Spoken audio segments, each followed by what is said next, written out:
Hello, gamers! It is me, your boy, your host, VodkaSunnyD, here to hang out with all of you. It is good to see you all. Yes, we are. Whoa, the tracks are. Oh shit! How is that audio balanced, by the way? Am I way louder than the music? Let's get this out of the way now while it's rolling. Am I way louder than the music?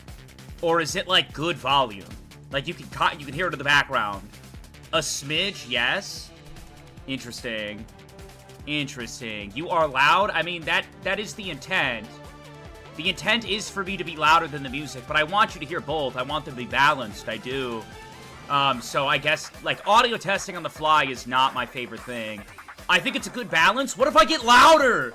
What if I start shouting and I'm louder? Is it still a good balance, chat?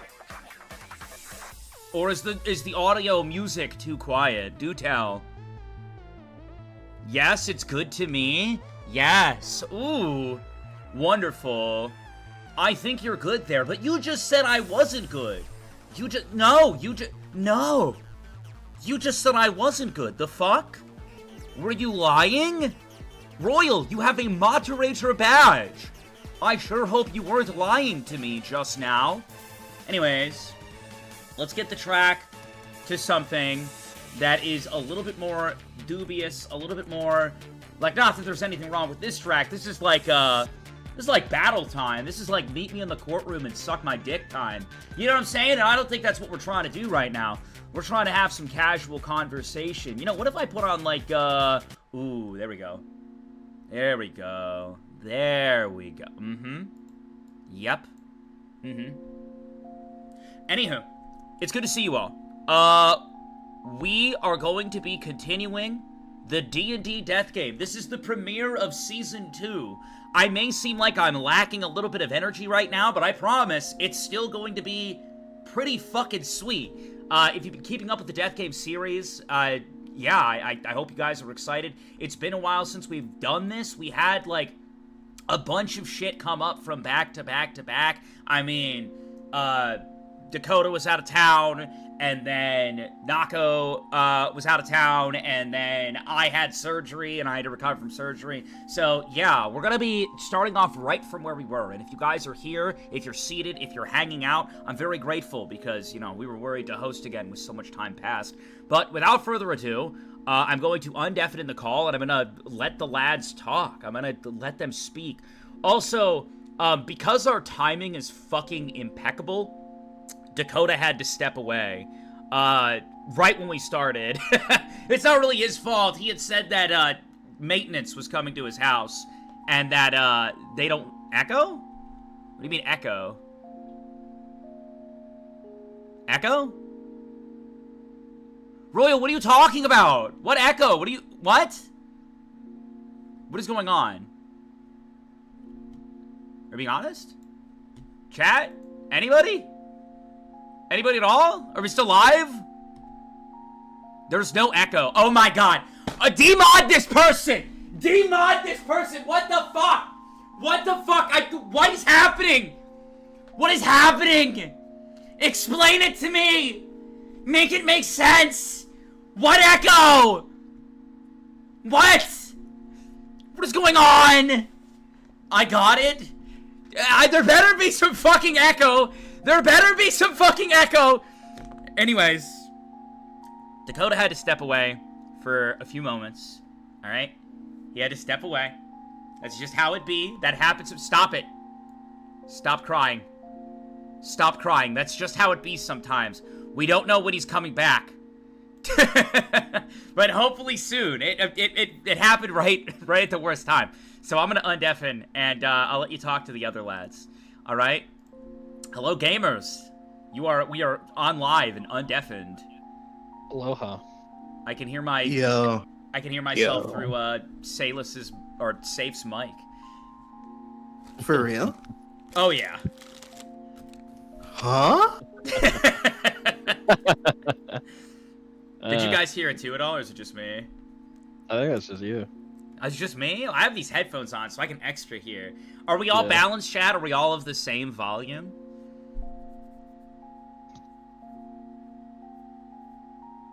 Hello, chat. What is going on? Wait, am I going insane? I have to be going fucking crazy. I'm here, I'm hype, I'm excited, and then I got chat playing pranks with me, telling me there's echo, calling me ugly, saying that I look fat, and then I'm like, all right, time to introduce the lads, and this is what I get. I get a like, hi, hello, how you doing? Hi. Hi. what is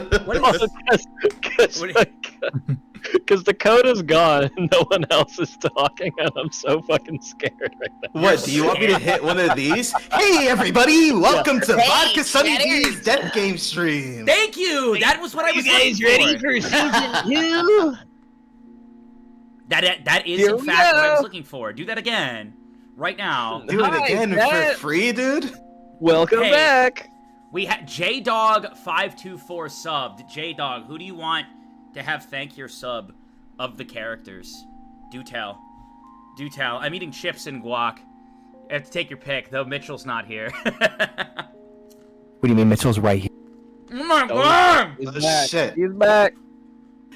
Okay, It's what I will Mitchell! say is this maintenance got the maintenance on this got a little bit to the point where I just want to make sure that everything's like good, so I might be a little bit Gotcha. You might be a little bit what?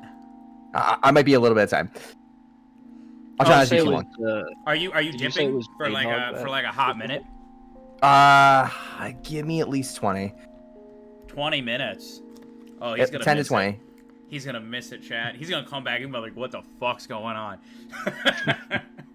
But that's fine. That's fine. Guys, I can't help it. I have to fix a leak. I want my fucking roof to fucking cave in. All right, I'll be back. Hey, Mitchell's future or your entire house caving in right now? Come on, there's only one right answer here. I give Nako full control over dragging Mitchell around. All right, there you go. Okay. There you go. There you go. Oh man, I mean, chat. What do we do? Do we just shoot the shit until he comes back? Do we start? I mean, it's the premiere. It's intense. You know what I'm saying? Like, oh gee, I don't know. I don't know what to do. Yeah. I think first we should. You said it was JDog that did the subscription. Yeah, we have to thank JDog for the sub. You want to do it in the voice of Kodal? Yeah, sure, because that's just my usual voice.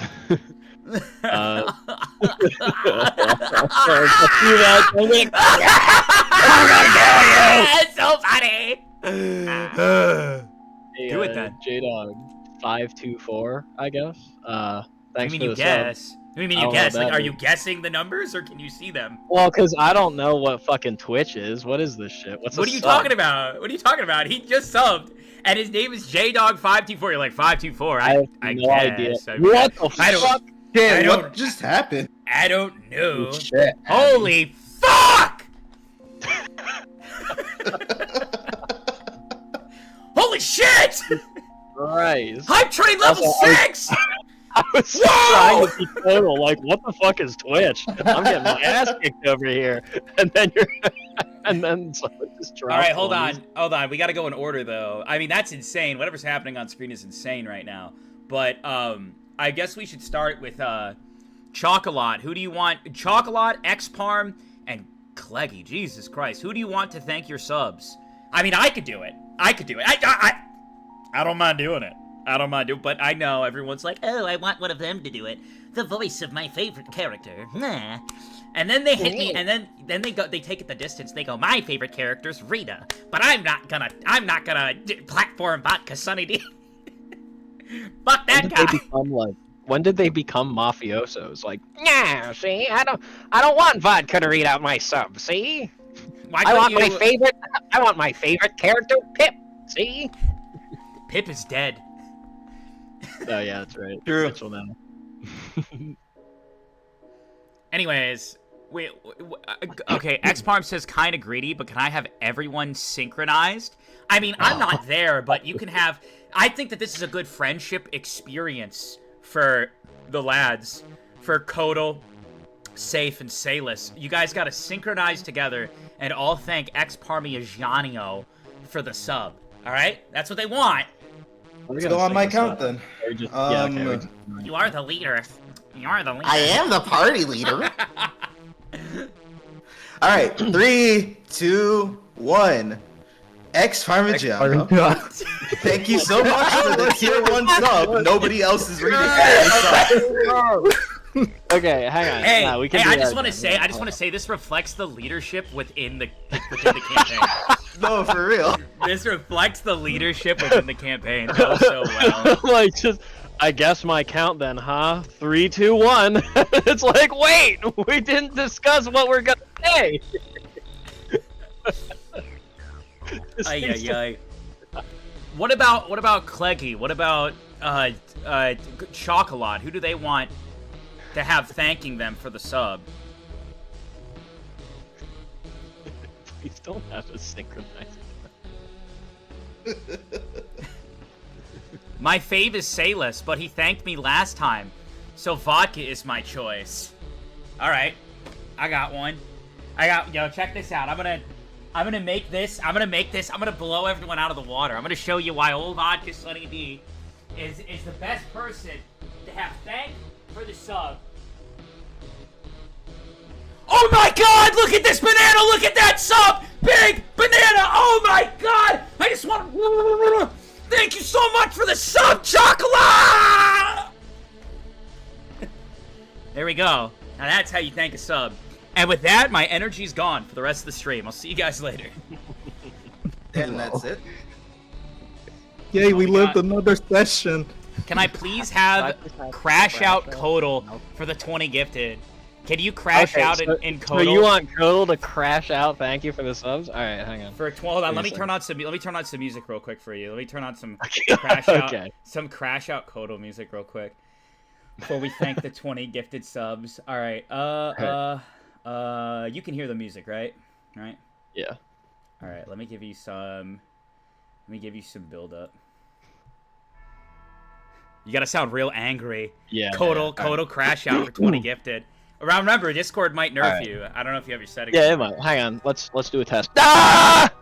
All right, cool. That's pretty much as loud as I'm gonna get. All right, you're gonna. All right, well, this is a true VA all right, test listen right here. Cleggy Jr. What kind of fucking name is that? All right. So, you want me to thank you for the 20 gifted subs? Why? Why should I do that? Why am I the one who has to be the See, it always comes down to me, doesn't it? It's always something that I have to deal with, and right now you're making me thank you for the fucking 20 gifted subs. Is that what's happening right now? I just want to confirm, because if that's what's happening right now, I mean, I guess, sure, thanks for the 20 gifted, but why is it me? Why does it always have to be me? This is fucking ridiculous. Alright, you know what, man? Honestly, fuck you all. I'm leaving. Hey, oh, bibbidi bobbidi boo, shibbidi boobidi boo. All I heard. Bibbidi bobbidi boo. Skibbidi boobidi ba. Oh man. How was that? Was that good? Did Discord nerf me at all? I don't think Discord nerfed you, but I would have freaked out. I would have been like, fine. You want the 20 gifted? You want the 20 gifted? Alright, fuck nut! Thank you for the 20 gifted! I'm leaving the party! That's how I probably would have ended it. Other than that, it was good. Nice. Speaking of... Who are you to tell me how Kodal crashes out, sir? Are you trying to say that you would have done something differently than the actual Kodal player would have done? Is that what you're trying to tell me? I'm God. Damn, that shit just went right to his head. I mean, shit, he's got you there. Yeah. I am your god. Oh, jeez. All right. I guess before we start, we'll open up the floor to any questions. The reason we're kind of slow rolling, chat. The reason we're kind of slow rolling is because we're waiting on Dakota. He has someone over at his house right now, maintenance guy. So we're slow rolling a little bit so he doesn't miss a ton of the session, but we're gonna get started here in a few minutes. But I mean, you guys always want the Q&As. You guys always want the player to viewer interaction. This is your moment. I'm giving you guys the next few minutes to ask these lads any questions you have, and myself as well. Is everybody caught up? I mean, have you guys been Keep it up. Like, I mean, I gave you infinite time to watch the first 5 episodes. I gave you infinite time.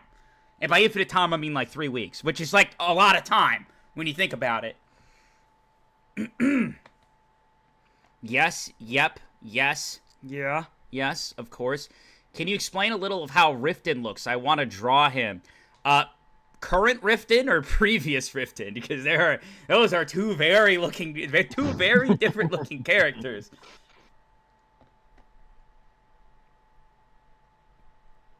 Both, to be honest, it's gonna sound kind of weird, but like, Riften looks a little bit like Kodal without the hat, to be honest. Hair short. The tips of the hair is kind of like blue because the dye is faded in some parts. He's not really been keeping up with that as much. Nicer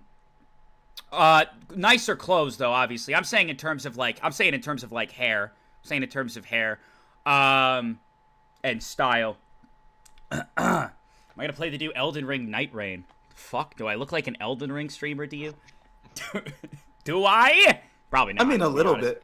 Really? Oh shit. Yeah. Didn't you do like Bloodborne or something? Or no, that was Liza P. You talking about? Nah, this used to be the Souls guy, dude. Yeah, I used to play Bloodborne way back in the day. Obviously, nicer clothes. We're looking at more of like, he wears like casual attire as he doesn't want to stick out with some of the work he dabbles in. So, what dealer's choice, to be honest. But post Riften, like a current Riften, season 2 Riften, that's just a fucking demon, bro. That is just a demon emanating fucking black flames, darkness, red eyes. We're looking at 2 horns, and then he has tendrils coming off of his body, coming out of him, and above him you just see like a floating fucking human in the air. You see poor Riften in the air, and he's got fucking tendrils sinking into his body, blood pumping, black ooze leaking out of his orifices. I mean, shit is not looking good, bro. Shit is not looking good. They're 2 very different looking characters, to be honest. Look-key, he looks just like me. Bendy and the Ink Machine, honestly, you're not that far off. I mean, it wasn't a Bendy reference by any means, but, like, you're not far off. If you want, like, a good idea, like, it's kind of where it's at. It's not that far off. Now that it's brought to my attention. What does the, like, newer Bendy look like? I want to look real quick. Well, it was Bendy in the Dark Revival, right? I think that's what it was. I just want to see before I start being like, yeah, this is what he looks like. I mean, the fuck? I like how it shows me everything that isn't Bendy. They're showing me some sort of fucking woman. They're showing me some woman. It's like, bro, I don't... Who is this? Who is this woman? A little bit, actually, now that I'm seeing the Bendy from Dark Revival. A little bit. He needs some eyes on him. He needs some eyes. Demon Bendy. Yeah, Demon Bendy. It wasn't showing me Demon Bendy. It was showing me some woman. Some fucking woman. It's like, I don't know you, girl. I don't know you, girl. I think it's a sign, Vodka. Everything's a sign these days. Does anybody else have any other questions? Anybody at all? Anybody? Are we good? I'm just so excited. I want to get started. I'm just so excited, man. Any strategies? Do you guys really think? Do you really think that they have strategies in mind? I've talked to all of them individually, and you know what they've said to me? I'm so scared. And I'm just like, okay, what's the game plan? Vodka, I'm afraid for Saturday. I'm just like, okay, wait, what's the plan? We got a game plan? I wouldn't so say cooked. plans. I don't have plans on what I'm doing, but I have plans on how I'm going to react, I guess, depending on what happens. Of course I do. Of course you do. I haven't scripted any good ideas. I just got my crash outs ready. I don't have any combat plans it's the ways easiest to make me last fallback, longer. though. If I'm trying to roleplay and I'm just struggling a little bit, bam, crash out. Just bring the Twitch right back. Yeah, but what happens when What you if you die? get shot in the head? Yeah, what happens when you when you crash out on the wrong person? Unfortunately, I guess I'm dying, and that Great. would be the end of my time. Great. Glad to know we don't have a backup plan. No, there's no backup plan. You know what? Rebirth was my backup plan, but that's gone. So that is currently, true. I do think that we should list that now. If you understand the power system and you've been following along with D&D, Kodal has the ability to rebirth at half his health on a 20-sided roll when he reaches -10. But because this ability is like busted as fuck, it has a cooldown period. He needs time to like recover it, and that recovery time is 3 days. So he still has about 48 to 50 hours before he can get out of death again. So if he fucking dies in the next like 50 hours, he's cooked. He's not getting a reset. I want to make sure that's known. Additionally, he hasn't had time to rest since the battle with Salus's dad. So, homie's at 50% health right now. And he just walked away from the party into the city. And everybody knows their faces, by the way, because they were on live TV. And, yeah, Coco ain't doing too good. But don't worry, we have our crash out scripts ready. Don't worry, chat, you're in good hands. Don't worry, dude. Everything is under control. Dakota, are you back? Not me, baby. I don't look anything like I did at the courtroom, so I think I should be good. To most people, I think I should be good. Can you give us a Mitchell one-liner real quick? Fuck everything. There we go! Yes! Fuck everything! Dubs in chat! So real for that. Dubs in chat for fuck everything! Let's go! Alright, so I am assuming you're here and we're good to get started then? Oh gosh, you guys have been waiting for this entire time? Yeah. Oh my god, I love you, but oh my god, I'm so sorry to leave everyone waiting. So what is it now? The booth is good.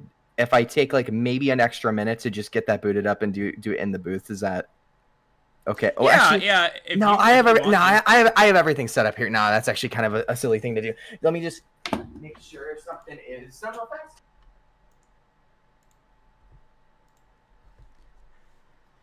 Chat, you're patient, and we appreciate that. Any predictions on who's gonna die? Guess what? Lights, camera, action. This dude should be a voice actor. By the way, I was scrolling Twitter and I seen you like made a post, Dakota. Where it was like, hey, these are roles that I've done. It's been a great year. And the top comment I saw was, fucking crazy that Pip and Mitchell aren't included. The D&D fans they're real, man. You know what's funny? Because like typically something like D&D wouldn't be something I could put on a resume. But considering what this is and how consistently we've been doing it, I actually think I can put this on my voice acting resume. Yeah, you just need to get more people on this. Just a few more people on this. That's it. I think legitimately at this point I literally can just put it on my resume. No, tell them they need to spread the word a little bit, and then it can go on the resume. Oh no! Okay, fine. I will say I do have a bunch of buddies who started listening, and they say they listen every day at work now, like as they're like trying to catch up with it. So. Oh yeah, dude. I have a few friends. I have a few friends that while we took that break, they were like, all right, I got to tackle this. Some of them didn't catch up, unfortunately. I mean, it's a lot of content, but I have heard some feedback, and they're just like, bro, this is so fucking good. A lot of people are listening to it in podcast form. That's what I'm learning. It seems that is like the way that a lot of people are going about it because it's easier. You know, they're doing a work shift, they're doing a workout, and they can kind of like listen in, and then when there's like a crazy moment, they'll stop and like kind of, you know, see the reactions. But yeah, I mean, I've been hearing a lot of good things, but without further ado, ladies and gentlemen, it is time. Good luck, everyone. For the Season 2 premiere of the D&D Death Game. We will be starting with Kodal. And nobody else. Oh my god. If you guys remember last time, Pip, well, he kind of died. He's gone. And all that remains is a husk of a man, someone with ambition, motivation, and a drive to hunt monsters. This transformation occurred after Pip had murdered his parents. These events, of course, led to a disturbance in the party. Currently in Vaughn City. Kind of like, you guys don't really have any knowledge of the layout for the most part. It's not like you guys are super familiar with it. Maybe Mitchell is. Caused a big disturbance. And Kodal, after crashing out, and honestly, might have burned some bridges, left the party. In the middle of a death game, half health, down abilities, homie is alone. Kodal! It's all part of my master plan. To crash out more.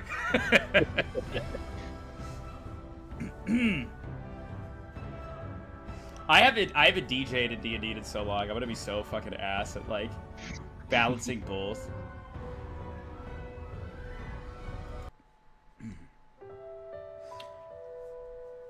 Kodal, despite all of the emotions flowing through you, despite the things you may be feeling, anger, sadness, distrust, and overall unbalance in the air around you,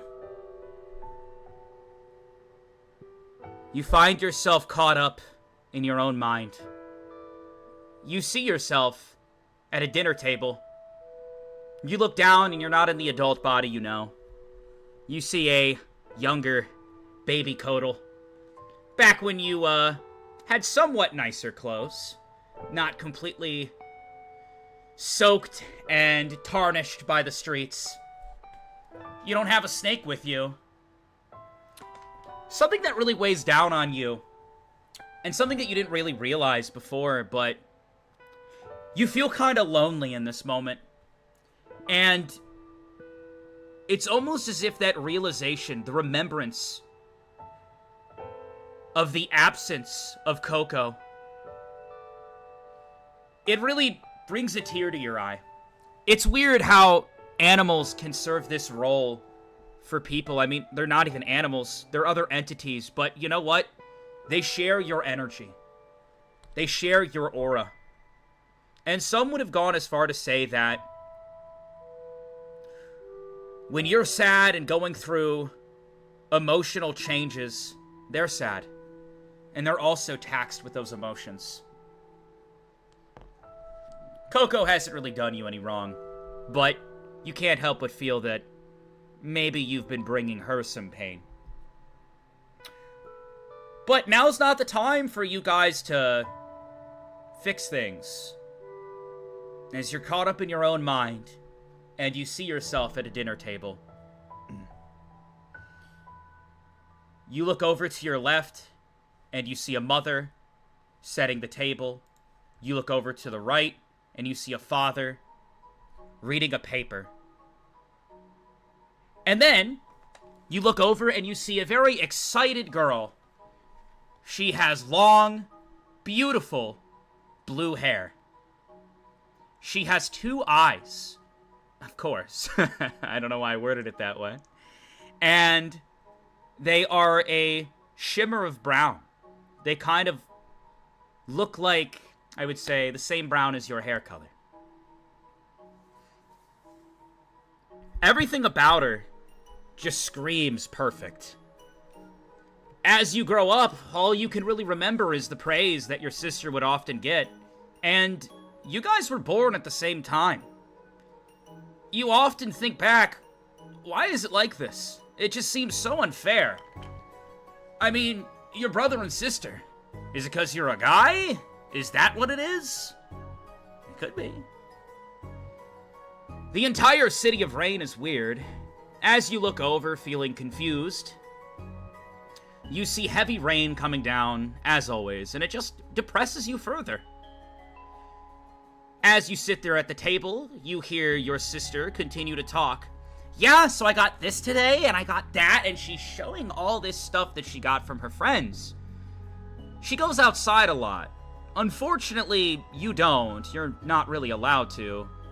Though, I mean, It is raining. Maybe it's not that fun to go outside. What would you like to do?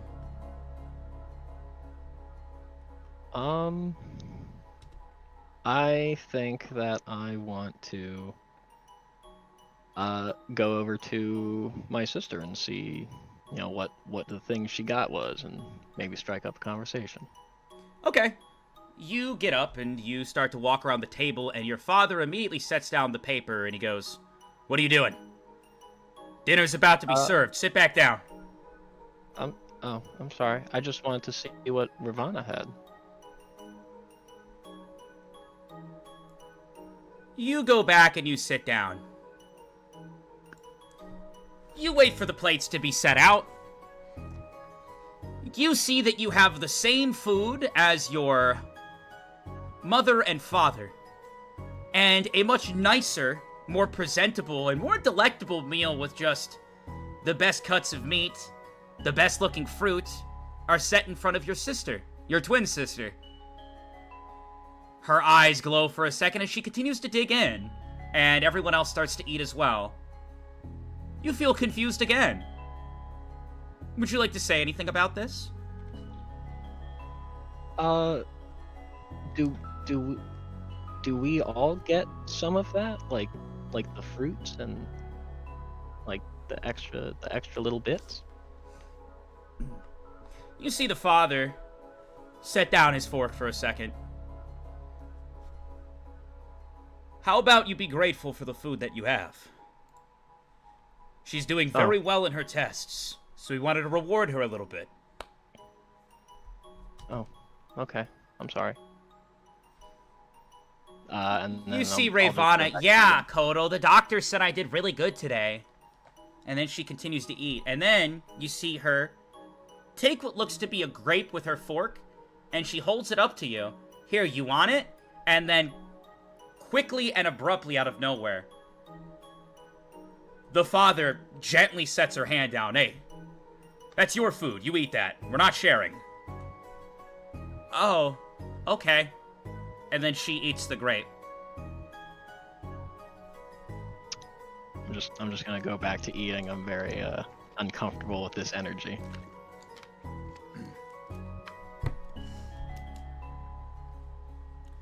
Some time passes. A lot of time passes. More and more moments like this continue to occur. Christmas comes. It's Christmas time. So many gifts under the tree. But, unfortunately, none of those gifts are signed to you.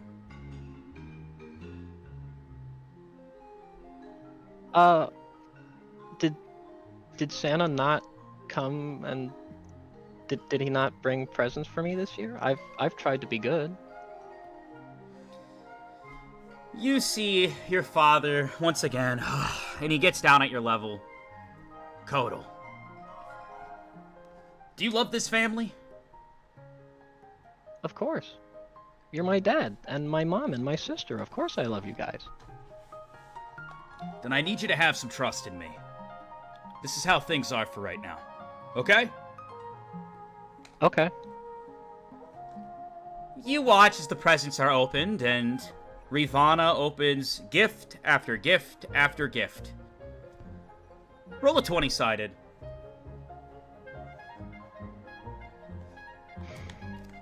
I got a 16.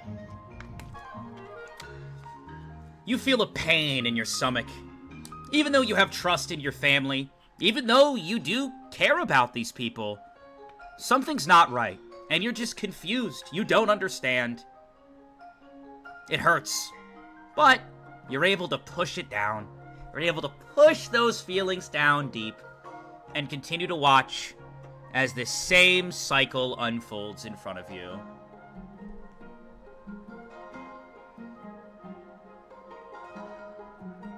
Some more time passes.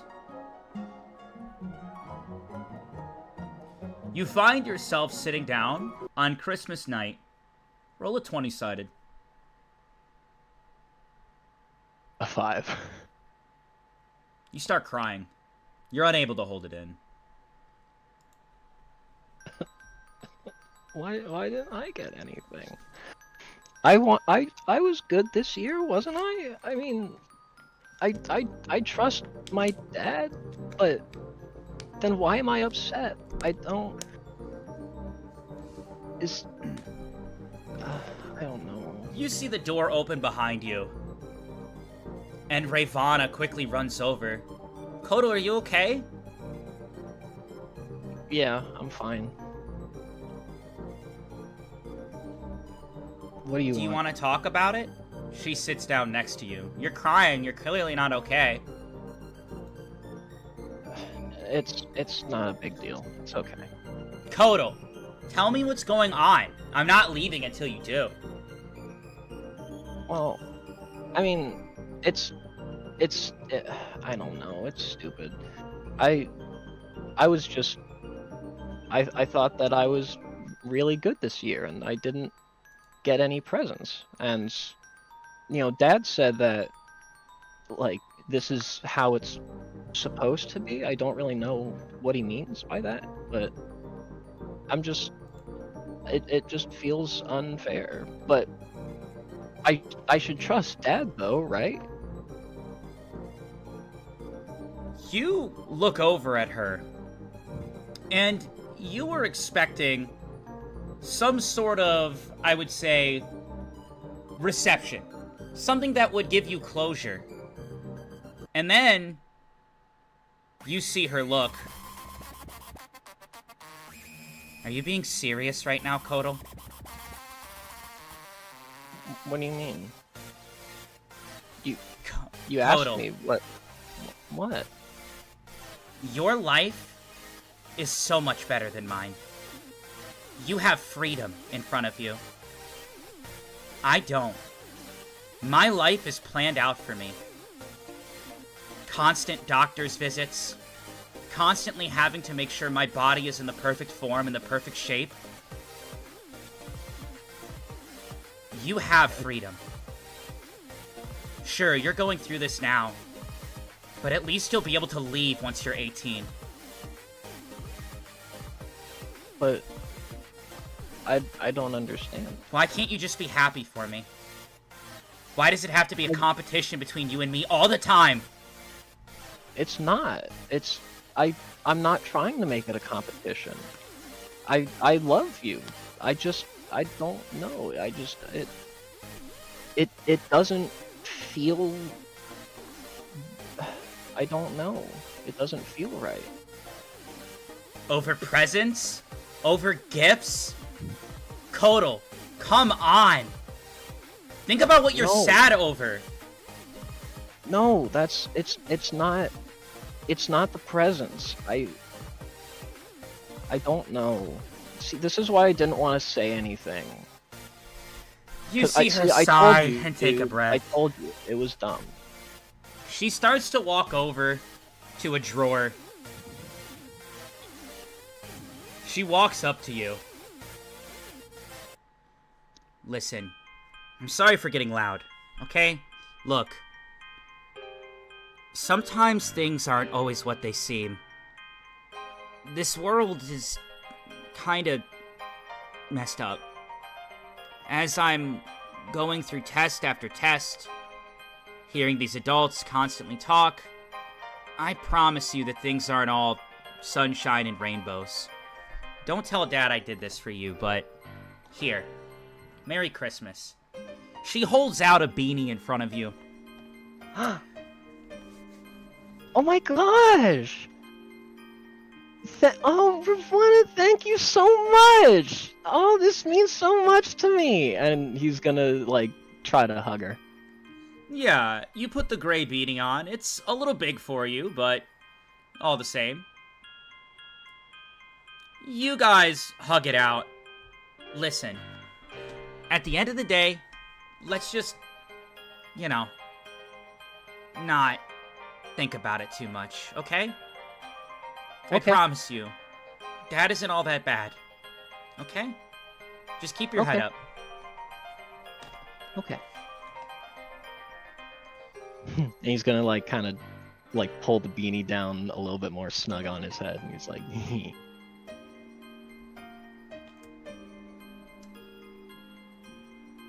And then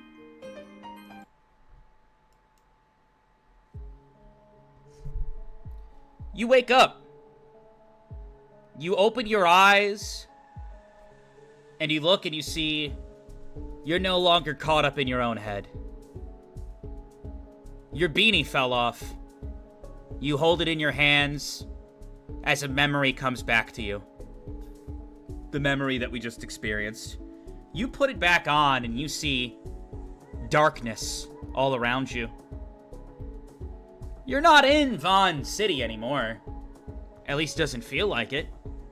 You look to your left, darkness. You look to your right, darkness. Endless void in both directions. You see Coco next to you.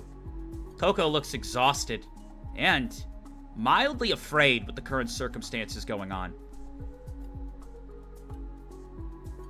"Hey, Coco. What's going on? Do you have any idea?" You see Coco slither back into your aura, disappearing, and you see one light in the distance. Would you like to walk towards that light, or stay where you are? I'm gonna walk towards the light. As you continue to walk, you hear footsteps. Someone is walking next to you. I'm gonna look over. It's weird. It's almost like you can't see anybody around you, but you can sense several people throughout the area. A lot of people throughout the area. It seems like the more you focus, or the more you head towards where you think someone is, that's when they become visible. And then through the darkness, you see someone also walking towards the light. Someone you haven't seen for a long time. You hear, "Kodo, right?" And you look and you see a girl with blue hair and dyed purple tips at the end of her hair. You remember her as Baby Blue.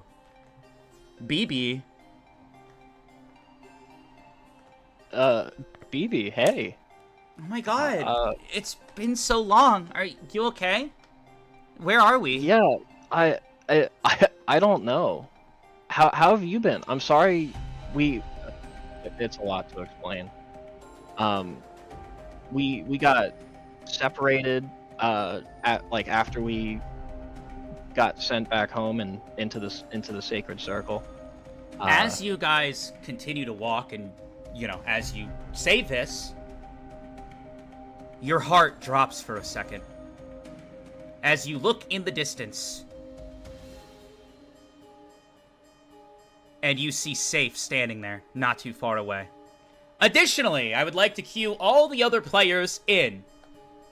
Mitchell, Safe, Salus, you guys all find yourself in a similar space, an endless void of darkness in all directions. But as you head towards individuals, it's almost like there's a player light around them, where once you approach someone, that is when they become visible. As of this moment, Mitchell, Safe, Salus, none of you see each other. You just see yourself in this void and can sense the presence of many around you. Question, Vodka. Yeah. Does my dark vision work in here by any chance? It does, yeah. Not as good as it probably should, because it's not natural darkness. There is some sort of energy at work here that is camouflaging individuals. But it is working better than most, and you can see further ahead than most would be able to. As you look around, Safe, you see a variety of individuals, and they all have spiritual energy coming off of them. There has to be at least 50 or 60 people in this room with you. And they all have various intent flowing through them. Vodka, can I make a perception check to specifically count how many people are in the room? Sure. Roll a 20-sided. 16. You sense there to be around... It's hard to pinpoint the exact number, but you're pretty confident in around 83 to 85. And you're also confident that everyone here has spiritual energy. They are the other users in the game with you. Your heart immediately drops for a second. And then a shout echoes through the whole chamber. If people were trying to be discreet, and if people were trying to keep things hush-hush, well, haha, someone just fucked everything over. And that's none other than... Tiger Daddy! And you see just running through, and capturing the attention of every spiritual user in the room to look over. Axel jumps, and he leaps towards you. Safe. Do you dodge him? I will attempt to sidestep this. 20-sided. It's a 5, I'm cooked. What's your dex? 18, funny enough. You dodge, and he just flies. Ooh, that's what I like to see. Keeping it, hey! You hear the word hey just echo throughout, and Mitchell, as you kind of look around, you see everyone's attention is drawn to Axel, the number 21. A few individuals start to get up and walk towards that direction. But the person who screamed hey was Baby Blue.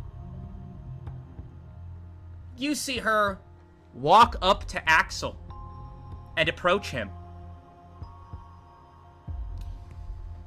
Listen, I'm kind of busy, honey. What are you? And then you just see her full-blown just smack the number 21 across the face. You see Axel's face just turn as Baby Blue's hand cracks right on his cheek. And you see him just spit fly from his mouth. Damn. Mitchell takes the opportunity to put himself in a position where he's not in the direct line of sight or really standing out to anybody. Like, if he can be at the back of the room is where he probably would want to be. Sure. We'll say you start to make that move. And then you hear, what the hell is wrong with you? What the hell is wrong with you? Tears running down her face. You took her from me. You used me as bait, and you took her from me. Why would you do that? You see her shaking. You see Axel spit on the ground for a second. And he just slowly turns to her. I don't know what the hell your problem is, and at that moment, he fucking cracks her in the face. Full on smack. This dude just smacks her in the fucking face, and you see Baby Blue fly across the room. Can't you see I'm trying to talk to my man here? Fuck off. And you see he starts to walk over towards you, Safe. And at that moment, someone now grabs his shoulder. You see a much bigger man. The hell are you picking on women for? And you just see him start to sink his hand into Axel's shoulder. And Axel's shoulder starts to turn black and blue.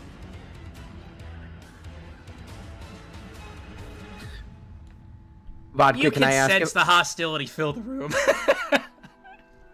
What's up, buddy? Vodka, do we have our equipment on us right now? Yes. And then can I also roll a perception to see how bad it actually injured Baby Blue? Sure, 20-sided.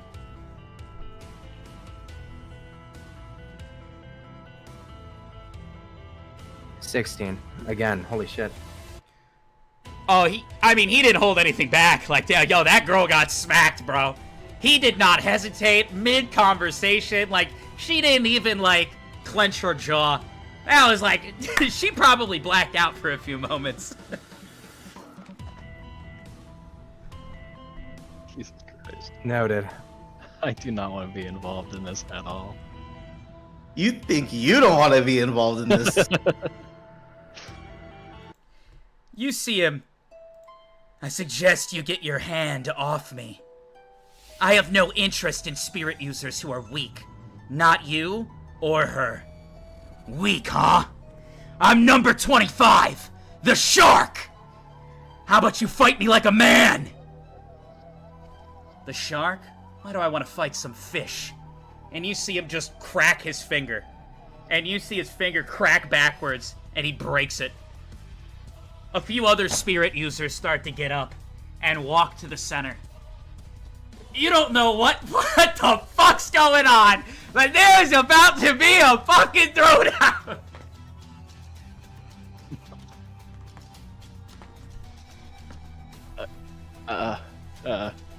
There's a lot of shit happening. You see Axel turn and face him. Number 25? Unless you're top 5, I don't give a fuck!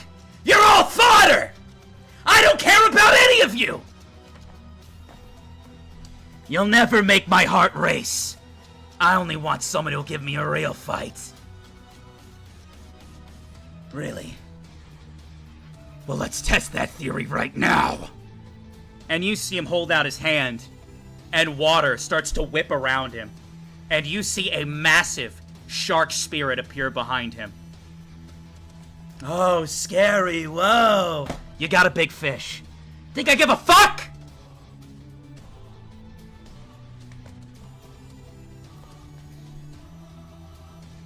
At that moment, another spirit user steps in. And I'm gonna say this. Mitchell, safe, roll a 20-sided. Alright. It's a 10. You're not gonna believe me, it's 16 again. Your heart almost sinks. And you see Gristle standing there, rubbing his stomach. How about we stop this? There's no reason for us to be fighting. There's obviously a reason we were all called here. You think I give a damn about you, pretty boy? Pretty boy, I appreciate the compliment, but I'm probably much older than you. You see a few other spirits start to gather. He's right. We don't know the reason why we're here. Additionally, I saw that play you tried to do. Gristle, you're a disgusting man. Well, I do hope they don't mind. I just want to win the game the same as all of you. You hear another person in the back. Putting us all on the radar was your plan? You're an imbecile! What does this do for you? Well, I didn't expect my spirit to be revealed. Surely if you're all as powerful as you claim to be, you'll be able to keep yourself hidden. From the public eye, that is. He continues to rub his stomach. Axel walks off. I don't give a shit about this. Do you guys say or do anything? You're seeing some familiar faces around you, and you're seeing a lot of faces you don't recognize. Various voices as well. I keep quiet and continue info gathering. Which direction did Axel walk in, actually? What's in the direction he's walking in? I don't know. It's just endless void all around you, but he is walking away from the light, and you get a weird sense from him. You're not quite sure what it is, but let's just say he's walking with purpose. Wherever he's walking with purpose. I suppose It I'll head actually in that looks like direction. he's walking in the direction of Baby Blue. I suppose I'll walk in that direction. You start to walk in that direction, and you see Axel. He gets closer to Baby Blue as he walks, and you see Salis already at Baby Blue's side, checking on her. Salis, you see Axel walking up to her and you, as she's in a daze.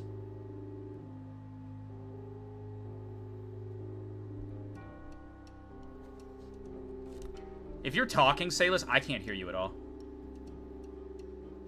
Yo, can you hear me now? Yeah. My bad. I'm going to wave my hand in front of her face. BB, are you okay? You see her just kind of looking around. Yeah, oh my god. You see an instant bruise appeared on her. It looks like she got punched in the head. She do not be looking good. Can you stand up? I think so. Ow, ow, ow, ow. And you hoist her up to her feet. Thankfully, Axel walks past you. Do you say anything to him as he passes by you? I do not. And then, as he's walking, you guys all start to hear music.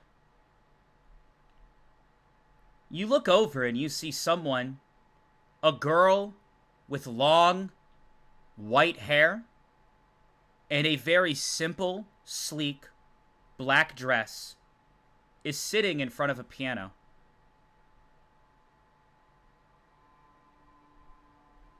As she continues to play the piano, you start to feel a sense of calm going through the air.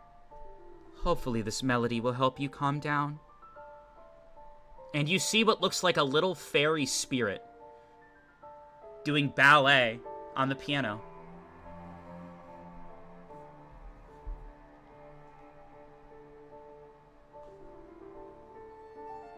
You see a lot of the hostility starts to drop in the room as she continues to play on the piano.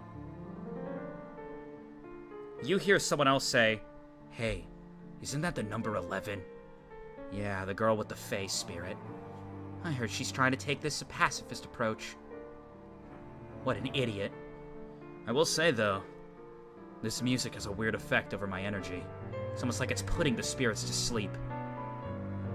And you see her continue to play the piano. Roll a 20-sided safe. Alright. 16. You were following Axel, but you find yourself strangely drawn to the melody that's playing and this girl who's playing on the piano.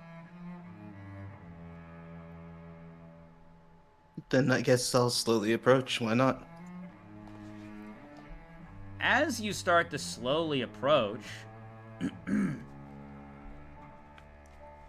say, let's roll a 20-sided. A 19. Okay, you're good.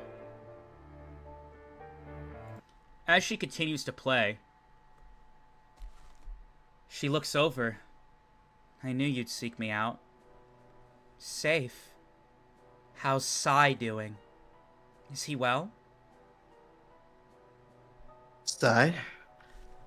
I haven't seen him since... I don't know, it's been years.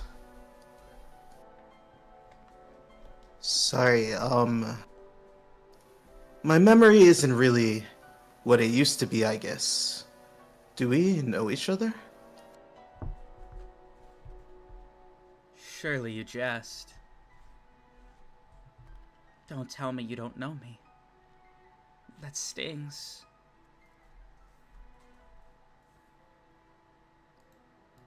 All I can remember is your song.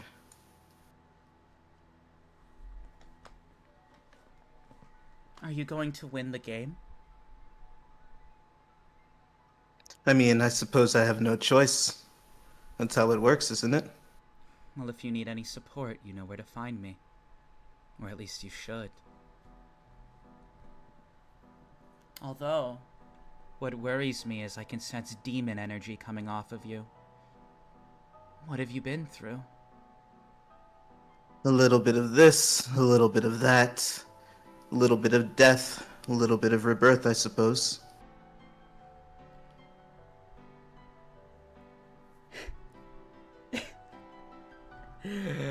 And then as you guys talk, a massive explosion happens. You just see Axel take his fucking hand and punch it through the piano, destroying it. And you just see her stop playing as the keys all crack and sync together, and a little electrical shockwave is just zzz, zzz, off the end, and she just looks at it. No one cares about your dumb music, bitch! And he continues to walk into the distance. He does not seem like he's in a good mood. And as he does this, and you see her just shrug her shoulders, she holds her hand out and the Fae just disappears. He walks over to somebody who's sitting down. He's probably just sitting down like this.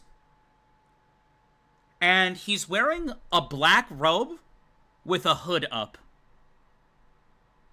For some reason, Axel specifically walked up to this person who's choosing not to engage in the crowd around him and really isn't saying anything. Hey! I can sense it. You're far stronger than everybody else here. How about you get involved? There's a little party going on. The individual just stays silent and continues to look down, paying zero mind to Axel as he approached. Hey, I'm talking to you! And you see Axel walk over with a smile on his face, and he reaches out his hand to grab this dude who's just sitting here, not doing anything.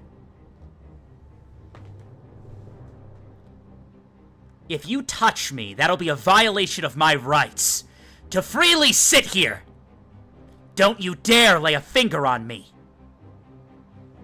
You see him stand up, and on his black cloak, he has a skeleton outline. So basically like what you would see on an X-ray. On the front and the back.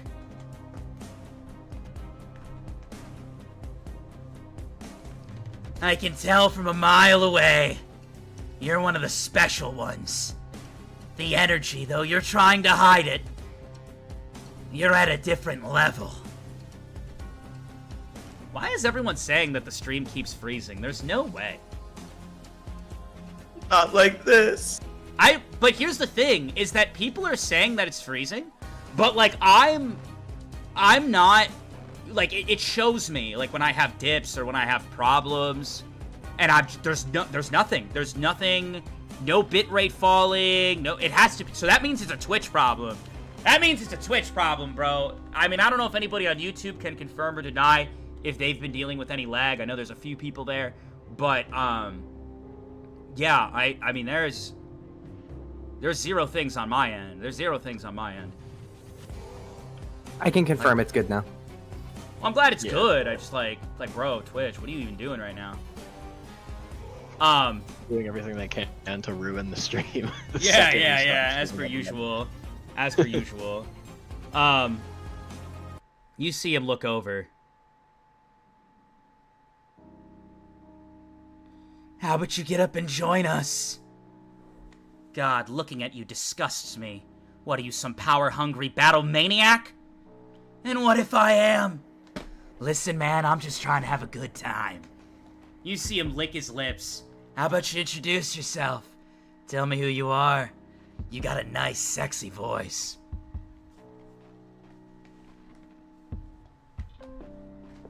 You see the individual take off his hood. And as he does, you see that he has black eyeliner under one eye and white eyeliner under the other. He has shorter, black, messy hair.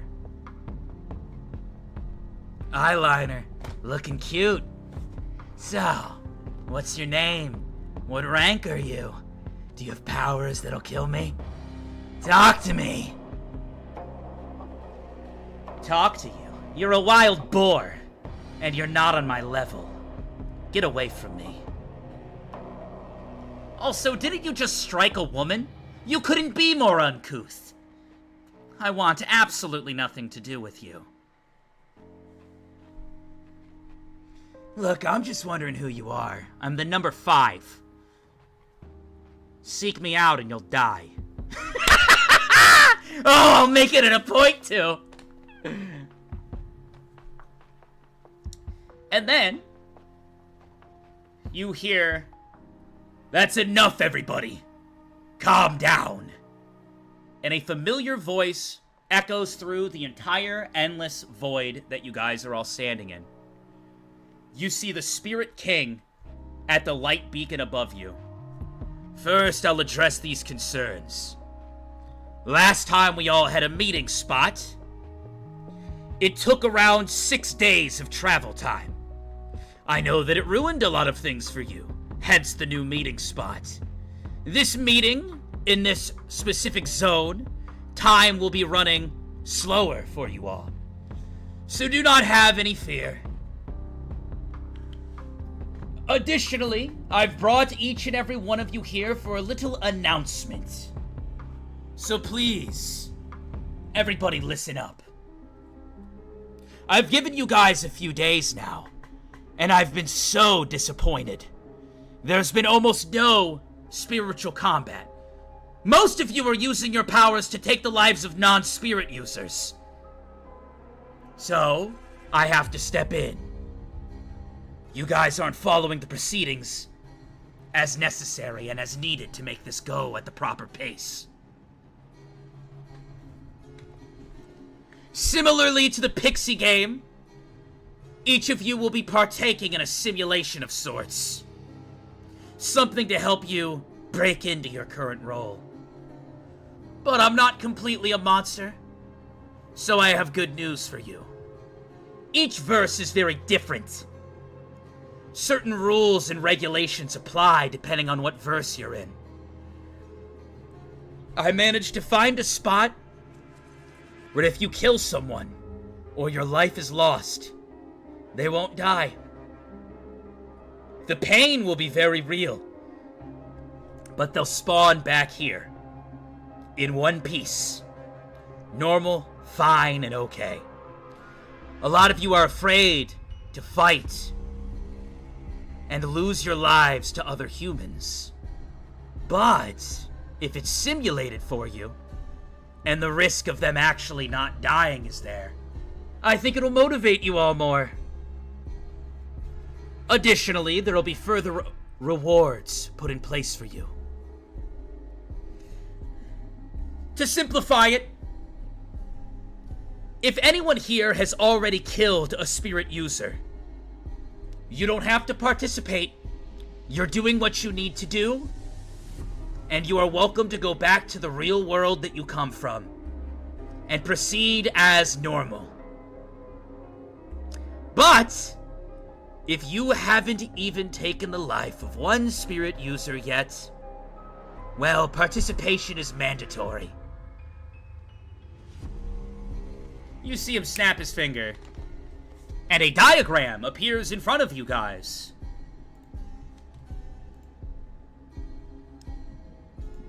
You see it split up into 3 sections. You guys will all be teleported into this verse. And you will all live there, fight, collide, break out of your little shells.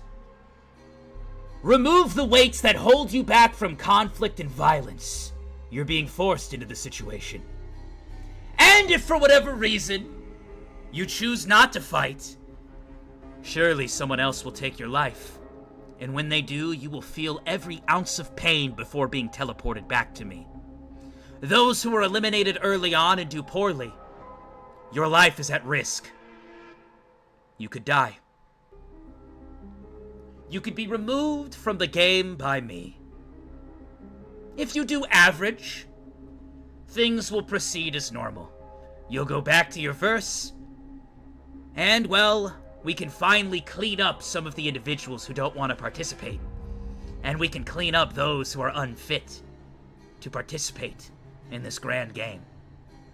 Lastly, if you're someone who does very well, or if you go as far to make it to my top 8, I will bestow upon you powers that will accelerate you and boost you far above the rest. whether it be gift energy, enhanced spiritual energy, weapons. I will make sure that those who are actually participating and respecting this grand and sacred competition are rewarded. If you look down at the diagram here, it's split into 3 sections. Each section has a different terrain. The first is a rainforest. The second is a city, similar to the one that you currently come from. Bright lights, windows. The third, well, I didn't really know what to put there, so I put a little fun house. I figured you guys could have some fun. In a few moments, you'll all have the option of whether or not you'd like to go. Of course, no option if you haven't taken anyone's life yet that's a spirit user. Any questions? Vodka, question for you. Do I have access to the backpack feature? Yes. You guys still have your devices and such. I'd like to remove the bear trap and then remove the other chain that I have, and I'd like to start tying it around the back of the bear trap. Sure. You see someone raise their hand. I have a question. Everyone kind of looks over. Just looks like a normal guy for the most part. You said we'll be there for the foreseeable future. There's no time limit? Well, the time will end once you're killed in that verse. Well, what about food? There will be supply drops. I won't tell you how frequently. I don't want you guys playing around everything, but supply drops will happen.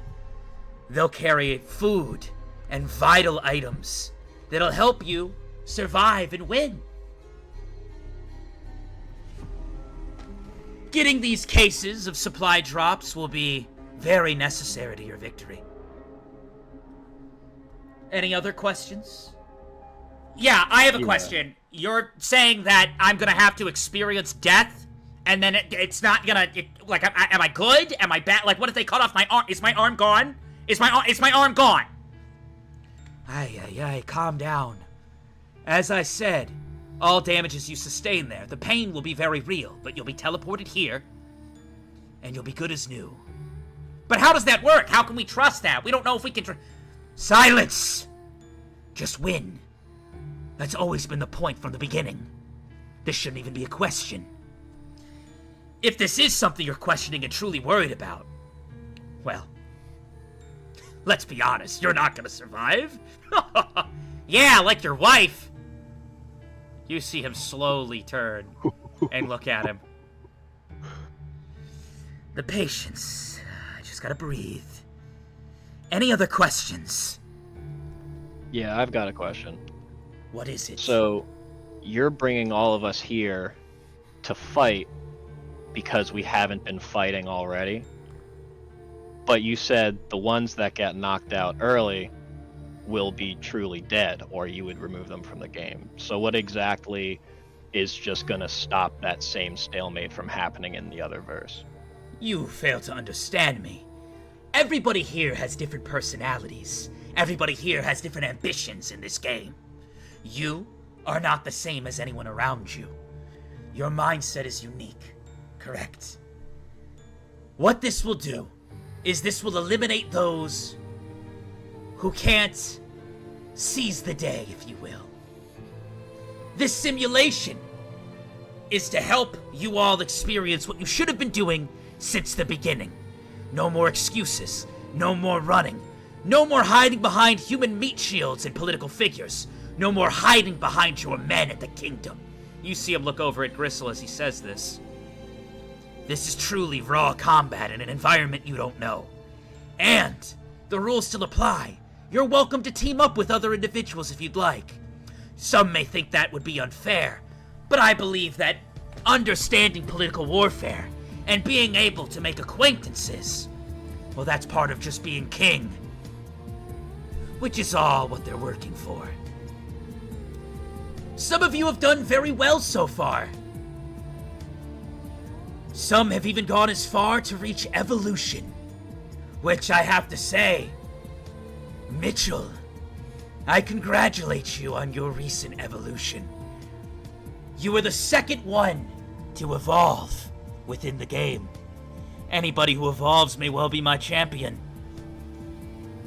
You see some of the spirits look confused. Oh, my confused little children. You fail to understand. Your powers, they come from the emotional bond, the tie with the human vessel you're connected to. Only human energy and a good, strong human vessel can allow you to create the powers you need to succeed. And believe it or not, the old pacifist penguin who got picked on so often was the second one to evolve in the game. So I congratulate you, my child, and Mitchell as well. I suggest you all tap into these emotions, as evolution means more power, more independence, more aura output, and stronger attacks that won't tire you out. Mitchell speaks up. I've actually had a question for you since the beginning, but I didn't get the opportunity during that Q&A we had at the beginning. Of course! What's your question?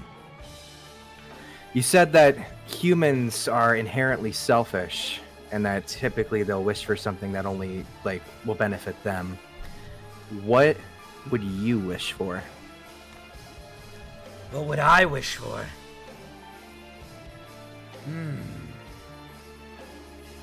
Happiness to my children. It pains me to see those who maybe aren't as equipped to handle these proceedings get affected by this. Some spirits, as I said earlier, are just different. Some are more intuitive. I believe that the smart spirits deserve a fair shot. But unfortunately, these are the proceedings of the Elder Gods. These are the way things have been for the longest of time. That is why this isn't the only test that I apply to them. There have been a multitude of tests that they have gone through leading up to this point. This just happens to be the final test, overseen by the Elder Spirit Gods. But that's why I'm so excited. My little pacifist is Penguin Boy. No one thought he was anybody in the game. Once I saw his evolution, I was at the edge of my seat. He truly picked a good human. Thank you for answering. Of course. And I plan to hold good on my word. Keep growing. Win this game and the next, and you'll have your wish. Is there any more questions? No? Well then, if you'll all look to the diagram, the screen in front of you, you see he snaps his finger, and black energy appears in front of you, and you see a yes or a no that you're able to click it on. The yes and the no in front of you, if you have not killed a spirit user, the no is currently blanked out with an X through it, and you can only select yes. The only person who has this option, unless I'm forgetting something that you guys would like to remind me of, is Salus. Am I correct in saying that? You're correct. So, Safe, Total, and Mitchell, you can only click yes. And I'm assuming that's what you're going to do. Unless you have any other questions or concerns. Nope. But somebody has a chance for a free pass and doesn't have to participate in this. Salus. How about it? Will you be participating in this game? Rewards if you win, but if you end up at the bottom, well, you have risk of being thrown out of the game or worse. I see. I'm gonna look over at my spider to see what she want to do. You see little Anansi gives you a nice little cuddle, you know, nice little one of these, rubs her little head into you, and then she gives you the 07. She's ready for whatever. Is this what you want to do? You always want to see what I want to do. I never got a chance to. That's what you want to do. Let me roll a die. You see Anansi shoot a web at the yes button. Looks like Anansi wants to scrap. It then. You notice that as she makes her decision, she looks over at Mitchell and looks over at the evolved Lup. Seems that she has desire to be king, or at least queen in her current position. And as long as you're comfortable with it, she's ready. Vodka, I'd like to set something up on my person, if that's all right. Sure. I'd like to use the chain and wrap it around myself and put the...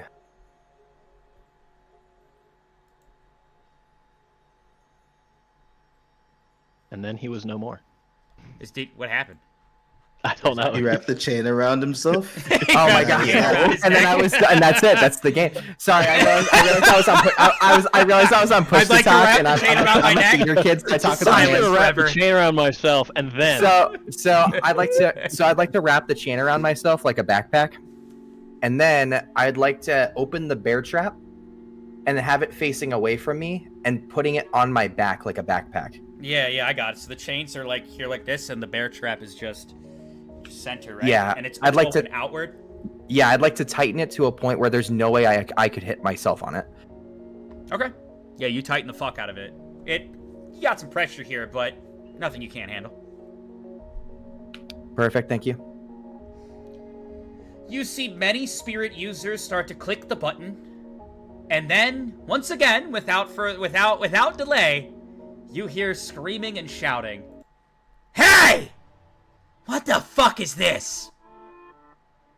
You see Axel look up at the Spirit King. Are you fucking with me right now? Oh my god, if it isn't the one who has absolutely no class whatsoever. What? I've had enough of you. Hey, don't make me come up there and smack those cheeks. Listen, I just want to know if you're trying to cheat me. Why is my no button blanked out? I killed the number 4! Well, if the button is blanked out, then you didn't kill her, now did you? Oh, I'm sorry. Then where the fuck is she? I would be able to sense her power, and looking around, I don't see her anywhere. You see the individual wearing a black cloak with a skeletal figure on the front and back also walks up. I'd also like to comment on this. I felt her aura leave. I've been keeping tabs on the 5 or the rest of the 5 myself. So I sit here and say, if she is in fact dead, I want to make sure that there isn't any foul play at work. You've already shown that you're willing to partake in underhand tactics. Underhand tactics? I've been nothing but fair. Really? You call what you did to me in the first game fair? You see him step up. Unbelievable. First you lay out the rules and everybody runs into the pixie race to chase down that stupid golden pixie. And then what happens? After everyone's selected, you throw in an extra rule, stating, oh, someone will be voted off and die that didn't participate. You didn't lay out those rules, and my life was put at risk because of that. You really think, and as he is speaking, you hear the King Spirit interrupt him and say, you need to calm down. Rules are subject to change. Don't you dare interrupt me! I don't care who you are, a king, a god, you still sit underneath my boot! Don't interrupt me when I am speaking to you! You expect us to participate in this game, yet you keep changing and shifting the rules? Is she dead? Is she alive? You better break it down for us right now before I come up there and rip your skull out of your head! Man number 5, it must feel real good to be the bottom 20% of your pack. You see him look over. Oh, wow. You look a lot different from before. I was doing my research and keeping tabs on everybody. Oh, you changed up your hair? You got a scarf? You think that's gonna make you win the game? I will break your fucking jaw. Keep your mouth shut when you talk to me. Oh my God. Your constant bitching isn't much of an advantage either. You see him start to walk directly over to you, Mitchell. Can I see this happening? Yeah, I'm running in this direction. The entire room starts to shake. Whose direction are you running over to, Save? I am running towards Mitchell as fast as I can. You run over to Mitchell. What next? I'll step in front of him. Oh, you made a little friend. You see, enough! Save all of this fighting for the proceedings that are about to occur. If it means so much to you, I'll pull up the data. One moment. At that moment, the Spirit King snaps his finger. And you see a big screen before you. A gust of wind blows. You see the trees blowing. You see leaves flying through the air. And you see a beautiful, unhinged, redhead girl. Her eyes glimmering red, with a big smile, ear to ear. She has 2 pigtails in each ear, and red hair. Mind you, because I can see chat's already confused, this is happening on the screen. This is a recording. This is a recording. You guys are all like, she's alive! This is a recording that the Spirit King has pulled up. These are events that he had gathered. Standing on the opposing side of her, you see Axel walking up. Don't hold anything back now. You have no idea how much this means to me. I want nothing more than to rip you apart. But not too quick. Make it exciting for me! You see, Crimson. You men are so disgusting. You wanna die? Fine. She holds up both of her hands, and several trees start to fall. You see various slash marks appear all throughout the grass, the ground, the sky, the air. Lightning starts to go and just imbue the number 21. At that moment, the number 21 sprints in.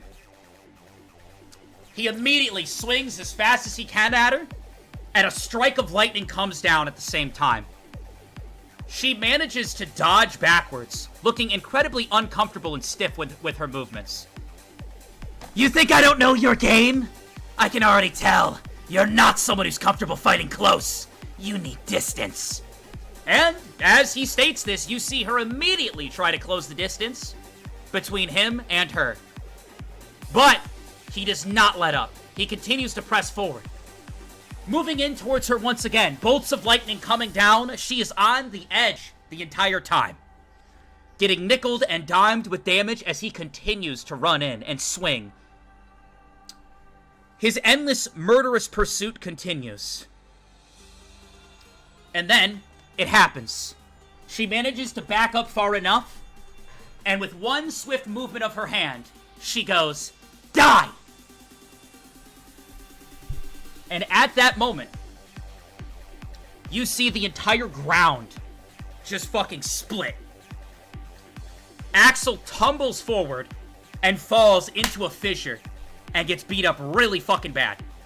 She walks up to the fissure that he's now in. Aw, what happened? I thought you were gonna win. And you see her take her hand again and she goes down like this. And the moment she does, you see someone running out screaming, "Wait! Are you okay?" And you see Baby Blue running into the fray of this battle. From the slight moment that she's distracted,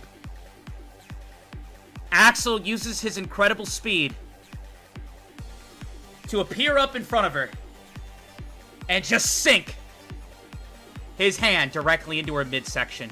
And you see an electrical charge go through her body, and she starts foaming at the mouth. Ah, what happened? And right in front of Baby Blue, you see Axel just fucking remove his hand from her body. She starts to cough up blood.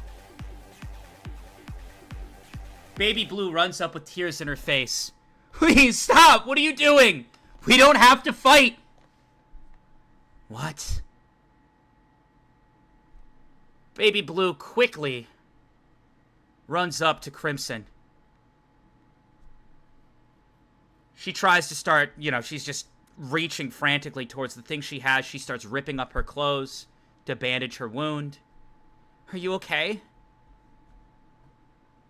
You see Crimson just kind of look at her. "You need to get the fuck out of here right now. Go back to the Oasis. Where the hell are the other guys? I swear to God, if they left you..."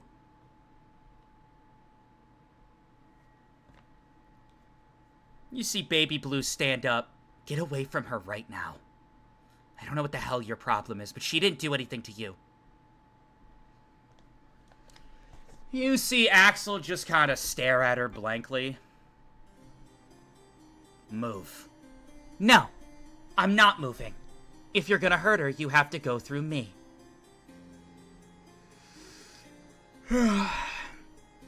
"You're a waste of time. The amount of effort it would be killing you. It really wouldn't be worth it. I only want the strongest people." Listen, just... can you please spare her and come back to this? Give it a day. Just give it one day, please. She's hurt.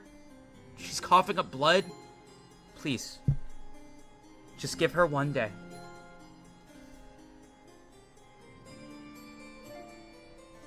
You see Axel stare. "I'll do anything you want. Anything you want." "Yeah, sorry. I'm not into girls." And you see he just smacks her in the face, and she goes unconscious. For a moment, she kind of looks up. "Stand up. Surely you're better than this." You see the number 4 start to stand up. "You're really not gonna kill her?" I'm only hunting the top 5. I have to say, you are not what I was expecting you to be. Do you need time to heal? You see her start to cough up more blood. "Well, considering you hit a vital spot, I don't think I have much time." "Fine." And you see at that moment, "I guess I'll give you a taste of your own medicine then. The power you love so much, blessed onto you." He takes his hand, and he just dismembers her arm. And she screams out in pain as her arm just fucking lands on the ground in front of her. He swings, and he dismembers her other arm. And then with a big smile, he just slashes. And she's left there, in a pile of limbs. Well, one of the 5 down. You see him walk up to the girl. He reaches into his bag. "I'll make you a deal. If it was meant to be, maybe you can save her. But only if you wake up in time." You see he sets down a golden health potion on top of Baby Blue's now unconscious body.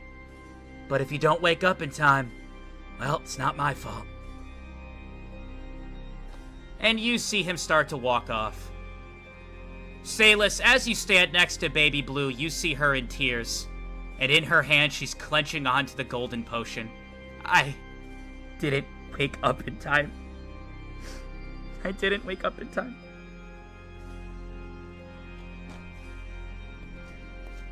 As he walks off, a few people state, well, there you have it.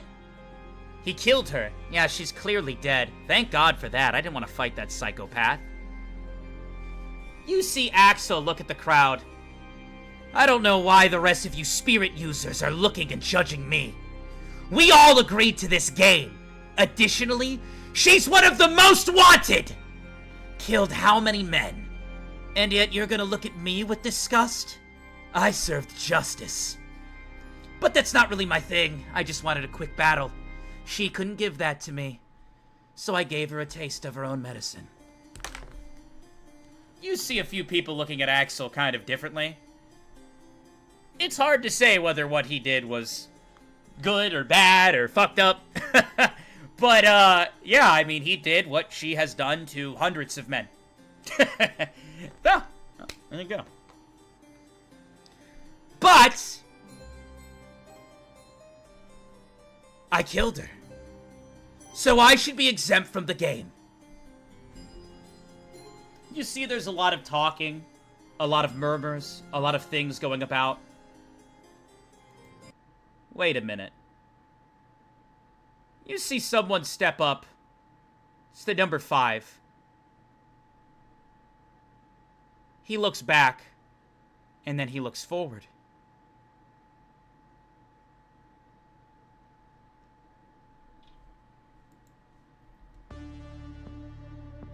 What if you weren't the one who killed her?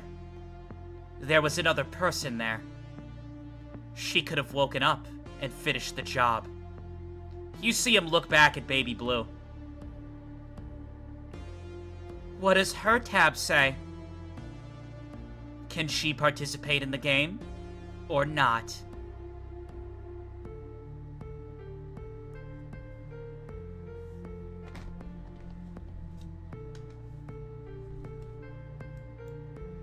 I want to You take see- a glance. You look over at Baby Blue, Side-eyeing shit. and you sense she has a different vibe about her than usual. I didn't kill her. Yes, something happened, but I didn't kill her. So something did happen. Interesting. How about you share with the class? What does your button say? That's none of your business. I think it is. We're making a big scene here. And you're wasting everyone's time in the vicinity. You see Axel look, did that bitch really take my kill?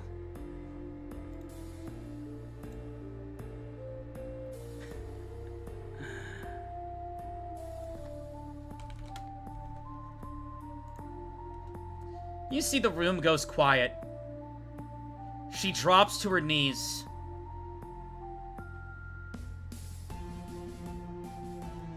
And then, Salus, you see Yo. Baby Blue grab at your clothes, and she looks up at you. It's a lie, right? I didn't do it. I didn't do it. I didn't do it. I didn't do it. They did it. They had to have done it. You don't think that I would do that, right? And you see she grabs onto your arm, Salus, and as she does, it's almost like the hand of a demon is grabbing you. You feel her skin is ice cold, and the way she squeezes you and digs her nail into you, it actually draws blood from your arm. I didn't do it, right? Salus? Salus! You, BB, did not. And I'm going to try to remove her arm. Her freaking grasp on my arm. But at the same time, is her decision thing where it's yes or no on the ground where I can see it? It seems that she had already selected one of the options, so it had disappeared. Oh, okay.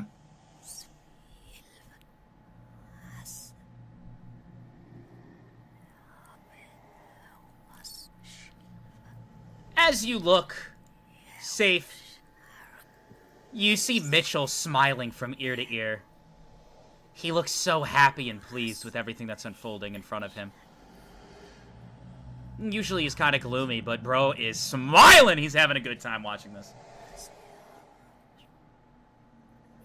I won't do anything, but I will take note of that.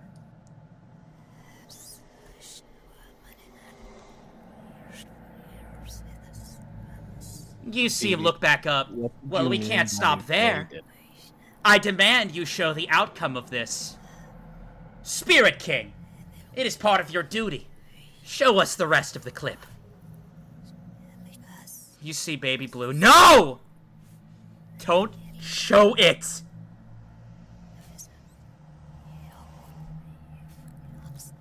I guess I'll leave it up to chat. Chat, type 1 if you would like it to be shown. Type 2 if you would not.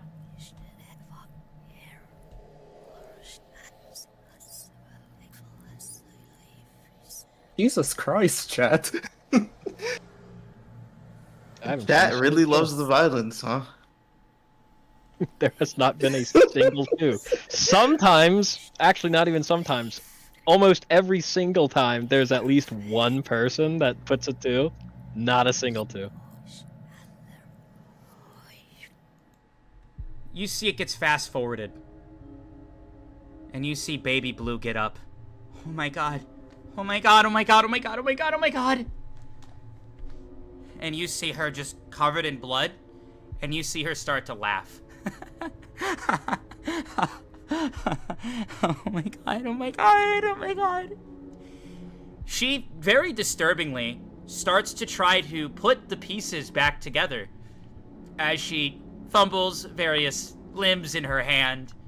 Tries to piece her back together.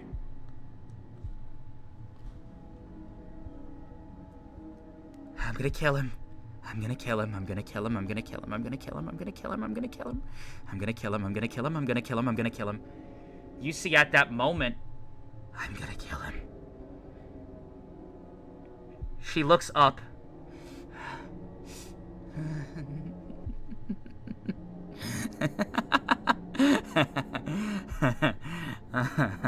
Hunting the strong spirits.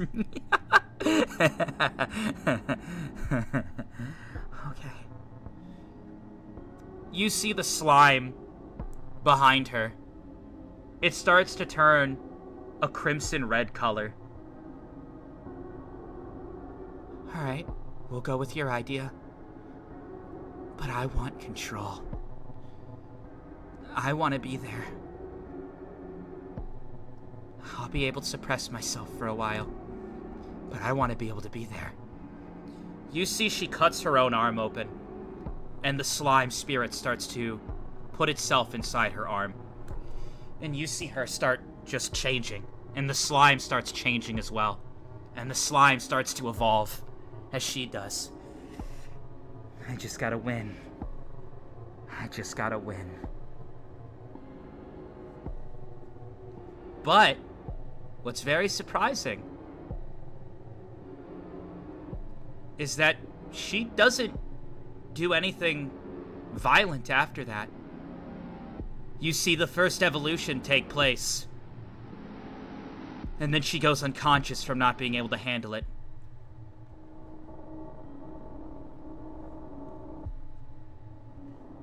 You see, BB, I don't want to look anymore. Fine. Then I guess I'll snap my finger and send a few people to the verse. He snaps his finger. And she gets teleported out.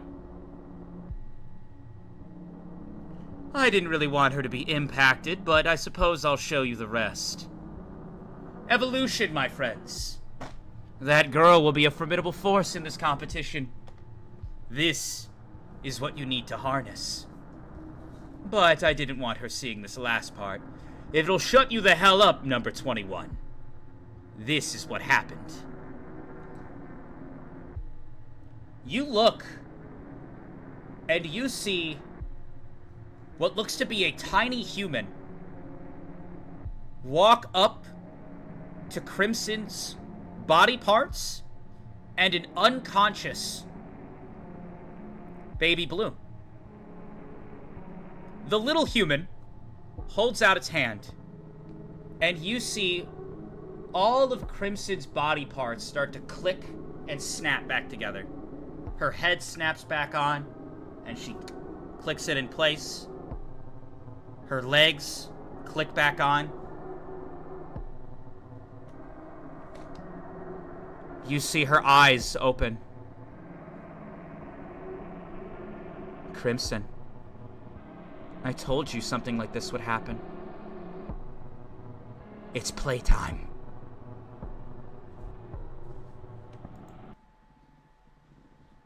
And then the video ends there.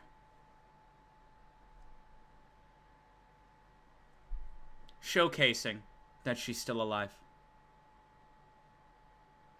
I didn't really want to show this to the blue-haired girl. I felt like it might be too much for her to handle. Such a transformation.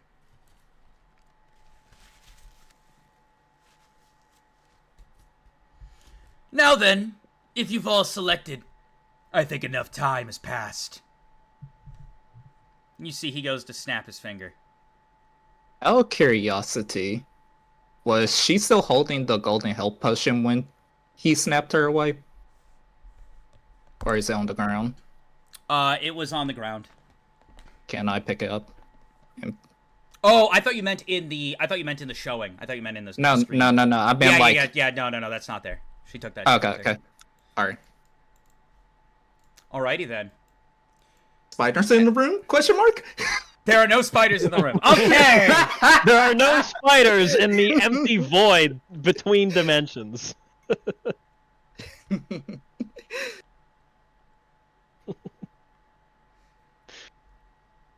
Alright, with the snap of a finger.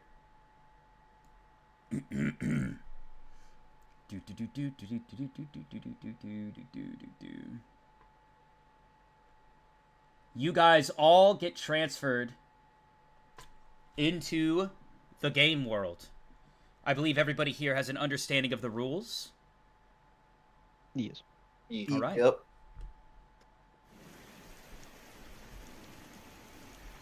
Safe! Yo.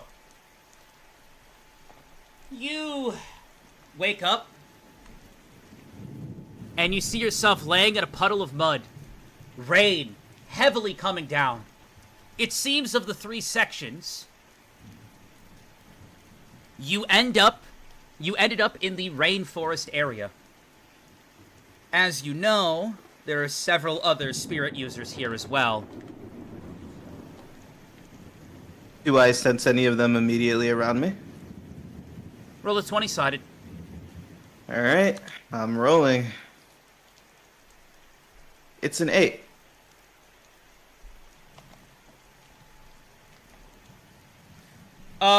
You don't sense anything around you, but you get a bad feeling. You feel like you might be being watched. Alright, I'm gonna... How dark is it around me, actually? Like, what's the lighting like here? The lighting is not great. There are some cracks of what look to be faint light through the high treetops. I mean, these trees go up high. Alright, I'm gonna look for the tallest tree in the area, turn invisible, and start heading towards it. Okay. All the trees are pretty tall for the most part. You do see one that maybe goes a bit higher than the rest. And, you go up to it. You go invisible. Alright, I'm gonna climb up the tree. As you go invisible and you climb up the tree, you feel yourself being watched. From where? Anywhere in particular, or...? You quickly turn into the direction. Roll a 20-sided. That's 17. You look and you see a squirrel just fumbling a nut in its hand and staring at you. I send Bella to You see attack some it. birds fly. I'm gonna have Bella inspect the squirrel. Approach it carefully. Well, it's up in a tree. Oh. Huh. Well, I guess from up in this tree, do I see anything? You look up and you see spiders crawling on it. Okay. If only Anything sailors were else? here. Not anything else, no. Would you like to climb the tree? Yeah, I'll climb it. You climb, and you climb, and you climb. He's invisible. How are animals seeing him? I'm just stating that they're looking in the direction and there are animals around. A squirrel was staring at him as he went invisible and continued to stare in that direction. Animal senses are also very good. You start to climb the tree. As you scale up the tree, you manage to climb and climb and climb and climb and climb. Do you have a proficiency in this? I do, actually. Well, shit! Then you don't have to roll a die. Excuse me! Oopsie poopsie for thinking that you were cheating. You climb up the tree without any problems, because you have a proficiency in climbing. Look at you! You get up to the top of the tree. You might be able to look out into the sky. Is that something you'd like to do? Yeah, I'll take a look around, see my surroundings, see if I see any activity. Okay. You look out into the distance, and you do actually see something interesting. You see, dropping down from the sky, well, I should say this. First, to the far left and the far right, you see portals. Portals that stretch across. You assume that one of these barrier portals lead you to the city world, or the city zone, I should say, and the other portal lead you to the fun house. So if this isn't a terrain that you feel is good for you and Bella, you could start to make said maneuver. Additionally, you see that supply drops get dropped from the sky, and attached to little parachutes are briefcases. The briefcases, you could assume that they're probably carrying various food, maybe health potions, maybe shit even more powerful than that, like magical weapons. He did say it would provide all sorts of items. And you see 3 briefcases in total dropping down from the sky. They're pretty far how from you, unfortunately. far? But they're Okay. still in the zone, and you have this advantage of seeing them come down. I'm gonna start moving towards the closest one, trying to stick to the treetops. Sure, you stick to the treetops. Roll a 20-sided. Alright. I rolled an 8. Okay. As you continue to move, you hear something coming from the treetops. Are you going to stop and look, or are you going to proceed? I'll take a quick peek at it.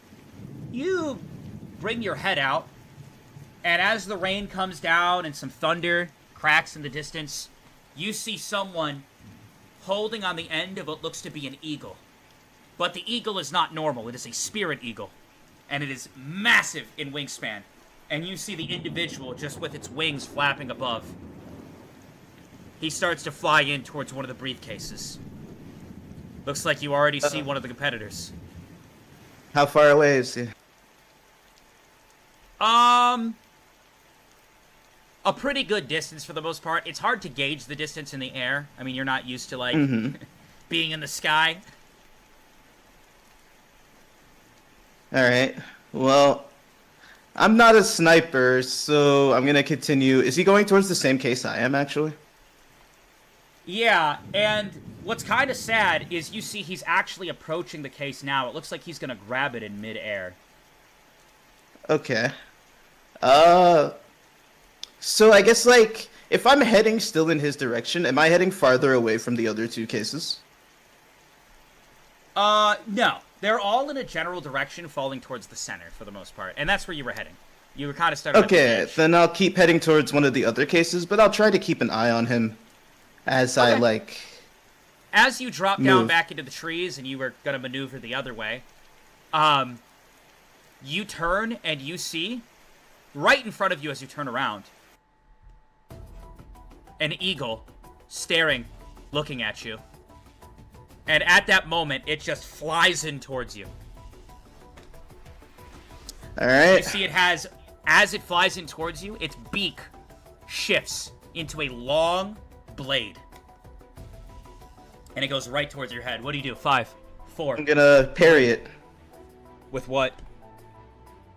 My sword. Okay. 20-sided. Alright. It's a 16. You go to parry, and unfortunately, the beak still slides, and it sinks right into your shoulder. Ow. You yell out in pain, and you fall from the tree. So you get pierced, and now you're falling. You're about to hit the ground. What do you do? Summon Bella to catch me, hopefully. Bella quickly leaps to go to catch you. As she goes to leap and catch you, you see Bella also get pierced by another eagle.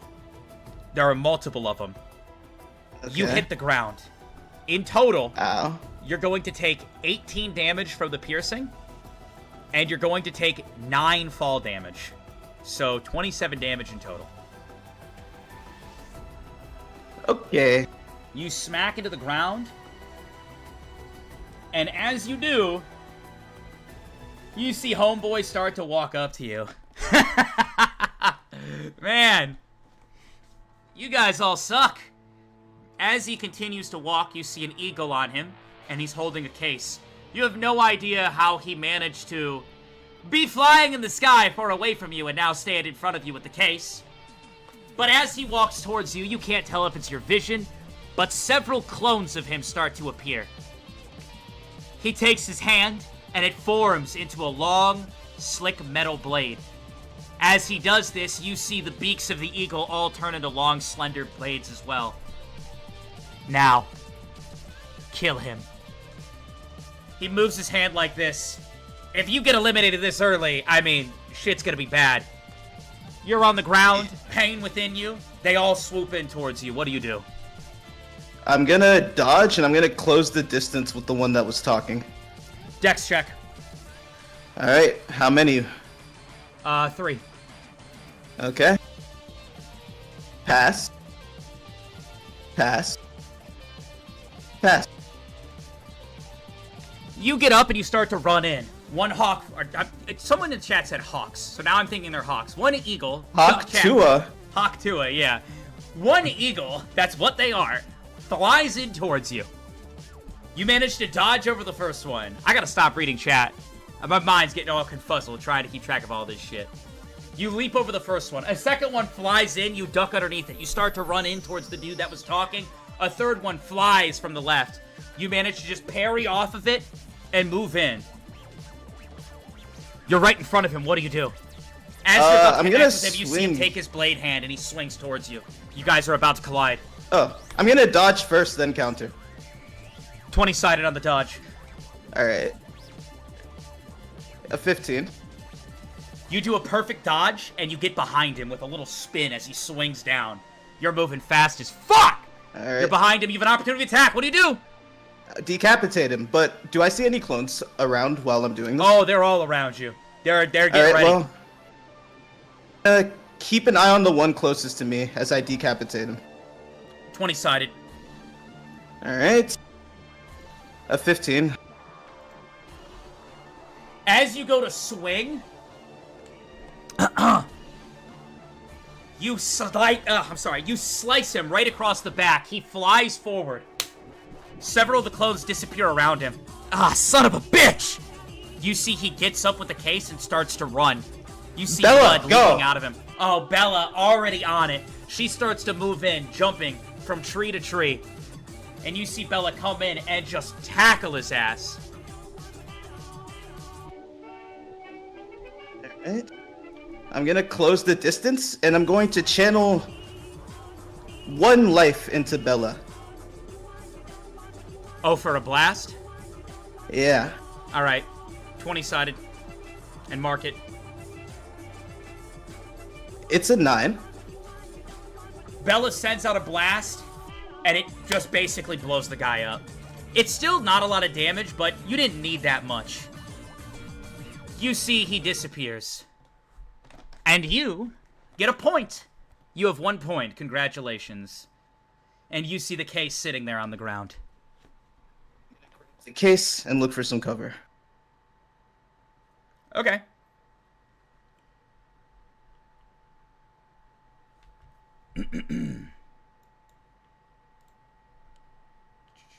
you approach the case, you go to pick it up. The moment you go and set your hand on the case, roll a 20-sided. Oh my god. It's a 9. You get drop-kicked right in the face. You see someone just come in, and his foot connects right with your face. Take a total of 8 damage. The case flies out of your hand, and you see a dude with long hair and sunglasses on.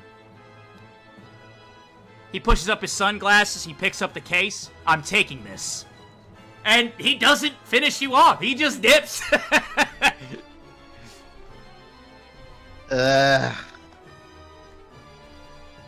You see Bella immediately start to track him. Alright.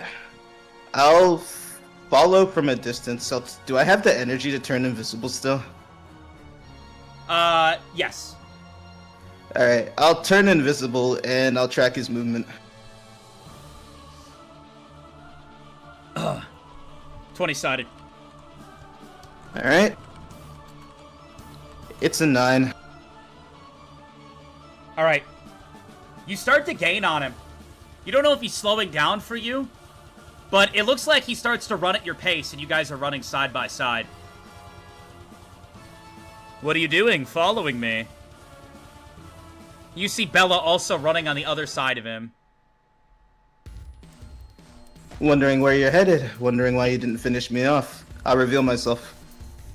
As he continues to run, you scared? You worried that I'm gonna take you out? If I was scared, I wouldn't be following you now, would I? Alright then.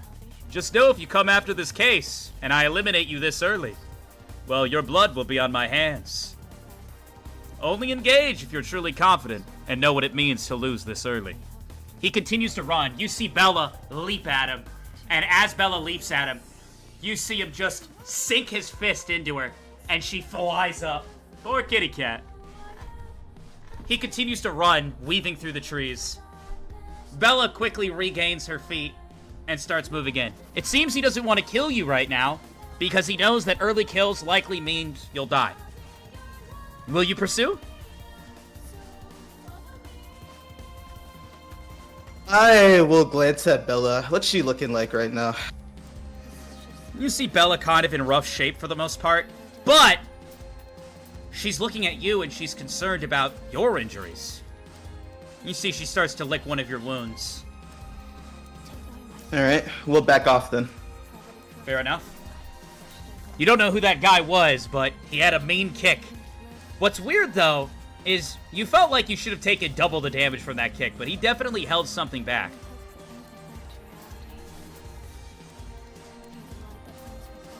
Alright, I need to find some cover and a place to rest for a bit. Okay. Roll a 20-sided. Alright. A 15. You scout around a little bit, you look around. Oh shit. No, this music doesn't. No, these hey, songs yo, don't play. bro. These I songs, was like... that'd be bad. That'd be bad. The danger dice.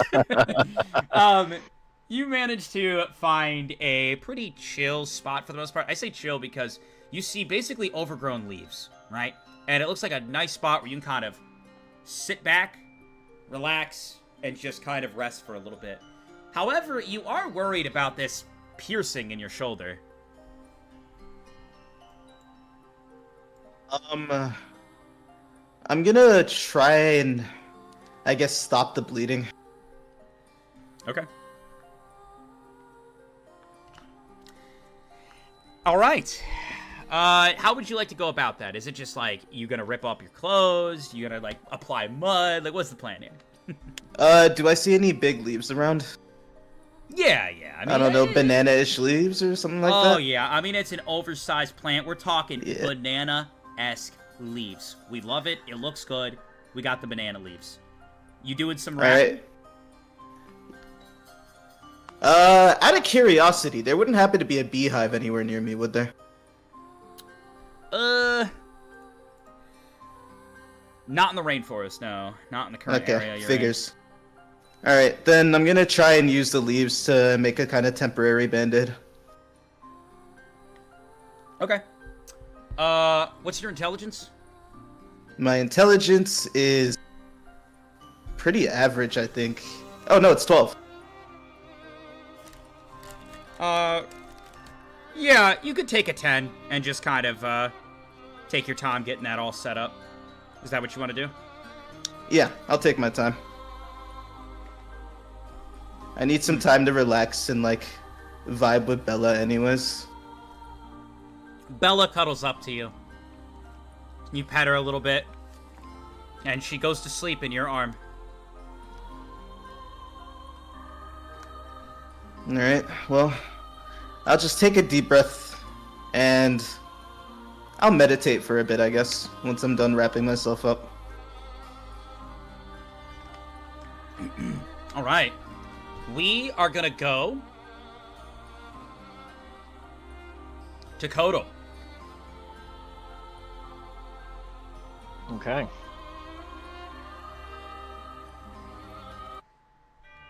Kodo, you wake up. Rain coming down on you. It irritates you as it trickles down your face. Fucking You rain. sit up. You look to your left, you look to your right, you see tall trees all around you. Alright.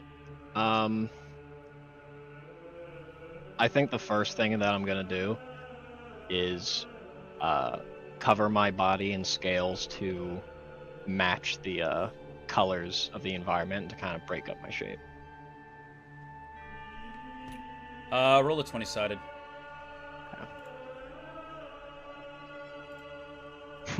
8. Hold on, I'm gonna adjust your volume. It's really hard to hear you. For me, at least. Oh no. Is he a Am I little quiet? quieter for you, Chad, or is it just on my end?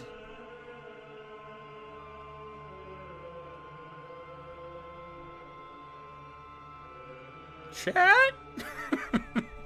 Shit, what happened? Chad? He's alright? Alright, cool, cool, He's cool. alright. He was was quiet. quiet. Need to hear now. Need to hear. I can hear him fine. Okay. Okay. Alright. Alright. Roll a 20-sided. I think I already told you this is for the scale change. Did you already roll it? I got fucking distracted by the, I did already roll it, and it was And what did pretty you bad. get? What did you get? Oh, it was bad. It was an 8. Oh shit. Yeah, no. Yeah. Yeah, no. I mean, you still make some scales. You make some offensive, defensive scales on you for the most part, but yeah, unfortunately. Not anything super. No, yeah, no color shifting, unfortunately. All right. That's good. That's all right. They should still You be actually see somewhat- something though. As the rain comes down, you see a blue portal right next to you. It's expansive as it goes across the forest line. So it looks like you have a pretty early decision to make. From the description, from what you recall, the Spirit King said that this splits into 3 different territories. Would you like to go to a different territory? Or would you like to stay here in the rainforest? Can I see what territory I would be going to if I walk through this portal? You cannot. You're not sure. And unfortunately, with where you're thrown in, you can't really, like, determine at what point of the portal you're at. Because it's just so vast.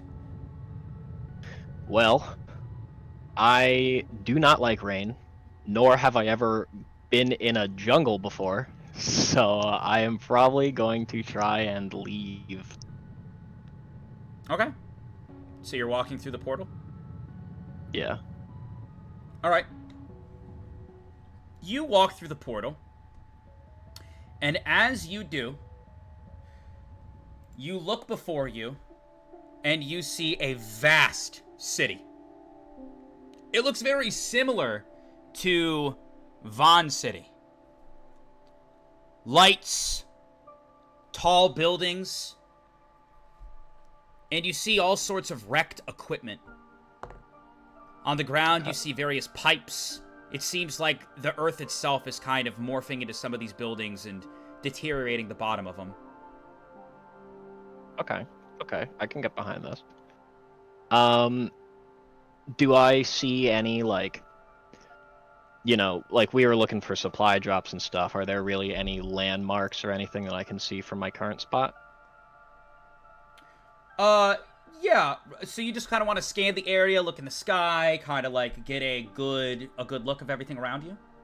Yeah, and honestly, if possible, where am I? Like, am I in the middle of the buildings, or am I kind of high up where I can see the tops?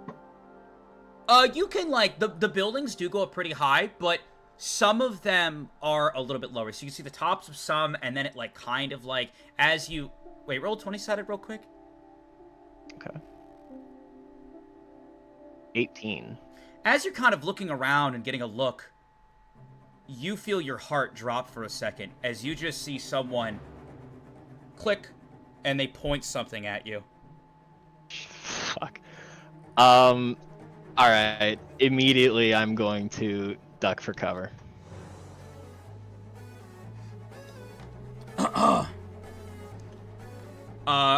Roll a 20-sided. Fuck! I got a 2.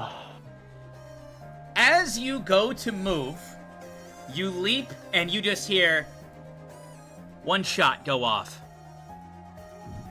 Jesus Christ. A bullet snipes you right through the arm. You scream out in pain, and blood leaks out of you. It seems you're 18, and your sporadic movement definitely do some damage to you. Okay. Take 12 damage, and you're bleeding out. It seems they realize you're still alive. You see them already readjusting. Okay. 5, Alright, so 4, 3. do I... Okay, 2. have I seen where they were? Can I use my proficiency with navigation, like, to kind of plot out a route where I can use I mean, cover? you can see that they're on a building. You're about to be shot. Well, I took cover, we don't man. have time to be like, let me put in the coordinates and map out a direction real quick. I think if we go slightly east, the wind will blow us a little bit and give us a... Roll a 20-sided. You're getting shot at. Okay. Time's up. 14. Thankfully, due to you being a little bit more aware, you managed to maneuver, and you managed to basically duck behind whatever this debris is, and it gets shot. Chat complaining about a fan. Guys, the fans are gonna be on. Sorry, the fan. I'm just gonna say it's right. The fans are gonna be on. It is like actually like 90 degrees in my room, and I would not be able to host. So you're gonna have to deal with some background noise. That's just how it's gonna be. I'm sorry. That's just how it's gonna be, chat. That's how it is over the summer. The fans gotta be going, or your boy will die. We won't get further than an hour. That's just how it is. Sorry, guys. Okay, so... Sorry, the whole, like, thing with the fan thing got my brain all confused. I just see them keep talking about it, like, let Vodka Yeah, go! no, absolutely. Quick! The fan's going! And I'm just like, I'm aware. So, It's still hot as fuck, I'm trying. so what has happened now that I rolled a 14? You quickly get behind the first thing you see, and you just hear the shot go off, and it bounces off of something. Okay, then what I want to do is I want to, immediately after the shot hits the ground, I want to pull out my demon bow and fire a shot in his direction. Whew. You quickly set up your bow. You pull that shit back. You know that they are likely aiming. You're gonna have to be quick. Your heart rate starts to increase. You set up the demon bow. Is there anything else you'd like to do, or do you want to just wing it and be like, Just taking a shot. Alright. You take a deep breath. You step out just a little bit into sight to go shoot. Roll a wisdom check, an intelligence check, and a 20-sided, in that order. Wisdom, intelligence, and a 20-side. Jesus. Okay. Okay, the wisdom passed. The intelligence didn't. And then I got an 8. An 8? Yeah. Jesus. At that moment, you shoot. He shoots. Roll a luck check. Fuck, dude. Jesus Christ. I rolled a 9. My luck is 13, if that matters. Bro, you get fucking sniped. Yeah. You get fucking sniped. You just fucking... right in the head. Blood splatters out from you. And you go to the ground. Everything goes dark. You go to 1 health and you're unconscious. Oh, no. Bruh. Oh, no. Sayless! Bro took a bow to a gunfight. That's crazy. You find yourself in a building. You look and you see windows across the way, and it looks like an office space for the most part. A long table with various chairs in front of you. You look outside one of the windows and you see it's cloudy for the most part. It looks kind of like a wasteland, but there are various building chunks around. And there are some cobwebs and spiders in the corner of the room. Yo! It's your moment! Yo! Holy shit! Take note of that. Take note. Write that down! Write that down! Write that down! It's his moment! He's been waiting for this for so fucking long! This window, am I able to go outside of it? Or not?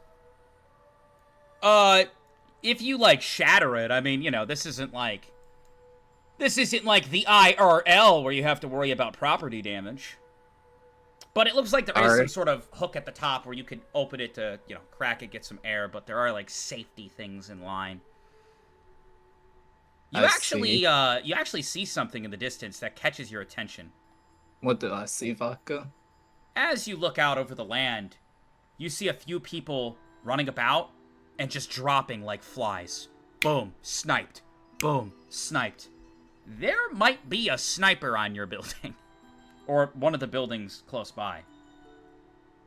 I'm gonna try to do aura awareness check to see where this, like, sniper is potentially at. Aura awareness check. Yeah, go for it. That'd be a 20-sided, like, the actual aura awareness check. Yeah. I rolled a 2, so I pass. He's up on this building, for sure. On the one you're alright. As you notice that as well, you see a familiar face walk through a portal in the distance. You see Kodal walk through. You haven't seen him since the scream out. I mean, you kind of got to look at him, but, you know, you didn't really get to talk to him since all that happened. Yeah. You see him walk through, and your first thought is, this dude's gonna get shot and die. Do you want to continue to watch, or are you gonna do something else? How high up am I compared to where the roof is? You're definitely a good number of floors up into the air, but you still got a way to go. You probably got at least, like, you don't know the exact number, but you got at least, like, 10 more floors to go up. Alright. I want to try something, Vodka. I'm gonna unsheath my katana and break the window with the handle. Okay. So I can climb out. And then once I'm outside, I want to stealthily try to approach this sniper using spider walk up the building. You unsheath the katana. You do exactly that. You make minimal noise and you start to spider walk up the side of the building. As you spider walk up the building, you see that Kodal gets sniped in the head. And it gives you an immediate, just like, embodiment of fear. Because you know that anybody who dies early is, like, cooked. Like, potentially out of the game, done, dead, and you guys just got here. Oh boy. Do you change How much- course or anything, or? How much? Am I closer to the sniper or Cole at this point? Kodal is far out. I mean, you could still see him. You've spent enough time with him that you know what to look for. You know what he looks like. But yeah, he's far out, so you're closer to the sniper at this point. Out of curiosity, are there any nearby trees? No, there is like No. overgrown vines and like fucking rocks and bushes and shit, but there's not like just, you know, an embodiment of trees for the most part. Yeah.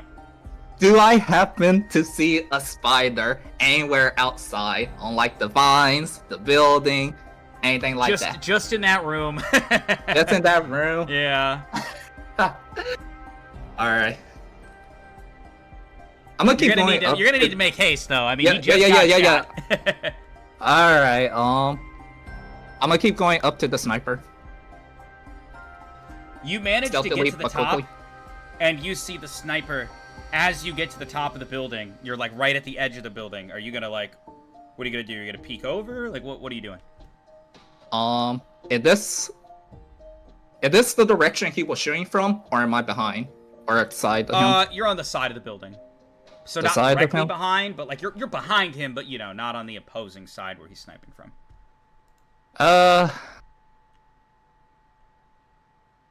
Yeah, I'm gonna go up. On the Okay. roof. 20-sided. Alright then. A 14.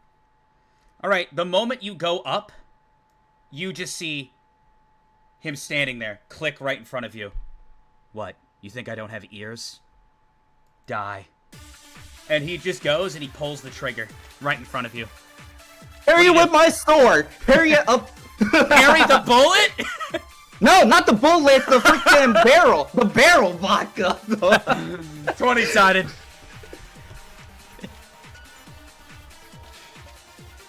A 16. You parry the gun upwards and a gunshot goes off into the sky. Kick him You in the see- chest! You see a lot of people get alerted with that. 20-sided. Kick him in the chest! We're gonna make him fall off the building. 18. You kick him in the chest, and he slides backwards to the edge. You see, Approach! at that moment, a little mime appears next to him. Clone his blade.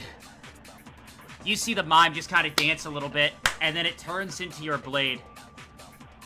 And he runs over, and he goes to clash with you. I am going. Alright, I'm clashing with him, but if I can get it to where either A, he cannot get like a good swing after the clash, or like we're just neck and neck, I want to grab the wrist holding the blade. If I'm making sense. Kind of. So you guys are gonna go to clash, and you want to basically like... Clash first. If I make his blade go like where he can't control it, grab the wrist.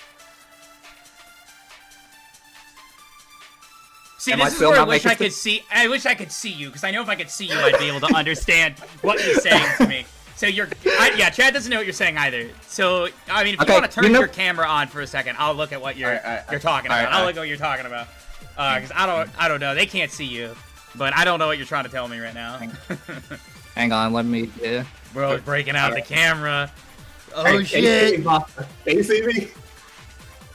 Okay. Alright, Clash, if his blade go like that, or that, grab his wrist and crush it. Okay, got it. Okay, so he's intending to clash. And if the blades bounce off each other, he wants to reactively grab him and pull him in by his wrist. All right. Crush the wrist. You guys move in. You're about to swing. You're about to connect. 20-sided? A 17. You go to swing down. You're about to cut his fucking neck, and then your blade bounces off of an invisible wall.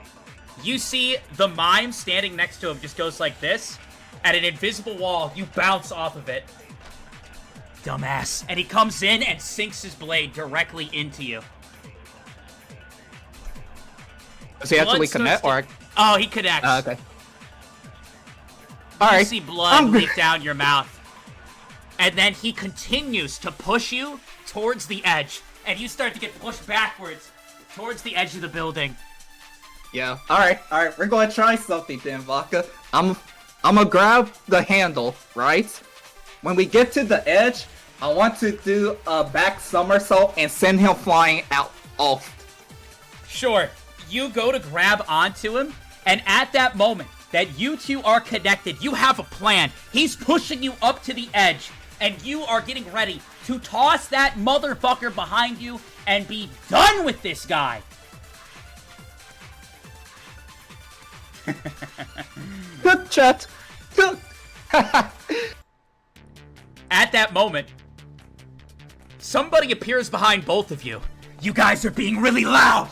And someone with a monkey on his shoulder comes up and he shoves both of you off the edge. A third spirit user appears. At that moment, you see him tumble into you and you grab onto him. And you guys both get shoved off the edge. You're about to fall backwards. What do you do? Alright, so I'm still doing the somersault plan. Yeah. But I'm kicking him off. The sniper. Okay. This is so stupid. Dex check twice, strength check, and a 20-sided. Yo, what the hell? Pass both my dex checks. You say a strength check? Yeah. I tied. And then a 20-sided. Yo, I rolled a nat 20. The monkey guy with a smirk on his face shoves you both. You see the guy with the mom, you piece of shit!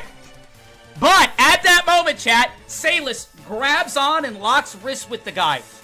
And as he gets pushed back, the building edge right behind him, you see Salus dexterously just go backwards, somersault, and kick the dude off of him. And you see Salus at the edge of the building just launch the mime guy off of him. And he starts to fall. Out of curiosity, is that katana still in, like, pierced through me? Or not? Oh shit, wait a minute. My bitrate died. My bitrate died. Yo. The stream might have died. The stream might have died. Twitch sucks. I'm done streaming on Saturday nights. It's back. It says it back. You're back. It's back! Alright, for anybody that missed it, the monkey man came up behind both of them. So Salus is here at the edge. He has a blade in his stomach, and he has chosen to lock wrists. He's grabbed the wrists of the mime, the guy with the mime wielding the blade. And as the guy with the mime gets shoved, Salus at the edge of the building uses momentum to lean backwards, dexterously just do like a fucking bridge, grab the guy's wrists, and launch him and kick him off. And you just see the dude with the mime, shit, just fly off the side of the building. And Salus, you sit there laying, bleeding out. The blade disappears within you, since it was part of the mime's creation. And you, like, heart just beating to fucking hell and back. You take a deep breath, and then you see the guy with the monkey man above you. His fist turns into the fist of an ape, and he swings down directly at your face as you're laying there on the ground. What do you do? Fine. No, rolling off, fireball down the building. Hell no. 20-sided. 18. You roll off the side of the building, and you connect your feet with your spider walk. And you just hear, there's no way he just offed himself. The monkey man looks off the edge, and you just look back at him like, shaka bra. Throw the dagger up to his face. Fuck that. You're throwing the dagger at his face? The Rambo? No, the golden dagger. I have that. 20-sided. Another 20. Oh my god. There's no way. You take the dagger as soon as he looks over to see if you're dead. Salus just takes the golden dagger and launches it upwards, and it just sinks right into the dude's head and explodes on impact. You just see ding, ding, 2 points. Salus. I want to And try you just summon the eliminate both golden. of them. I want to see if I can summon the golden dagger back to my hand, like my father did. Yeah, you just think about it, it comes right back to your hand. Alright. Now I am running as fast as I can to Kotal. Alright. You quickly run over to Kotal. You see him laying there. Bro has a bullet hole in his head. He does not look good. But he hasn't vanished yet, which means he's still alive. And he hasn't taken enough damage to where he's deemed out of the game. But yeah, he's not doing too good. Alright, first off, I'm going to summon like 2 or 3 spiders to freaking like bandage wherever I got stabbed at. While they're doing that, I'm gonna use my own web wall to freaking bandage up Kotal wounds. Damn, you're popping off tonight. No, I have to do it. Fuck You're this. popping the fuck off. Jesus Christ, your plays are crazy. Your plays are crazy. You're separating yourself. If this is Blue Lock, you are separating yourself, buddy. Alright, you get all this bandage web work going, and as you do, Kotal, you actually wake up. It seems that the shot wasn't fatal, but you kind of blacked out because you thought it was. You do have a fucking dome shot to you, but thankfully it kind of just slid by you. Still not ideal, but, you know, it was more of like, you thought you were shot in the head in that moment. But it was still slightly off due to the bow. Mm-hmm. But you're sitting there at 1 HP, and you see Salus, spiders, web working, and he didn't eliminate you. He's there. He has 2 points floating above his head, so he's participating, and he's working his ass off to bandage you and get you back on your feet. What are you doing? What does it look like? I'm bandaging you up. What's the point? What do you mean, what's the point? I mean, I've done nothing but fuck up. I've done nothing but put you guys in danger. And I've tried to be powerful. And everybody else is just so much stronger than me. And I just don't know why I'm still here.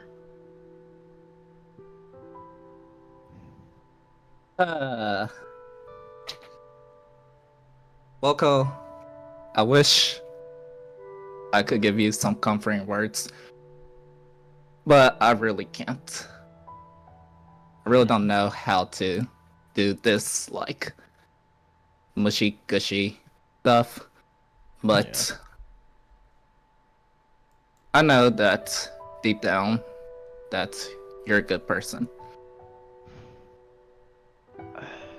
I know that that's what you think, but you're wrong. And I know that you can't do like this mushy gushy stuff as you just said. Honestly, I want you to just kill me. I want you to take me out of the game. I will not be doing that. You need the extra point. You hear someone... What did I overhear just now? Somebody walks up to you guys, and you see that there's a fox walking next to him. Do you mind if I'm part of this conversation? I just want to talk. I'm not going to sound like Cole. Alright. Go for it. He comes and he sits next to you, And you see he pulls out a lunchbox. Excuse me one moment. He starts to eat. Can I offer you anything? Oh, you'd probably be wary of me, wouldn't you? I mean, anything could kill me at this point, so I really don't give a shit. Well, I come with some comforting words to people that are maybe going through what you are. Yeah. What's that? Kodal, my little buddy here, he can, well, sense the pain of other spirits. As you struggle internally, I can tell that your spirit does as well. And that's okay. Not everyone is fit for what we're being put through. So I come with good news. I'm the number 7. And I'm doing what I can to find people who wish to be removed from this game. With no pain delivered to your spirit, no pain delivered to you.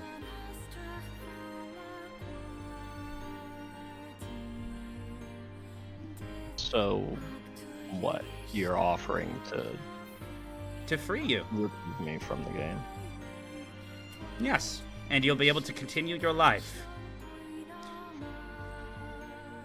Not everyone is fit for this. And if you say no, that's fine. If you need time to think about it, that's also fine. I'm not here to immediately start a fight with you. Mm-hmm. I don't want to just be removed from the game, though. I want to die. I have no life back in the real world. This was my only shot. Salus, it's crazy deja vu, but Salus found me in a dirty alleyway in a crumbling city. And he told me that I had potential. And I have not lived up to that.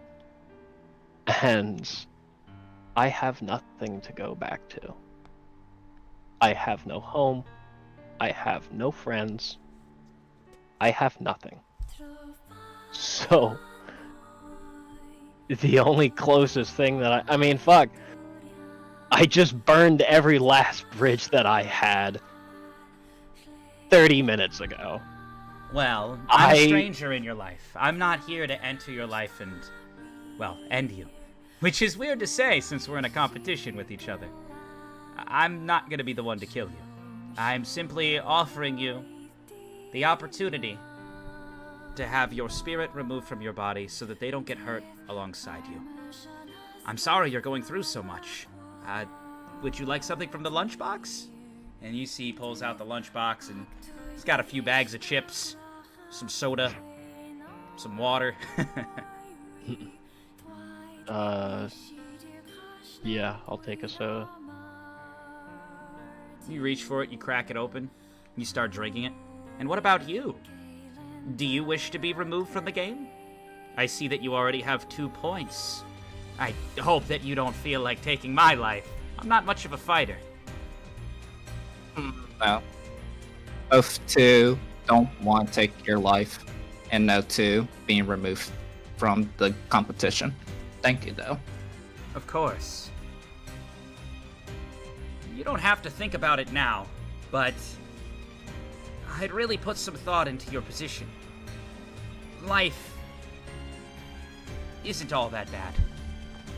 You just need to look for what's good, look for what you enjoy, and pursue that. That's all I've ever done. And look at where it landed me. Also, chat, I see people saying not much of a fighter, yet number 7. They were ranked based on a multitude of tests, which has already been said. Intellectual tests, strength tests, speed tests, their ability to communicate, their ability to do certain things, and level of aura. They are graded in all categories.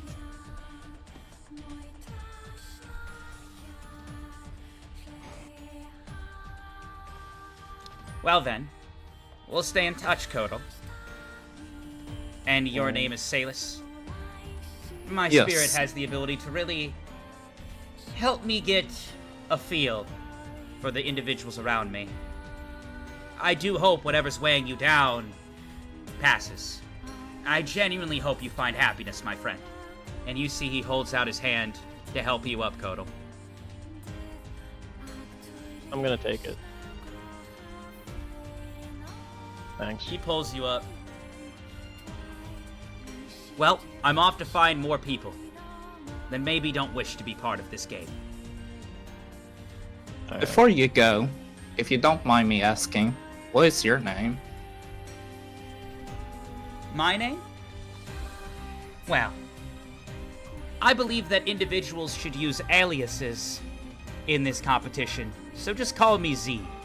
I hope that doesn't make me come off suspicious, but I'd rather not all my info be out there, as I have to interact with many individuals within this game. Fair enough. Best of luck to both of you. You see And to he you walks as through well. the portal. We are going to go to Mitchell. You've been sitting tight for a long time, buddy. You doing all right? Doing great. All right. You ready to game? Ready? Beautiful, beautiful.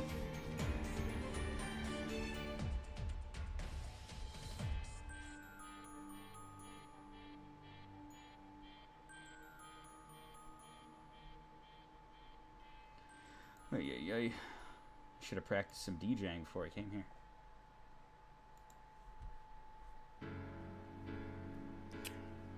Mitchell, you wake up and you see around you are a bunch of dolls, and they have various nails hammered into them. You see various what look to be bodies or replicas of humans hanging around you. There are various weapons all along the wall. And you see a painting, and you swear you see it staring back at you, and then you see its eyes move again. Do I sense any auras in the room? Unfortunately, your aura sense is more skewed than usual. You sense auras, spirits, humans, ghosts. It's just all an amalgamation. It's almost as if the house that you're currently in is alive.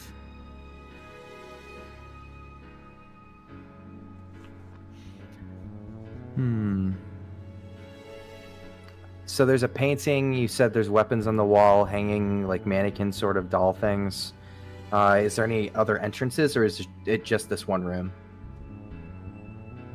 There are various doors in front of you. Every room, I shouldn't say that.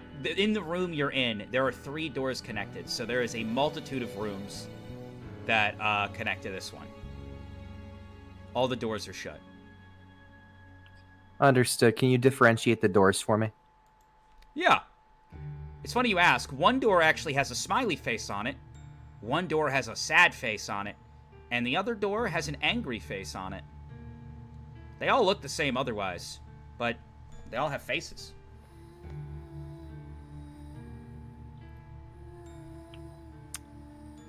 I go through the smile door.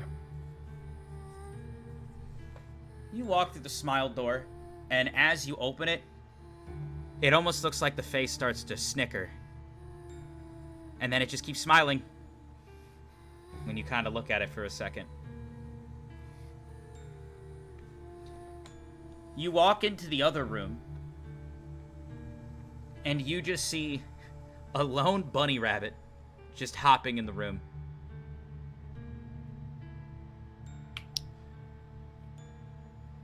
Do I notice anything off about the bunny? That's cute. Cute little bunny. Cute little bastard. What else is in the room? For the most part, you just see the wooden floor, and then you don't see any doors. It's just that. You see a few paintings on the wall. The paintings are all looking at the bunny. Some of them are looking at you, and then they're looking back at the bunny. I take one of my ice axes and I throw it at the bunny. 20-sided.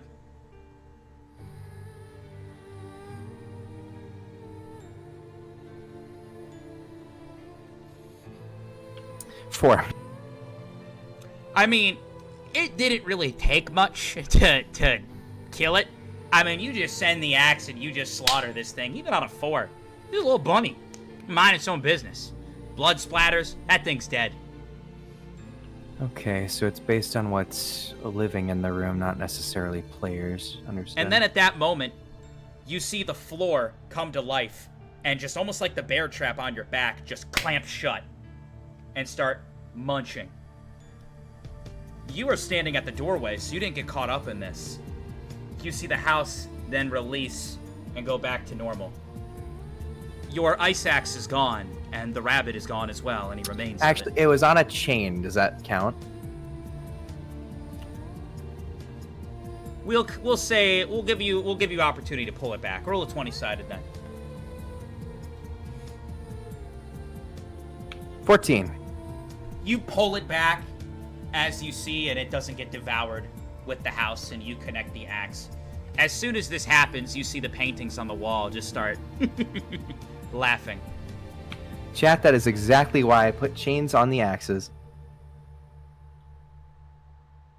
Can I take a look more at the top of the room, see if there's anything to swing on? You look up at the top of the room, and it's funny that you said you wanted to look here, because you actually see what looks to be a trap door at the top. But you almost missed it because it blends in so perfectly with the ceiling. You just managed to see that outline a little bit. Your perception is helping, and you feel locked in. Is there anything on the walls that I can throw my ice axes onto that could, like, grappling hook it? Unfortunately, no. There's just the paintings. That's all you're really seeing on the walls and the ceiling in the vicinity. Is that all that's in this room? That's pretty much it? Yeah. I'll back away for now. I'll start exploring the other two doors. Okay. I'll start with the sad door. As you start to back away, you hear a buzzing go by. You just hear a bzzz. And then you hear more buzzing. And you look, and you see various bees are swarming around you. Or maybe they're wasps. You're not sure. One of them clips onto your skin. Another one clips onto your skin. I immediately try shaking them off. You quickly, go like this. And the moment they get swatted, it's almost as if the swarm doubles in size. And they start to I immediately swarm summon an faster. igloo around me to try and block them. 20-sided. 19. You summon an igloo, and a lot of these wasps get buried in the snow. It seems the cold and the impact kind of take them out, put them out of commission for a little bit. They're kind of spooky looking. You get a closer look, and the bees almost look mechanical to some extent. They're about this big, some smaller than others. You look, and you see several are weaving through floorboards that are connected in the ceiling. And they start coming down from the ceiling. They immediately turn to you and start swarming in, the buzzing picking up more heavily. So they're on the outside of the igloo, right? They're all trying to, get in? This is from what your perspective is. They are kind of swarming around, looking for a way to move in. Gotcha. I'm going to try and stomp on the ones that are on the ground and see if I can destroy any of them and how easy it is. Okay. So you're going to stomp one of the bees? That are kind of in the snow, right? The ones that kind of deactivate a little bit? Okay, 20-sided. 10. All right, the moment you slam your foot down and crush it underneath you, you just hear beep, beep, beep, beep, beep, beep, beep. And at that moment, you feel absolute danger go through your heart. I immediately unspawn the igloo, I run back into the smiling room, and I immediately form an igloo around me as a shield. 20-sided. 14. You step, you hear beep, beep, beep, beep, and at that moment, you despawn the igloo and you start to run. And you just see the bee that you crushed explodes. You get knocked forward into the room. You see yourself land right in the center of the room where the bunny rabbit was, on the ground. I immediately go to beat a flashback you. I immediately form an igloo around me, much like the shield that I formed when I fell out of the hotel. 20-sided.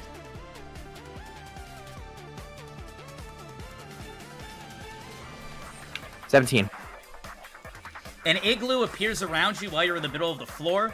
You make it thicker, you make it more heavy, you focus on different parts of the snow, and the house continues to crunch, and you feel yourself almost getting crushed in your own snow as the pressure starts to push on both sides. Additionally, bees start to swarm in as well. I try to throw my ice axes on the top of my igloo, and I try to pull myself out as quick as I can and immediately unspawn the igloo. That's a good idea.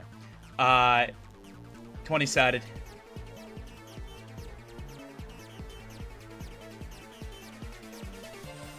12.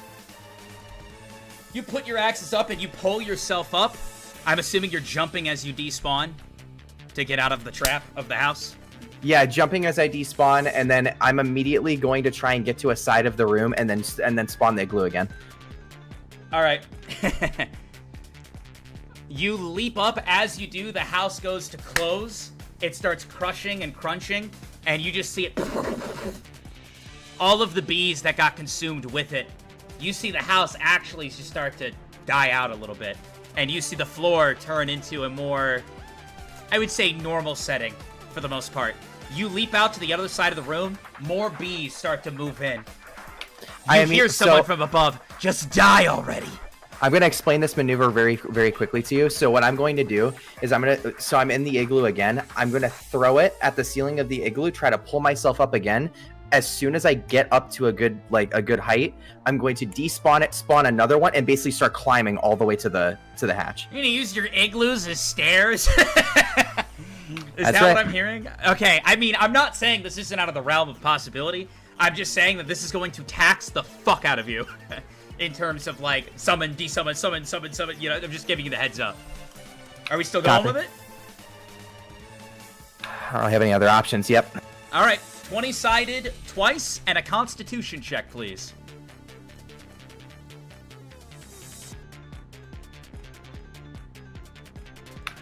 I got a 3 and a 19. Constitution, one moment.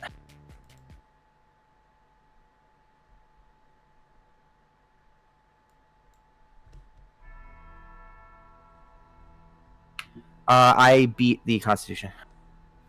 Okay.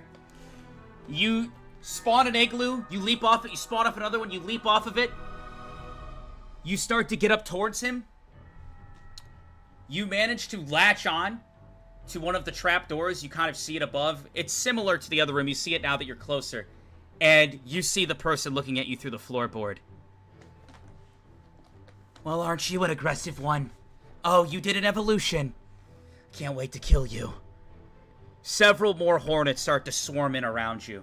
You're hanging from above. When you say, you can see him through the floorboard. When you say see him through the floorboard, can you describe that to me real quick? Yeah, so there's like layers of floor that are kind of like laid out because it's older structure, and you are hanging on basically the handle of this like trap door that goes up to the next floor. As you look up, he's kind of crouching down, holding his hands up to the floorboard, and that's what's summoning all the bees to spawn into the room. So he's on the floor above me, holding his hands on the floor. And honestly, the floorboard isn't that thick, to be completely honest. I mean, it's still some layers, so, you know, I don't think you're just gonna be able to punch through it, but...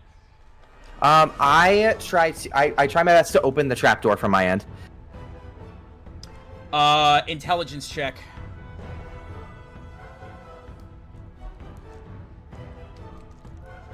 Pass. Quickly, in a time of need, you manage to shakily finagle it open, but as you do, you feel a prick on your neck. You got stung. You were being careful, you were being aware, you were utilizing everything that you could, but you did get stung. It seems he was playing around certain maneuvers. And as you open the door, almost as if you're on a drug trip, you feel like you're gonna throw up. Almost instantly. You see him. Oh, man. Aren't you like number 50 or 60? You really thought you were gonna win? You're pulling yourself up a little bit. Your body's kind of just reactively doing stuff on its own at this point. You manage to pull yourself up, and you just feel like reality zoning in and out. You feel numb. In the last bit of consciousness that I think that I'll have, I want to have my body tackle towards him, and I want my back to be towards him. Okay, so you're gonna kind of like lay down. I'm basically gonna try and flop my back onto him, which is where the bear trap is. Yeah, I understand that. I just like I'm thinking so how you're gonna position yourself. So I'm assuming you're gonna start slowly moving in that position. So the plan, I guess, is like once I move myself up, whatever little strength I have left is just to charge into him and try and get him with the bear trap. Sure.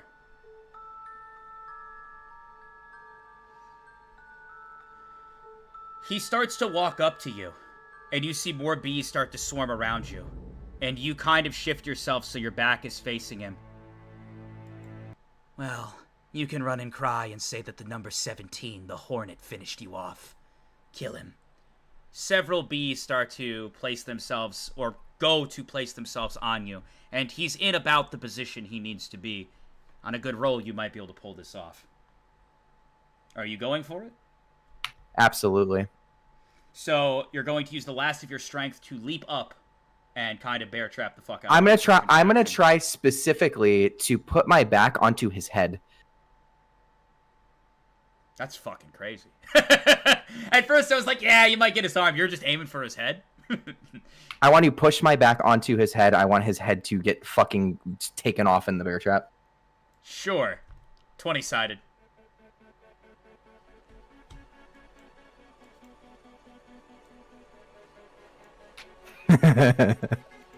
19. Oh my god. Yo, where were these fucking rolls when I was fighting Chris Kyle, American Sniper over here? The bees start to land. The bees start to land, and at that moment, when he thinks you're down and drugged, you use the last of your strength to leap up, and he tries to be reactive in that moment. He backs up, and the bear trap just hits right against his cheek, and it just...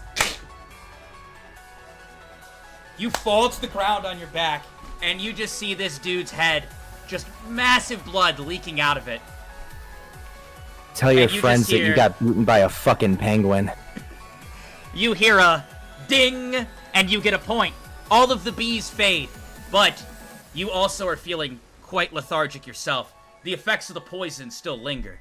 What will you do? I try to, oh goodness. Okay, I'm gonna try it with a little bit more strength to summon another igloo, and also summon Lup and ask Lup to get me a boba that like, oh goodness, hold on.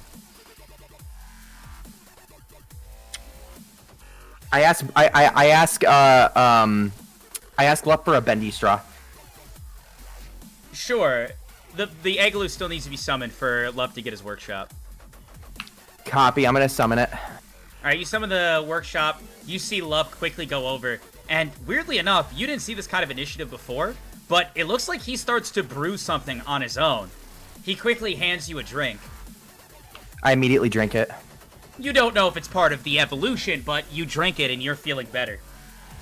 And you see Lup look at you and give you the salute. Good job, King. You look around and you see a bunch of coffins in the room around you. I immediately hug myself just in case there's any leftover damage. 20-sided. Dude, I'm on fucking fire right now. 15. Yeah, whatever. You're fully healed and there are no ailments. Whatever. Fuck yeah. This is so bullshit. Google dice are on my side right now. Watch me get a fucking 1 in a second. And you said what else was in the room? A bunch of coffins.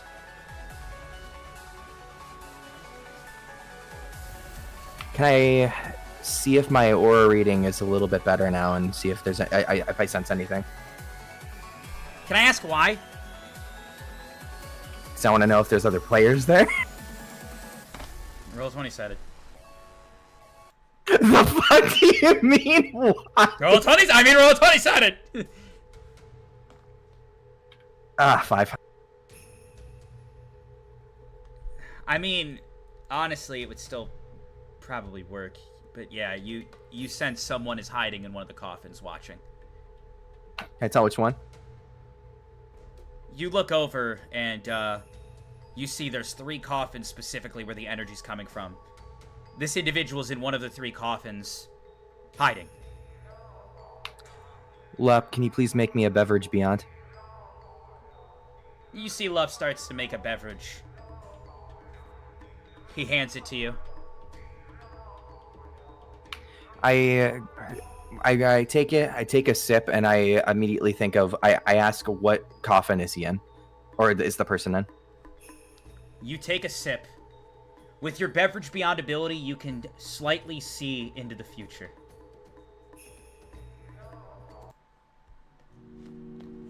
You see an outlet of the future where you walk up to one of the coffins. You open the coffin on the right, and you see a frail, petite girl. And you see she has a little mouse spirit with her. She's shivering in fear. She does not attempt to attack you at all when you open the coffin. That's the outcome you see. Gotcha. Once I return to reality, I just announce it. Hey, I know you're in the right coffin. Just come out.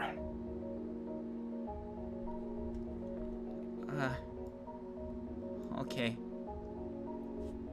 You see it open, and a girl who probably, I mean, she's probably like 18, 19.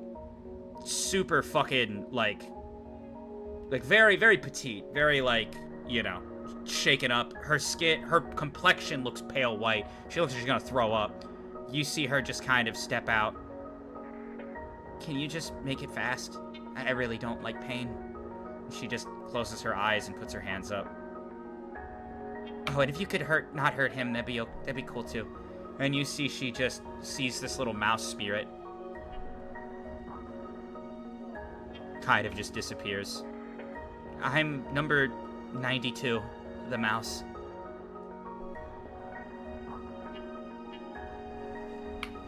So, if you don't mind me asking, if you just want me to get rid of you, do you care if I ask what your abilities are?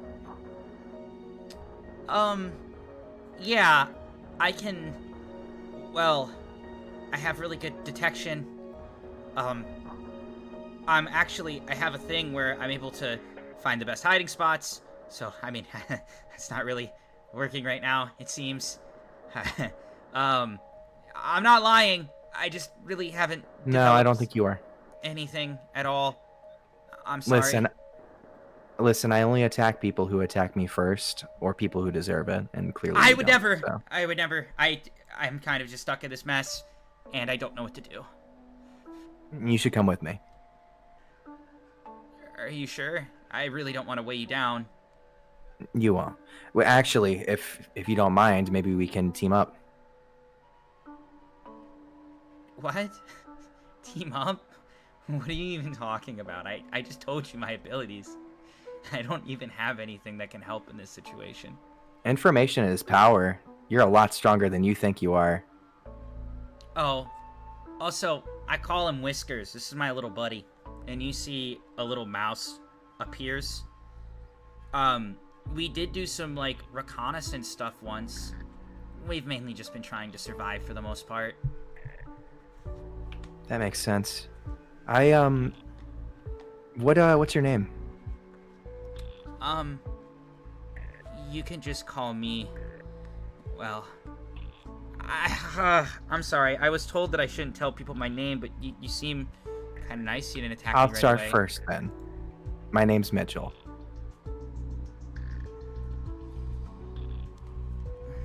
I'm number shit off the top of my head. Hold on. Your name starts with an M too. My name's Mina. Mina. It's nice to meet you, Mina. Yeah, my sister always used to scream my name. She'd go, Mina! And it would scare the hell out of me. I'd wake up to it in the morning. Oh my god. I miss her, though. I hope she's doing well. She, kinda got caught up in this game, too, and yeah, she's not really with us anymore. You see some tears start to roll down her face a little bit. I don't know if these spirits are a curse or a blessing. Maybe we should have left them alone that night. And you see her wipe some tears from her face. I approach her and I put my hand on her shoulder. Are you okay? As soon as you put your hand on her shoulder, you see she jumps. She doesn't, like, dodge you or anything, but you can tell she's very uptight. I'm sorry. I wasn't thinking. Listen, there are a lot of people that are in this game that weren't here by choice. In fact, there's a lot of people who hate being in it. I would rather be protecting those people than to be killing them off. As you guys continue to have this conversation, you feel a hefty amount of aura enter the room. I come in peace. Stay behind me. Not here to fight. I just couldn't help but overhear this conversation. I put my back up to like towards Mina, so that and basically just say like, hey, get behind me. Hello.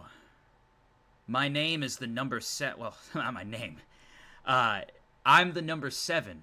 The name Dragon. At least that's the code name I'm going with. I have the dragon spirit. I was using my ability to kinda listen in. If you want, I could free the girl. I don't mind doing that. I'd like to read his body language. You read his body language for the most part, and, I mean, he doesn't seem hostile, but he does have his hand, like, at his waist, and there is a weapon at his waist. So, it's not the weapon's not drawn, but it could be an easy grab weapon, engage kind of thing.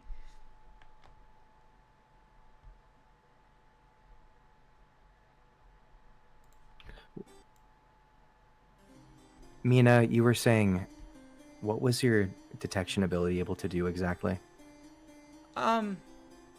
We could detect good hiding spots and the best routes to take and stuff like that. Can you do that right now? You see her kind of close her eyes for a second. Yeah, I think we could. You see her look over. 2 rooms back. 1 left turn, and then out the window should evade most traps. Or major traps, anyway. Sounds good. Hey, I immediately spawn an igloo, and I immediately spawn an igloo, and I trap him in it, and then we start running.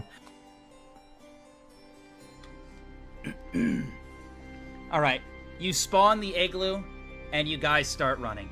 You go the exact path that Mina says, and surprisingly, the house doesn't attack you back in any direction. And you guys dip. You manage to get outside of the house, and, yeah, you see the fun house standing there before you. A lot of people would have been able to, or would have been stuck in there for a long time, but, I mean, W capabilities here.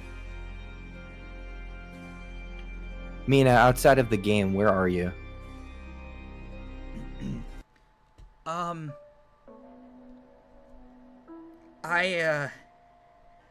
I'm in Von City. I was in the City of Rain, but women tend to get caught up in some very difficult times there. So I kind of ran away from particular obligations. Me and my sister at first thought that this would be a good thing, you know, embracing this power, until we realized what we got caught up in. And then, after she was taken from me, I'd been hiding out in Von City. I kind of whisper to her. I say, "Hey, listen, I'm kind of close. I'm pretty close by to where you're at, actually. So let's talk when we're a little bit more safe, and we'll come up with a meetup spot." Okay. You see her look, and as she wipes the tears, you see big, beautiful blue eyes just kind of sparkle as she looks back at you. Sounds good. I'd like to double check that no one's following us and no one sees us, and then if so, I'd like to ask Mina to. Actually, I'll start with that. You kind of look around and you don't see anyone following or anything like that. You do sense a lot of people are kind of entrapped in that funhouse. But yeah, it's not anything, you're not seeing anything too wild. What does make you kind of nervous, I'll be honest, what does make you a little nervous, is that there is, the 2 portals in front of you. And you remember hearing about this from the Spirit King, but you kind of have a decision from here. One portal you assume will lead you to the rainforest area, the other portal will lead you to the city.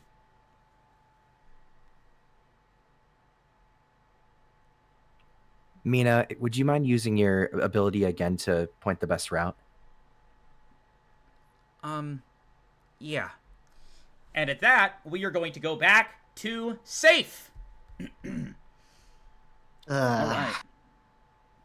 You're sitting for a while, buddy. You're sitting I have for been. a while. I know. It's nice sitting and watching, though, isn't it? You get a little break from the stress. Yeah, it's nice not fighting for my life.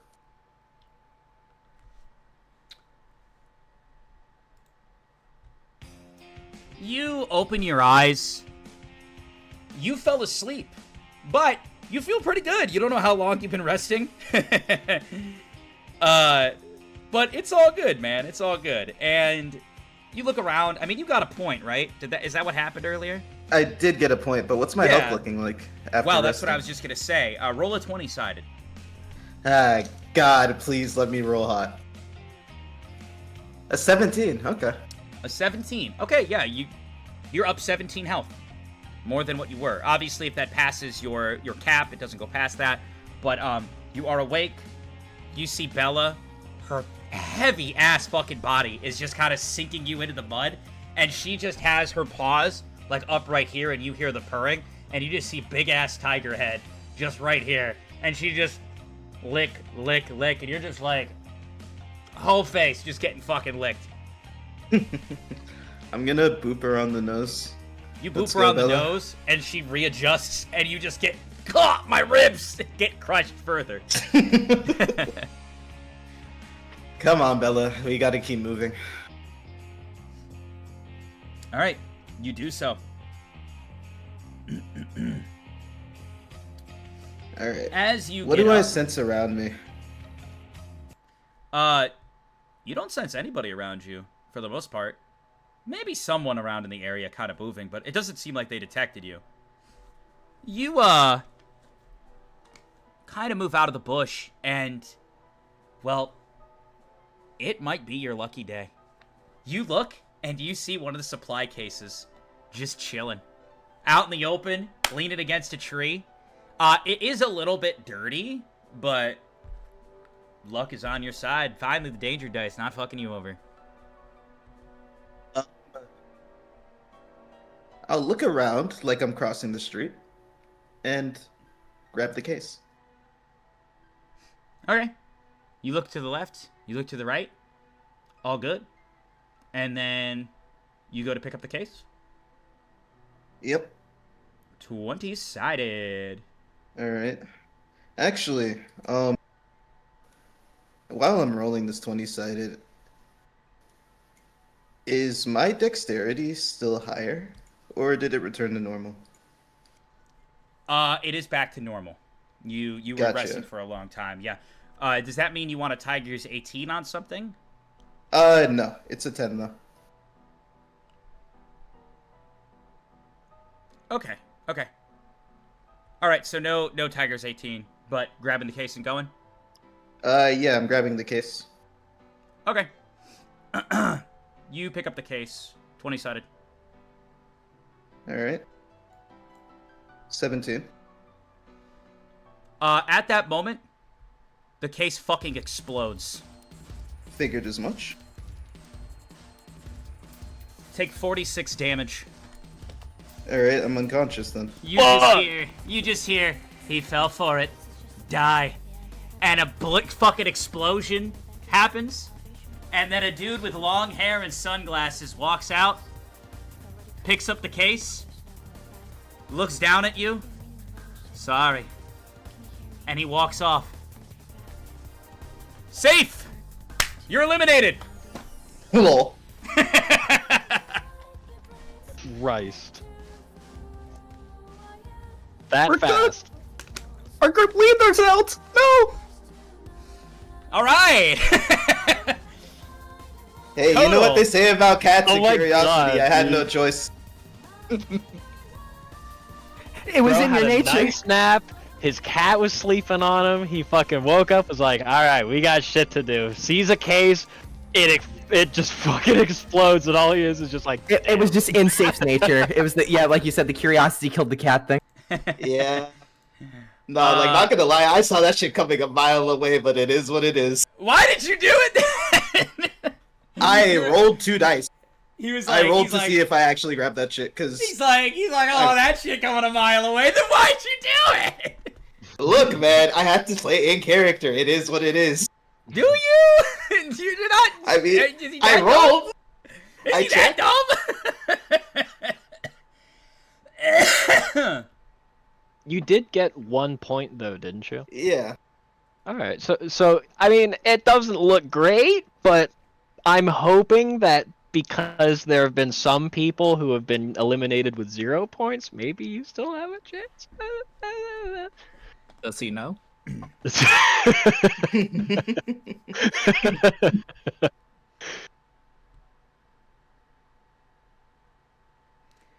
All right, back to Kodal and back to Kodal and Salus. You guys are sitting there. You know. That one guy walked off. You continue to sit there. You relax a little bit. And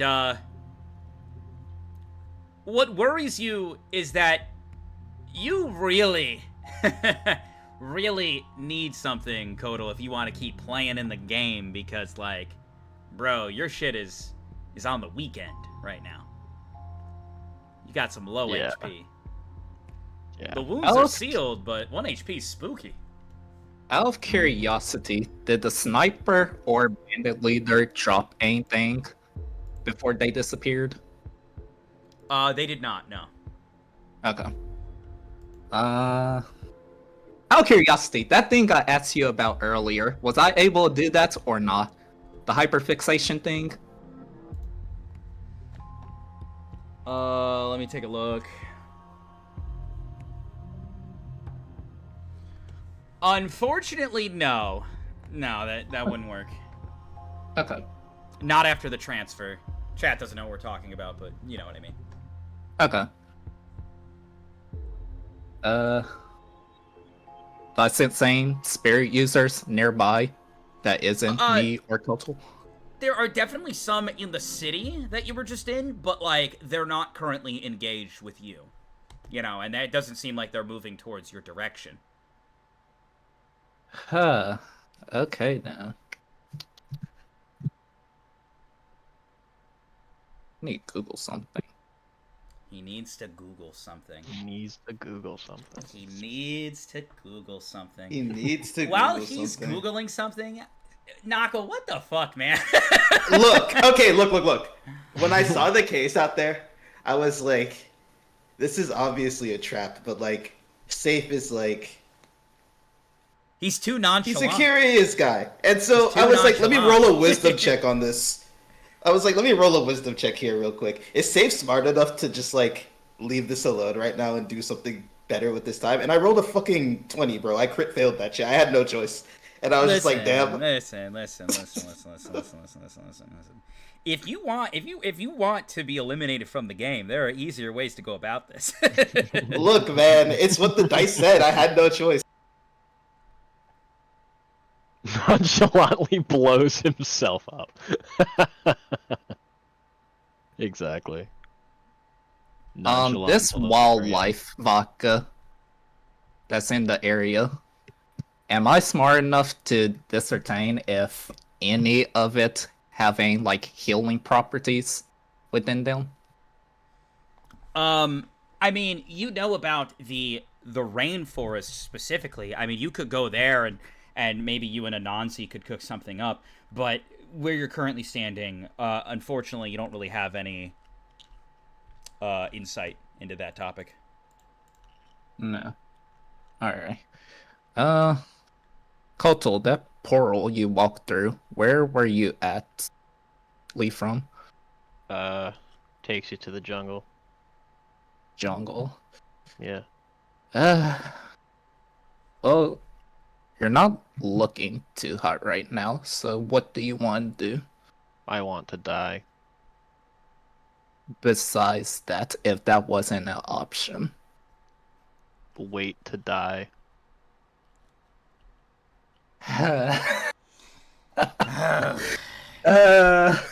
Oh, brother. Dude, he is so burnt out, my guy. Oh, brother. Kotal, let me ask you something then. Before you went on this mindset of wanting to die, waiting to die, what exactly were you fighting for? All those crash outs prior. I mean, just because it was what I believed in, and because I thought it was right, or I thought it was good, or it was just something that I wanted to do. And man, has that really, really gone my way, hasn't it? So now you're saying you don't have anything to fight for? Yeah, No friends or anything like that? I'm fucking spent, dude. I mean, what just happened like 15 minutes ago? I just said, fuck all you guys, I don't need you, and I left. What kind of friend is that? Yet, Safe still tried to apologize twice. And I fucking Mitchell, Mitchell, as soon as you left, he was like, let's go after him. Shit, even back at Trinket Sea, when you stomped on freaking, what was his name, Royce's neck, Rita still came back in the trial to defend you. You got people that cares about you, Cole. I've done nothing but burn them. And I appreciate the sentiment with, Safe trying to apologize, but I'm done. Like, I have been, for my whole life, I have been on guard because everybody has always taken advantage of me. And I have shut that shit away because when you live in a city full of cultists and street urchins, everybody, and I mean everybody, will take advantage of the one little bit of sunshine that pokes through the clouds, and they will turn it into rain. And I have been turned into rain. And when you brought me onto this, whatever this is, this party, this team, for a second I saw sunshine. And I didn't want to open up at all. And I still did, because it is within my nature. I am completely I am a slave to my nature of still trying to do what's good. And when I thought that Safe was killed because of me, because I, again, fucked up, I was like, that's it. I'm done. And then, for just a little bit, I saw Safe standing there, and I thought, oh my god, I have a chance. I have a chance to apologize and to say I'm not gonna do it again, that I want to change, that I'm sorry. And I showed him my heart. And I went to hug him, which is something I have never trusted anybody to do. And I trusted him with that. And he dodged me. And when he did that, all I saw was my fucking father. And then you spoke down to me like a fucking child and were just, oh, come on, like, come along, and fucking beckoned me like I was a child.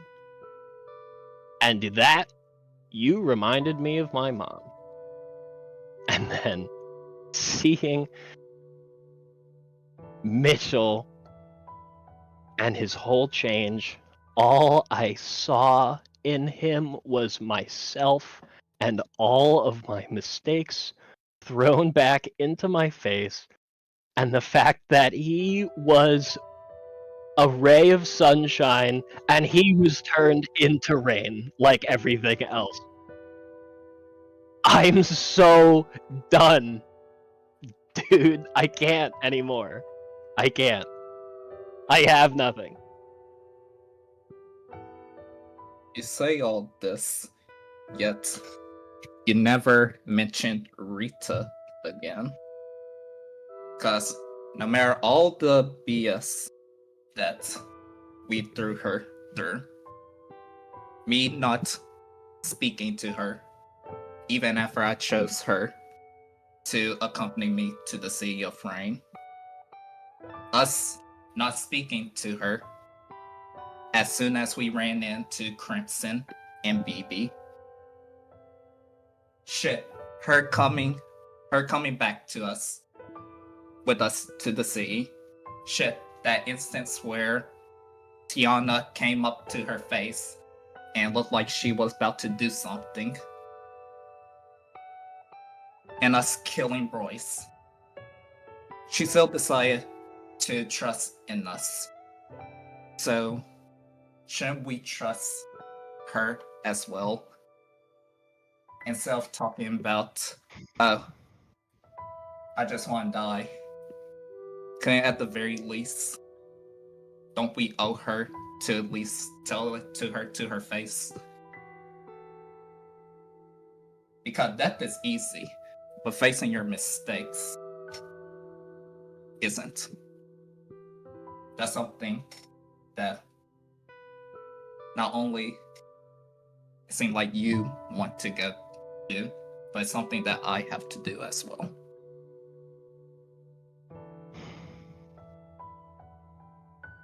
Alright. Only to fix my mistakes. That is the only thing that I'm doing this for anymore. I don't care about winning.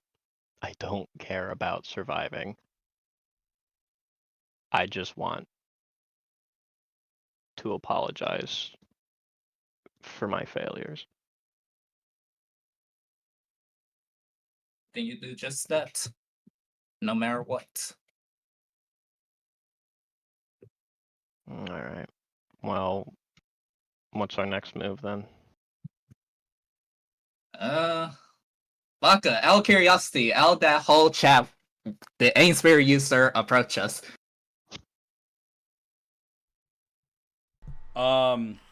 No spirit user approached you, no. You could definitely hear a lot of shit going down in the city not too far from here. Seems people are really getting jiggy with it. It is possible that a rest could help recover some of Kotal's damages if you guys can find a good place to rest out. You also got stabbed. Did I apply damage for that? You did not. That is something I need to do. I know your wounds were already being bandaged, but you are down 16 health, my friend. Alright. If you guys can find a good resting spot that won't get interrupted, you have potential. Spider eyes. Quick check. Those spiders I found in the building. Anything out of the ordinary in there that I should be concerned about? So are you going to look through the eyes of those spiders? Yes. Yes, I will. Okay. Roll a 20-sided. Alright. I rolled an 18. Okay.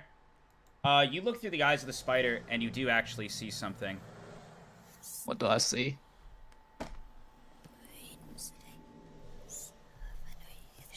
You see Baby Blue walk into the room where you were standing. He was here. Where is he? I thought that he was on my side. Where did he go? You see her kind of look around a little bit, and you see the slime detect on the ground. It looks at the window, and then you see the eyeball, a mutant giant eyeball, come from the slime. Quickly look over at the spiders in the corner. I am getting out of that vision, telling Koto we need to get out of here, and starting to make my way towards the portal, the closest portal that Koto came from. Koto, come on. It's not safe, please. Okay. Alright. You guys go through the portal. As you walk through the portal, at the moment you're walking in, you're kind of at like a mountainside a little bit, and you look, and oh, splendid day. You see a fucking supply drop coming down on a little parachute not too far away from you guys. If you guys run after it, you might be able to get it. Any spirit users nearby? The radius of it? Roll a 20-sided. Okay. Let's see what I rolled. A 13. You do an outward scan, and you kind of can sense the aura of several other spirit users moving in from different directions to go towards this case that is coming down.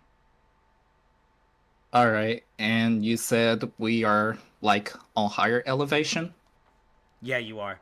And it's probably closest to you in comparison to them, like to you guys. You will have to start moving for it now, though, so I need a decision. It can contain health items, at least that's the general idea that was given to you. So this could be your ticket out. Total, I think we need to take the risk.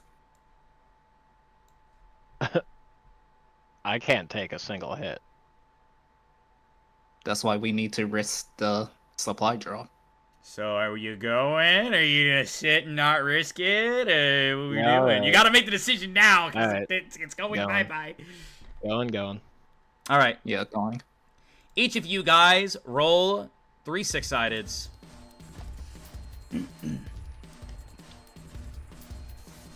Alright, let's see. I rolled a 5, a 6, and a 3 for a total of 14. All right. I rolled an 11. In total, right? Yes, in total. You guys yes. start running as fast as you can. You see it, baby. You see it. You kind of look to your left. You look to your right, Salus. There are people moving in next to you. And you see another dude running not too far away from you. He just kind of glances over at you. And you see he holds out his hand. And he sends out just a massive... It's kind of like is reminiscent of Pip a little bit. A massive just snow blast flies towards you as you guys are running. I am dodging! Dex check twice. Wait, so is it I passed going to both. hit both of us, or is it just... Yes, Salus? it can hit both of you guys. Okay. Then I want to fire a demon arrow through the snow into the guy who's casting it. While you're running, you're gonna hook up that bow and be like, ah! I mean, you're welcome Get to it? it. Yeah, I'll give it a shot. All right. as you guys continue to run and you're moving down the way, you get your bow ready. And you just see this Salus. You're like, what the fuck? Salus, what did you roll for your dex checks? Was it a double pass? Yes, it was a double pass. Okay. You, oh god, I didn't want to put this. Oh no!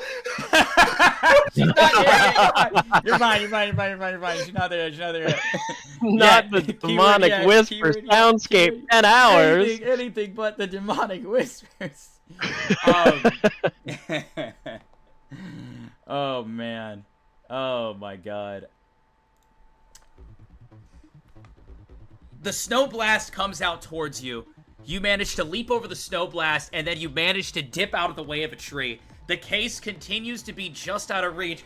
Kotal, you're running. Ah! You take the bow, and you fire your shot. Roll a 20-sided. Oh, I got a 17 this time around. You shoot the bow, and the arrow flies out. You see the guy stops. The arrow's about to connect with him. He goes like this with his hand. A giant snowman spirit appears and eats the fucking bow for him. Jesus Christ. Frosty ass motherfucker. He's got a snowman! Oh, this bitch is supposed to be powerful. You just ate it with snow? It's on fire!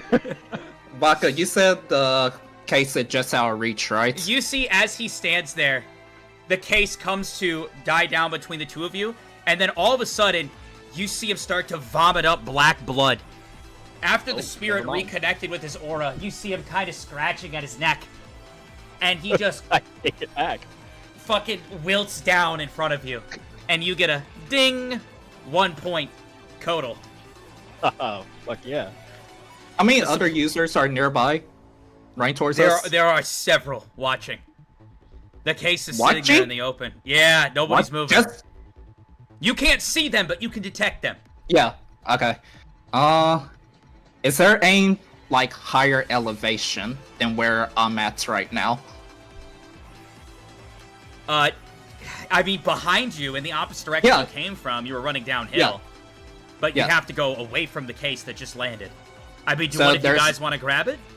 There's no, like, nearby trees, like, behind me? Yeah, there's trees behind you. You're in the forest area. There's trees all over. Calling my spider, we're both shooting webs at the case and webbing it up on the tree higher than all of us. Alright, so you're gonna web upwards above them? So web the briefcase. Oh, okay. Swing it up towards the higher elevation on the tree. Okay. 20-sided. Can I, while he's doing that, aura awareness pinpoint on somebody who's nearby? You want to, like, locate somebody? Yeah. Well, roll an aura awareness check. Okay. I rolled the 14, by the way. Heard. That one you need a low number, right? Yes. Yes. Alright. I did not make that. Alright, no dice. You move the case up, and as soon as you web the case upward, one of the individuals move. You see he comes out of just, I would say, out of nowhere. Like a fucking bullet. You just hear, number 39, the bull! And he just charges in, full speed at you, Salus. As you web the case upwards, you see his entire arm turn into what looks like steel, and he goes to fucking clothesline you out of nowhere. What do you do? 5, 4. I am sliding under and freaking getting the golden dagger to go through, like, hit his stomach or chest while I'm sliding under.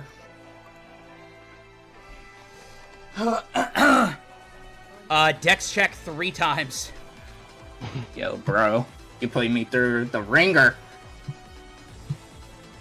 Has to tie the last one. Alright, you slide underneath him, and as he swings forward, the wind pressure from his clothesline just starts to level so many trees around you. He sees you slide underneath him, and he immediately jumps in the air and goes to just fucking elbow drop you. Just the hard arm coming down right now. And I mean, he's got, arm. I had a hard arm. I didn't mean to say it like that, but you know what I'm talking about. His rolling out the way, gymnasting my way out the way. Sure, buddy. 20-sided. He's crazy. I mean, you're toasting all my guys. Like, you're just killing everybody. What rank is a Nanzi again? This is bullshit. 42, the spider. Yeah, this is fucking stupid. I walk away for 5 minutes and I come back to Vodka saying she's dropping the hard arm. Ain't no way, dude.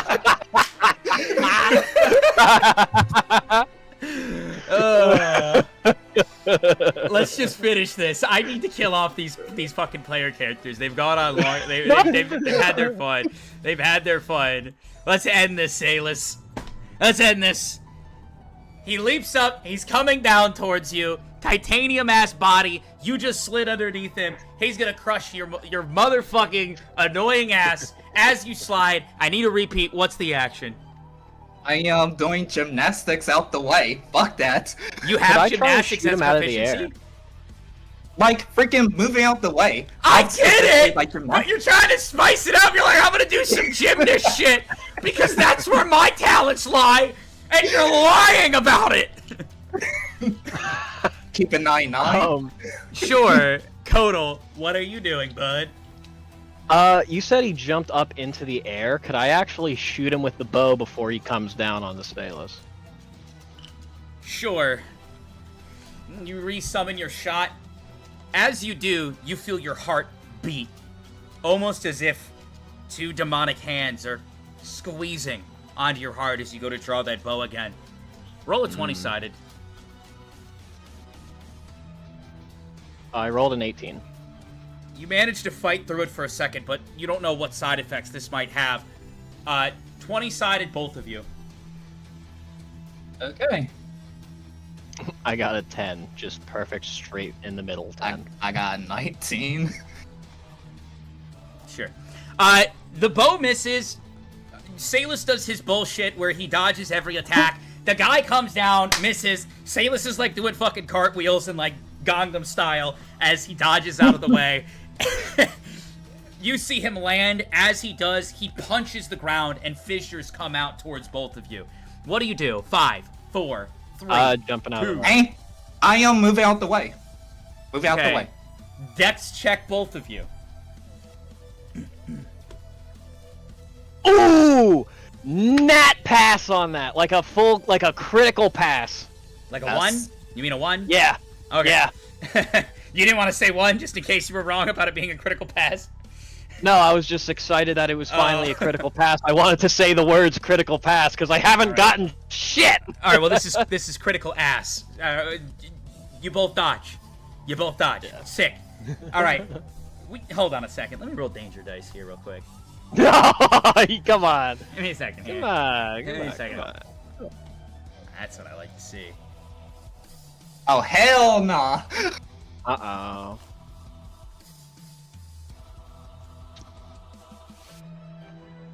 This is critical. We're safe when we need him. All right. Asleep, bro. The deep slumber. The deep slumber. He comes down. You guys each dodge the fissures back. You guys each dodge backwards. You still have the case at the end of your spider web, and you kind of sling it over to you. You see him kind of looking at both of you. What, are you teaming up? That doesn't seem very fair. I thought it was every man for himself. Shut the fuck up. You hear him, what was that? And he immediately charges towards you at full speed, Kodal. Alright, so I am going to... While he, I'm gonna... Okay.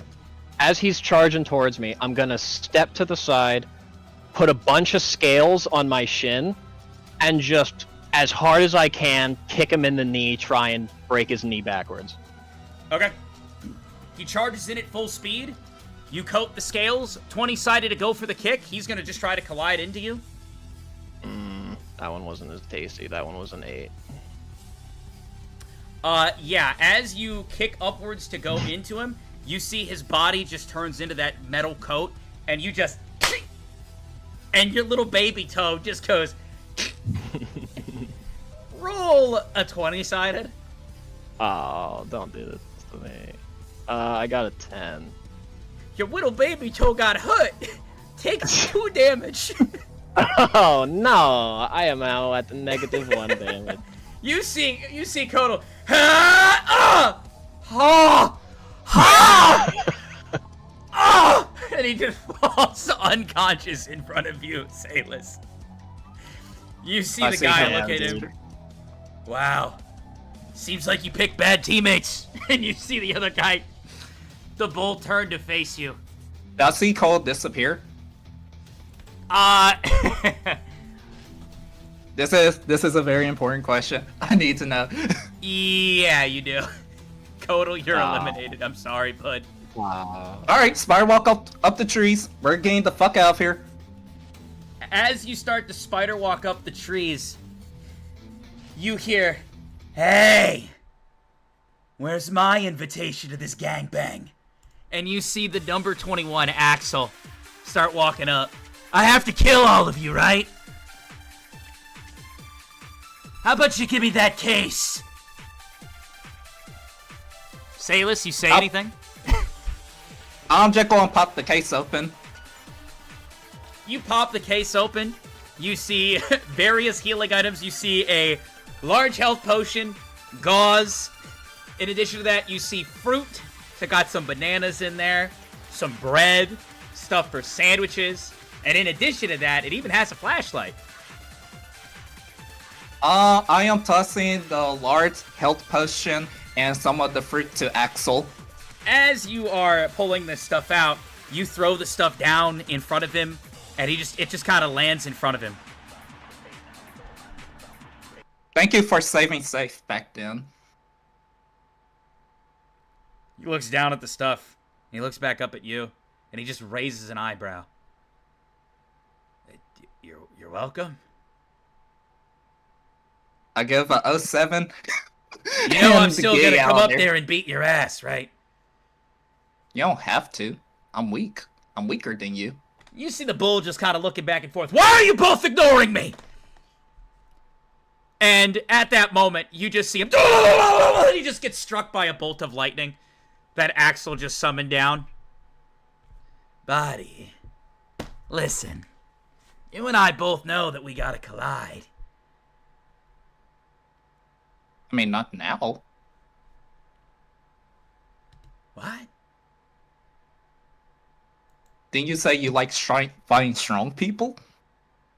I'm literally 42. Yeah. You know how many spirits I've sensed fallen? Also, you have some points under your belt. And, I mean, if Safe would have trust in you, I'd assume you'd be strong. Additionally, weren't you the one who almost took my arm in the first contest? Had it gone on for 10 seconds longer, you might have won. And it was luck. We both know I couldn't compete against you. You see storm clouds start to roll in, and you start to hear strikes of thunder and lightning and heavy rain pick up. Are the other spirit users nearby? Still, or have they? Oh no, they left. They left as soon as he came up. God! You just see Axel. God, cue the music. He teleports next to you, or at least that's what it seems with how much speed he's got. He takes his hand, die, and he just swings it towards you as you're perched up on the tree. Dodging out the way, and I'm going to try and make my way back towards the sea. 20-sided.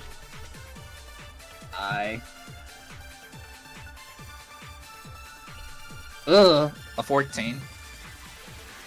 Okay, as he swings, you manage to duck underneath it, and the electrical charge also just comes and fries the fucking tree you're standing on. You leap off of it, and you land back on the ground beneath him. Don't run now. Come on, face me! I think we need to change a location. And I'm right towards the sea portal. Alright, you start to head towards the city. You're running. I thought you were better than that. He immediately I just want to catches change the up to you. location. You see him just sprinting next to you, massive strides. You're like, he's like, boom, boom, boom.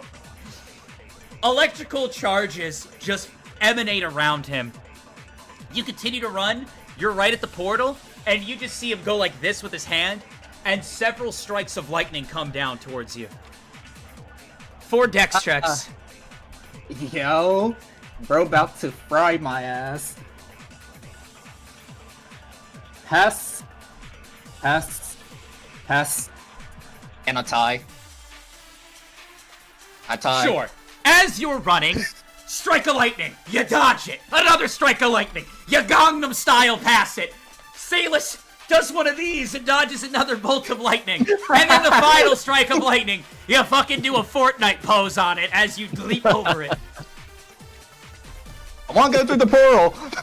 You leap through the portal. He leaps in after you. You appear on the other side of the portal. He appears next to you. A massive gust of wind blows. You see he holds out his hand and storms start to build up again in the sky. Lightning starts to just emanate around him. Seems he's charging up. I am running back towards that building and yelling, BB! Alright, you start to run. He continues to charge after you, massive strides. He swings towards you again. 20-sided.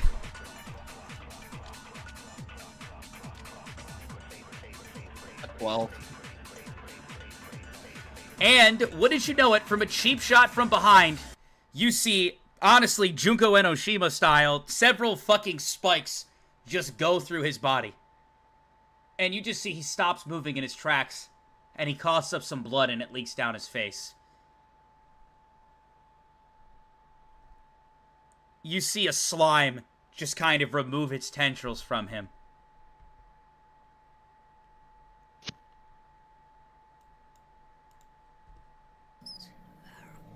Why do you keep going after my friends? Do you have a personal grudge against me? You see BB walk up. Not so tough now, are you? You see Axel just kind of like stunned. You don't know if she hit a certain vital point in his body, but he's not moving. She just starts to stab over and over again, laughing repeatedly as she just cuts into him. I would like to walk up to her. Oh, it's you! She quickly turns over and faces you. I did it! Look what I did! Yay! Are you okay? She leans in close towards you. I will lean back some. Yes, I am. Why are you backing up? Are you okay, BB? Yeah. I'm good. I see you dyed your hair. Yeah, it's just like yours. We have similar hair. We do. Mm-hmm. You say roll vodka? Huh? Yeah, roll 20-sided. Ugh. 8. She looks at you and leans in. Listen, Crimson will always be my #1. I respect her so much, but she's gone, and I mean, I don't want to be alone forever. You know, we should team up, or we could even be more than that. And you see she quickly grabs your hand, and she's like a little shaky. You see her eyes kind of twitching a little bit as she says this. Is she grabbing me with both hands or just one? Both hands. Both hands? You're so strong and remarkable, and I feel like we're relatable too. I want to get to know you more. I'm gonna put my free hand over hers and say, I would like to team up. We should be friends. Cause isn't that what you want to do? Why do I sense hesitation in you? Are you wary of me? I just want to know one thing.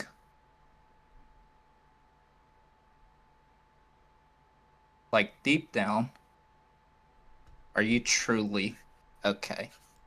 'Cause I know you say you're fine. Roll another 20-sided.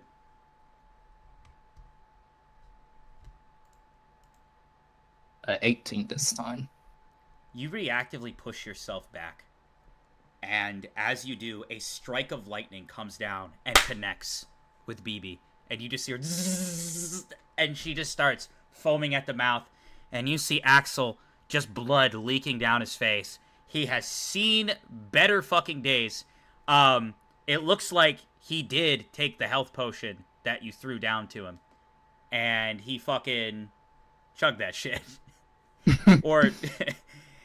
and, yeah. You see just go off her body. What the fuck? I thought I was crazy, but you take the case, you psycho bitch!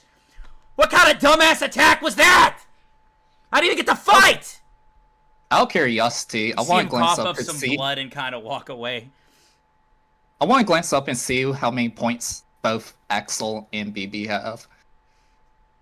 Axel has 4 points. BB has 2.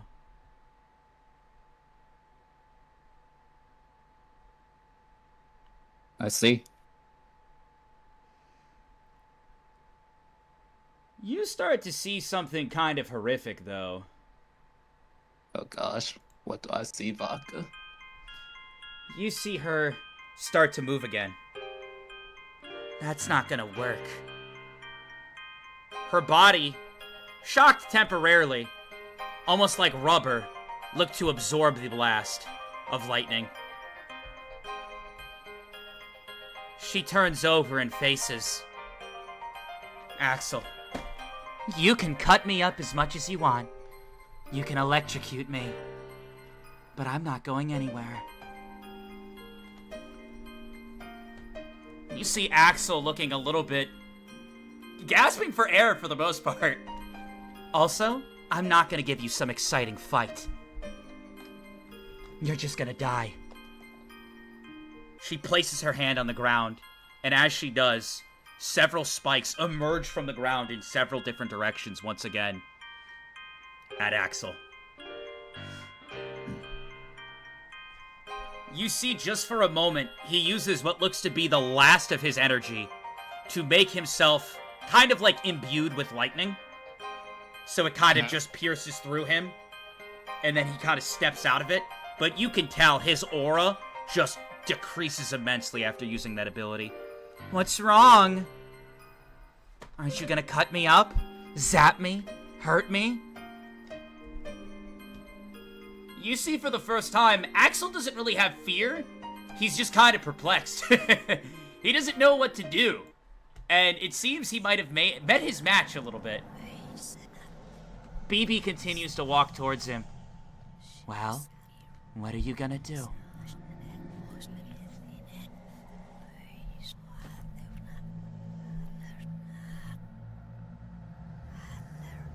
Are you saying anything? Am I saying anything? Yeah. No. But I'm going to keep the same distance I was with BB.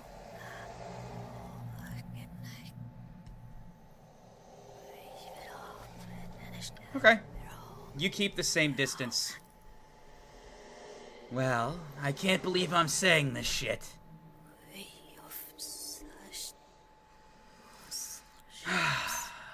TK! You see a little spirit appear next to Axel. It looks to be a little ball of lightning and clouds. Somewhat of like the embodiment of a storm, if you will.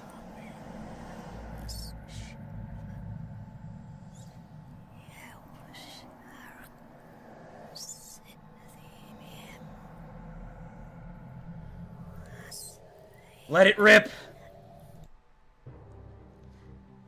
You see the entire sky goes dark and you see that his aura and energy starts to shake the ground that you're standing on. His whole body turns into lightning. You see a lot of his wounds start to heal. It looks like he's not really holding anything back at this point. As the black rain clouds start to come in, heavy pouring starts to hit the city, and the wind pressure is getting so bad that raindrops are whipping around and flying everywhere. Black clouds and mist start to fill the air as well, making it harder to see.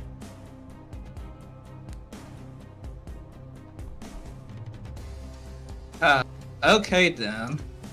Back me into a corner. Evolution shit? You think I can't do that? I want nothing more than to win, kill, destroy all of you! You see his spirit start to change form. You see it start to turn into a more chaotic storm. Many twisters start to appear around him. How close am I to freaking Axel? You are close enough where you think I should probably get the fuck out of here.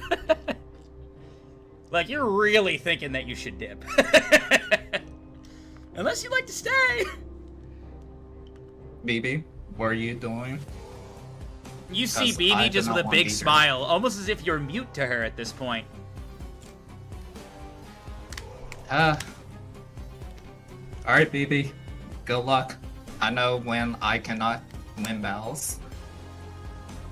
And I'ma start dipping, but I'ma have a baby spider, like, in the vicinity to get blown away. to see how this shit going to end. But Sure. I am getting away. You see an evolution start to unfold. It seems that being pushed back into a corner, rather than running or folding, he's just doing Axel things. You start to run towards the portal, I assume? Yes, but since Axel is blocking the rainforest portal, I'm assuming I am going the other way. Okay. You start running the other way. We are going to go back to Mitchell. Mitchell, buddy. One moment. Chad, are we having fun? Bit of a long one tonight, but we did have a 20-minute late start. So, you know, we've technically going like 3.5. Usually go around 4.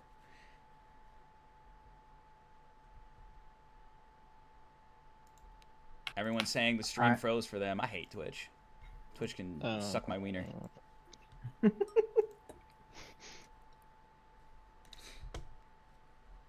Maybe I should just not be a streamer.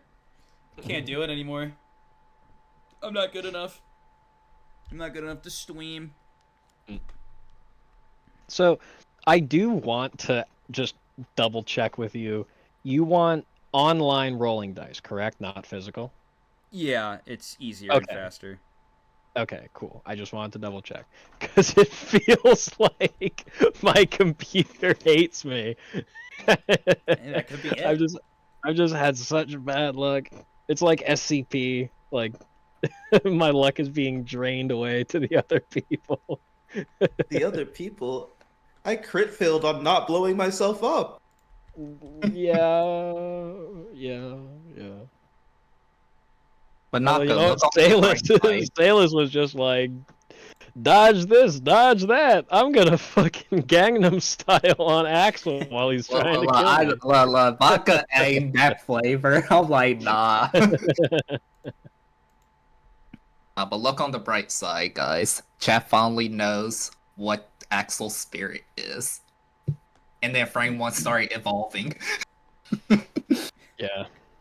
If I knew that I could make a spirit that was literally just a fucking natural disaster. Hey, Vodka did say any, like, entity acknowledged by humans. I guess, but like, is a storm really an entity? Yeah. It's an element. Yeah. It's an element. Yeah. It's part of the elements.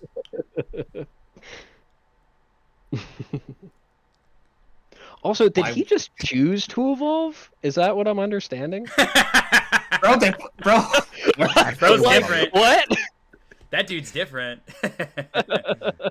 No, that guy's different for sure. Yeah, that guy is fucking different, bro. Like, what's he He doing? was just like, all right, TK, let's just fucking evolve this shit. I'm done.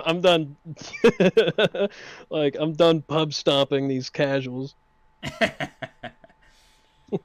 I mean, he only wanted to fight strong people. He didn't really acknowledge her as a strong individual until that moment. So. Then why does he want to fight me?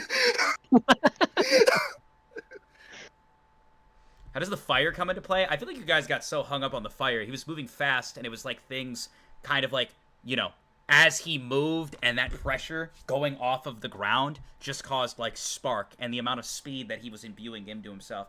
He's not like some controller of fire. That was never stated. I said that his movements created that. I've never heard of friction before. Yeah, it's like just friction. I saw the speculation like he's got to control fire. I'm like, was there any mention of him utilizing attack that said fire is being summoned? It was never stated. Summoning lightning, moving at lightning speed, bouncing around, storms coming in when he held up his hand. At no point I just said from him bouncing off the ground you see like sparks and like trails of flame. Like there was nothing. No summoning.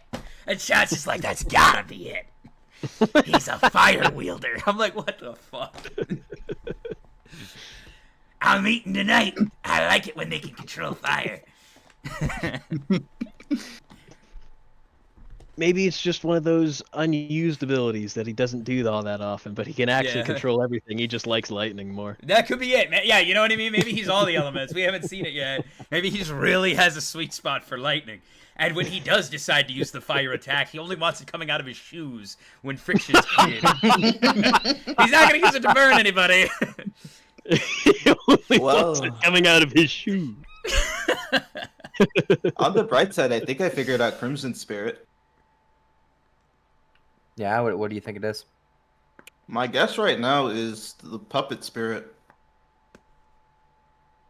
Oh. Her attacks aren't invisible. Crimson puppet spirit. Her attacks aren't invisible. They're just strings. That's why she uses her fingers to direct them. Damn. It's not even Crimson's real body we were interacting with. I was about to say that means that someone is controlling her from a distance. Anyways. I'm scared now, guys. Yo, but what about the number 5 though? I wonder what his spirit could be. Anyway. It's a dog who can't stop bitching and moaning. Yeah, it's a Dalmatian. You say it's a Dalmatian. Yeah. It's a hamburger. That is an entity that humans acknowledge. He's the Unus Annus spirit. Oh, man. Anyways, we're back at Mitchell. Mitchell, you were standing there with Mina. And she kind of closes her eyes for a second. And she looks and she says, definitely not that direction. There's something horrifying going on over there. What direction does she say that for? She points over towards the, it'd be like to the right. Gotcha, so... At about this moment, you actually see someone leap through the portal. I get my axes ready. Oh, fuck yeah. You Stay behind me. Not yet. I'm gonna identify who it is first. Alright, you see Salus leap through the portal, looking panic-stricken, and he lands in front of you. Salus, you make eye contact with Mitchell, and you see a girl, very spooked, standing behind him. What's up, Salus? Mitchell? We got another friend. Who's Nice to see you can hold yourself. that? Behind you. It's Mina. She's pretty cool, actually. So no, we became allies. I stand back up.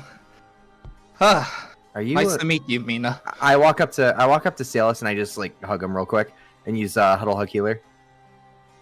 20 sided. 18. All right. You're fully healed, Salus, which is stupid. Which is dumb. Thank you, Mitchell. Of course. You feeling better now? Yeah, feeling much better. Okay. Have you seen the other two? Safe. I did not see. Kotal got eliminated by the Vessel of the Bull Spirit. Then he was eliminated by Axel. Axel tried to fight me. I went back to the place I just came back from. Saw BB, and they started scrapping. Soul Spirit evolved, so I guess there's 3 now. It's a storm kind of spirit. Oh. Salus, so you said he evolved. Like, what does he look like now? So last time I saw them, Axel was like basically just full lightning. Am I correct in saying that, Vodka? One more time? Axel, when his spirit started evolving, he just became lightning basically. Yeah. His body like became lightning temporarily. Yeah, his body became lightning. His spirit started to evolve into a more dangerous storm cloud. The atmosphere changed in like the entire sea, and BB, instead of running, she just got a crazed look on her face, and probably trying to kill him. Well, not probably. She said she wanted to. I see. Okay. That's well, I will say if you wanted to, we could definitely beat Axel. I'm just going to look up at him. Huh? As he's confused, I'm gonna go ahead and remove the bear trap from my back, try to rearm it, and then put it back in the same position that it was before. Sure, buddy. Hey, yeah. I see the vision, Mitchell, but Not a vision, it's a fact. We have a top tier info gatherer right here. You stop him in his tracks. I throw a fucking bear trap at him, put him inside of the igloo, and then we go to town. I'm gonna look down at the girl, see how she is responding to what Mitchell is saying. Apologies, Mina.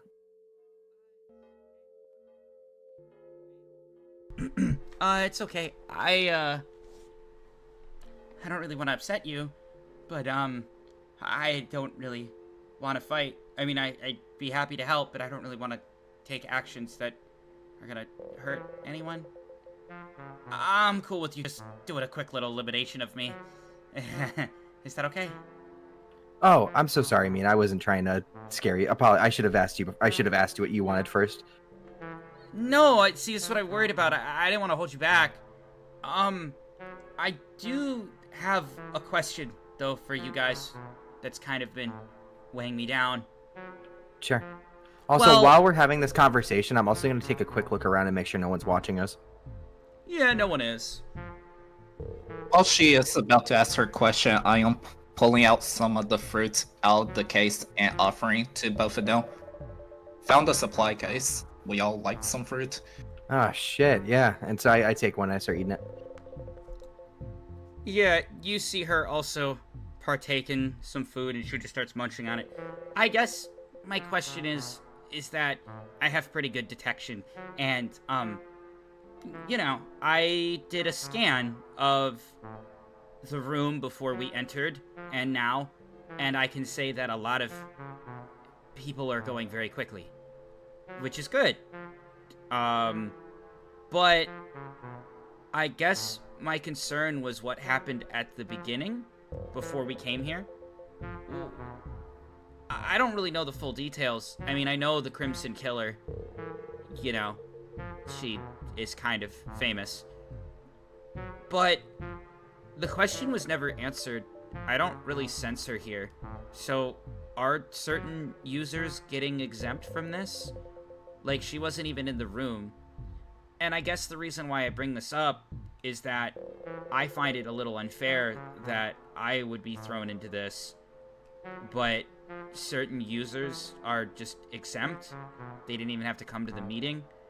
And that just makes me question the rules of this overall, which makes me not want to participate further. I've noticed that as well. The rules do seem a little bit wish-washy, but unfortunately we're in it regardless.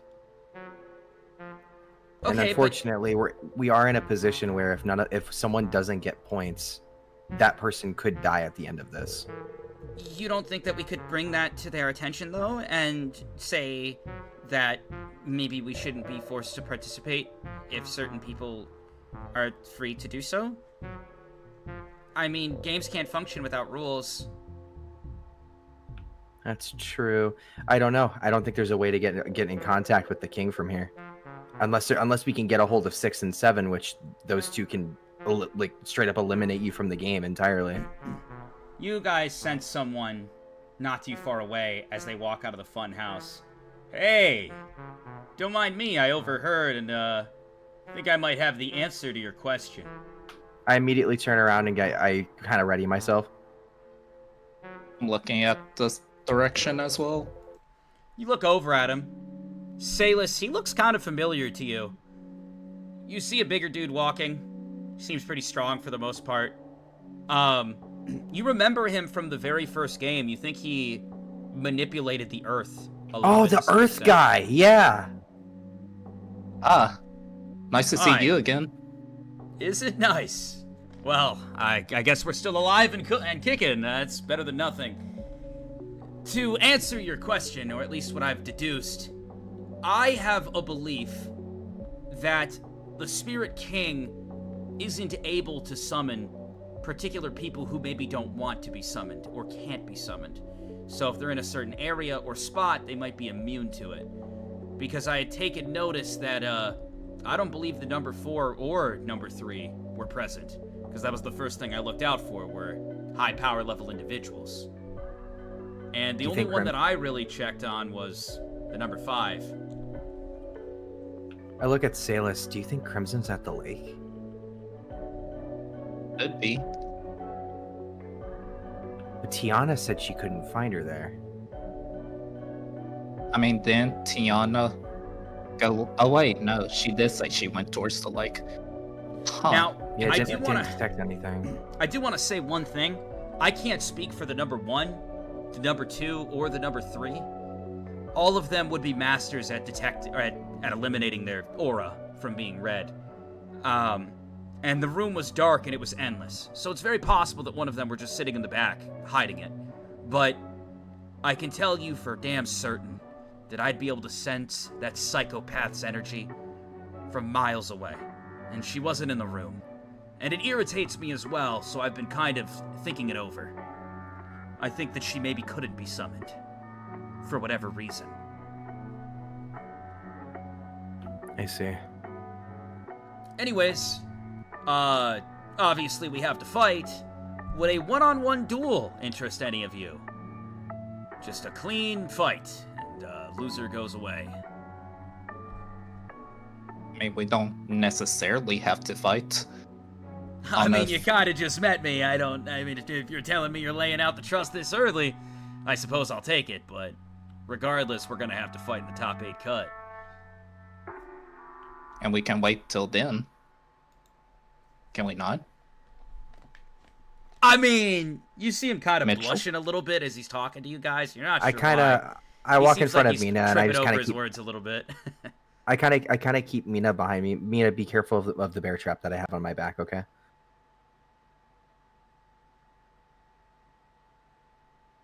You see Mina just kind of like, I understand. I'm just guarding Mina as he's talking. I don't mean to scare you guys.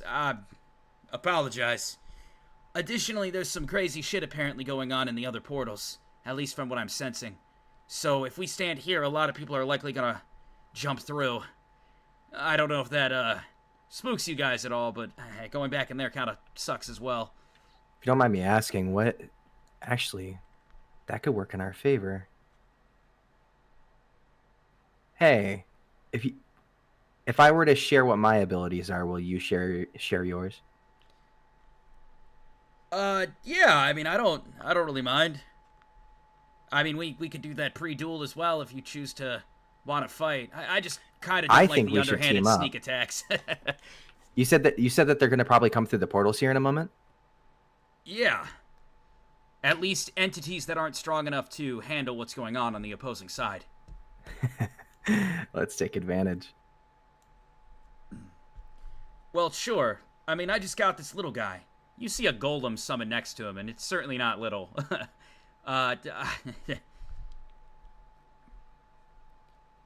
What's your name? I'm number 28, and I'm the golem. The name is Dan Donovan. I used to have a brother. He was a real a real awesome individual. So I try to take after him as much as I can, but he was socially a lot better than me, admittedly. But tried my best. He holds out his hand. What about you? I hold out my hand. My name's Mitchell. I'm number 60. I'm the penguin. Number 60. You are not you are not putting out aura that says the number 60, my friend.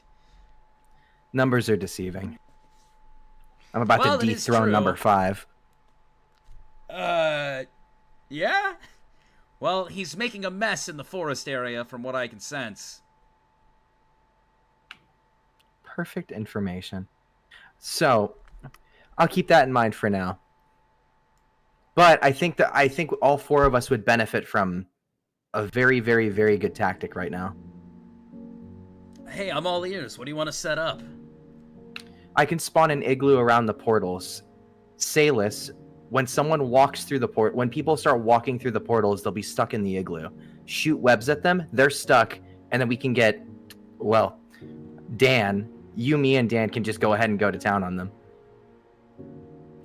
I mean, I don't want to sound rude, but isn't this kind of underhanded and sneaky? I feel like a one-on-one duel would be much more respectable. Not to, like, rain on your parade. It's a good idea. I just... If we don't get crafty, then someone else will get crafty on us.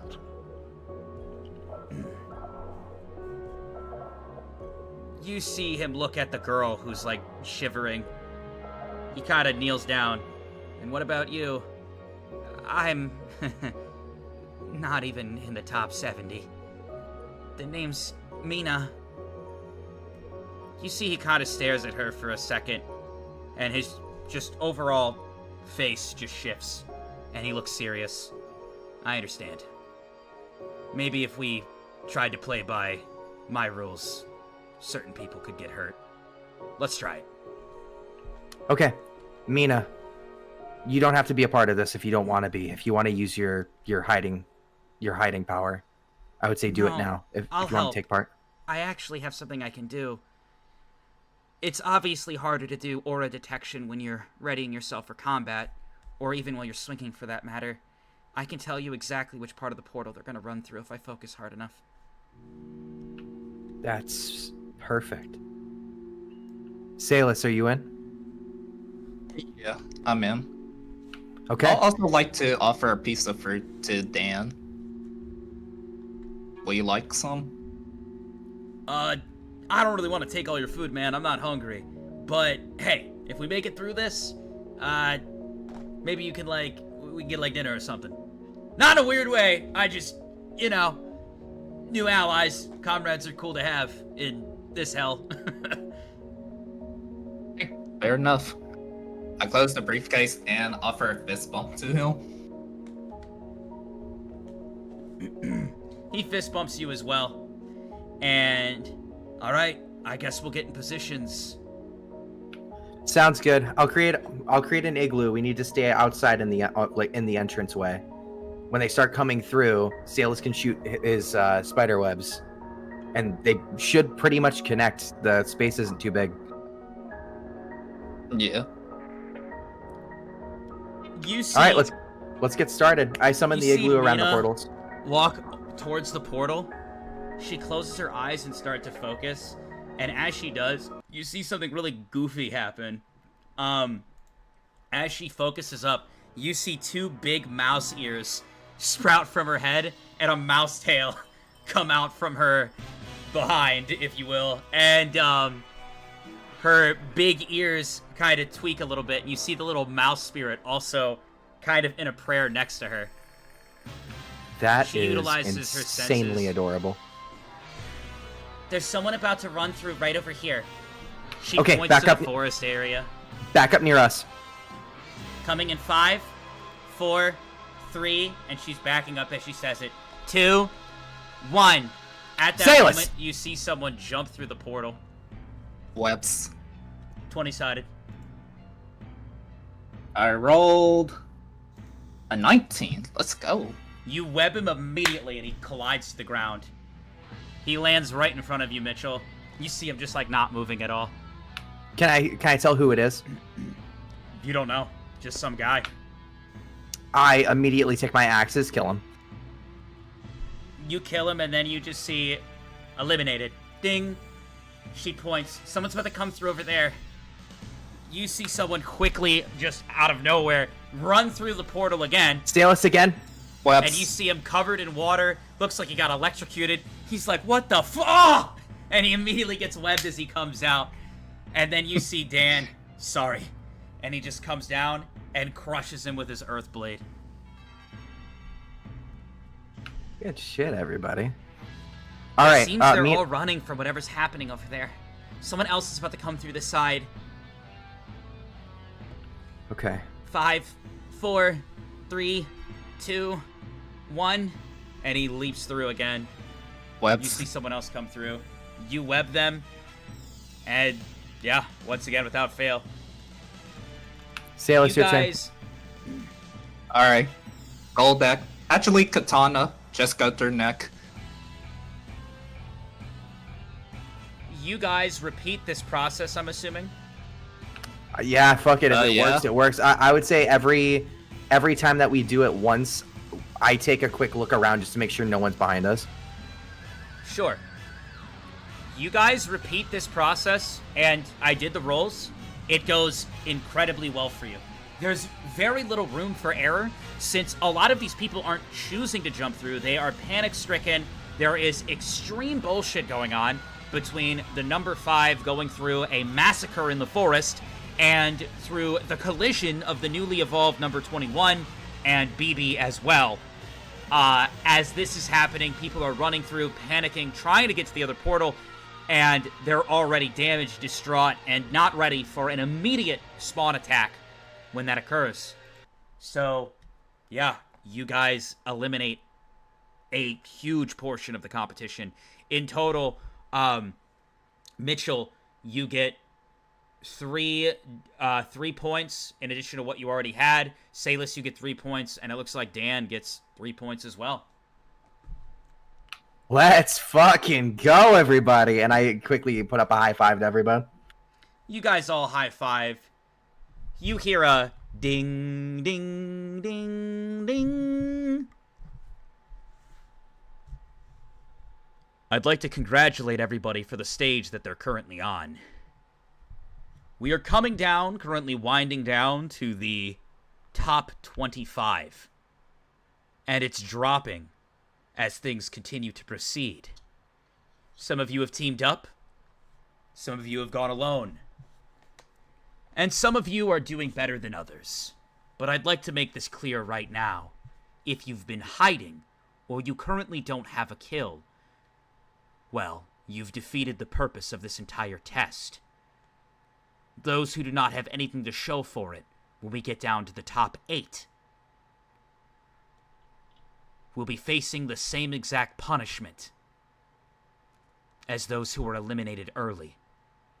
Don't think that hiding or running away from what you need to do will be good enough just because you've made it this long. Currently, if you have more than 3 points, well, you're on your way to top 8. Another update. 5 more just were wiped out. Oh, number 5, you please me so well. Welp, talk to you again in 12 more kills. Don't let it slip up now. Mina, how do you feel about that? Feel about what? We did really good. Did you get any points? You I know see that's her a kind of lot. go silent, and you see her go kind of pale for a second. Yeah, I got a point earlier before you found me. I look up at the scoreboard to see if that's correct. So it doesn't say 0 above her, but it doesn't say she has any points. It doesn't look like the score appears until you get one. Though maybe Mina, she wouldn't know that because maybe it's not visible until you actually do some work. Mina, I'm really, really sorry to say this to you, but if you do nothing, they're going to punish you. I really do not want you to do that. You're such a kind person. You don't even know me. I'll be good. He said it's potential to face, and I still helped you guys. So, you know, that'll probably count for something. I don't think it hear does. 18 remain. 17 remain. Mina.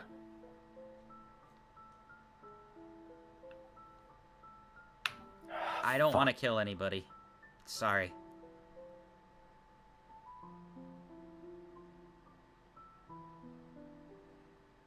Salus? Mitchell.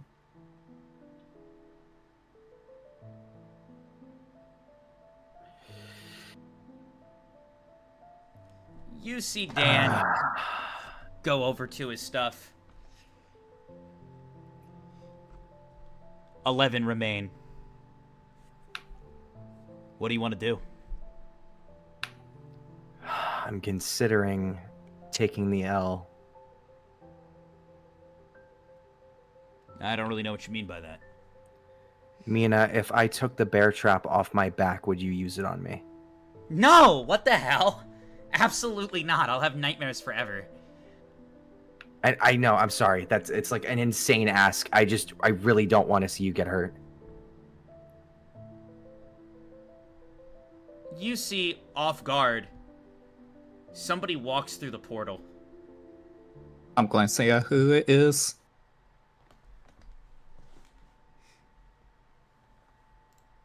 You see someone with long hair and sunglasses walks through the portal. Oh. Am I interrupting something? He holds up his hands. I surrender. And you see he just kind of like... He has a case in his hand and he drops it on the ground.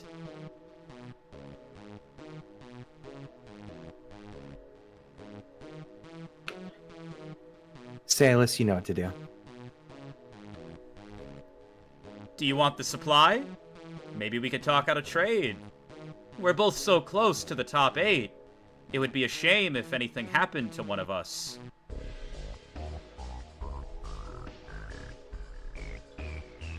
I try to read his energy. 20-sided.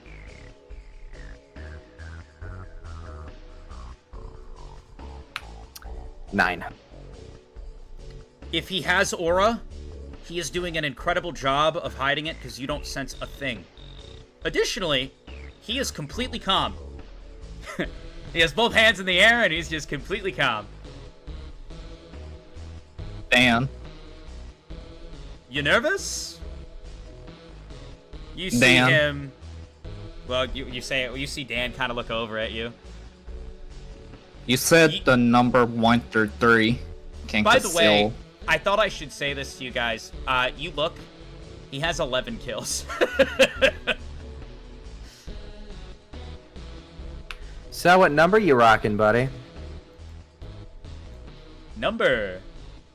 I think I took out 10 or 11 people. Why? You scared? How far is he from me? He's, like, I would say... He's maybe about 3 actions away from you. I can't really, like... It would take you, like, a bit of a walk to get over, like 15 seconds of walking to get over to it. Okay. I start to approach him calmly, and I say, "What's this trade that you want?" And I just keep walking towards him. Oh, this is exciting.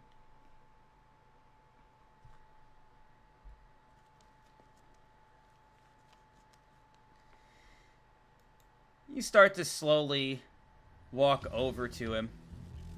Trade? Well, I just figured there's no way I could beat all of you. I'm in a very scary situation. I have a case filled with medical supplies, food, maybe even items that could help you. I haven't opened it yet myself, but I know the contents are quite good. I was hoping to jump through this portal and, well, I keep going crack until into I'm at least like 2 or 3 feet from him. What is it? Also, you can put your hands down.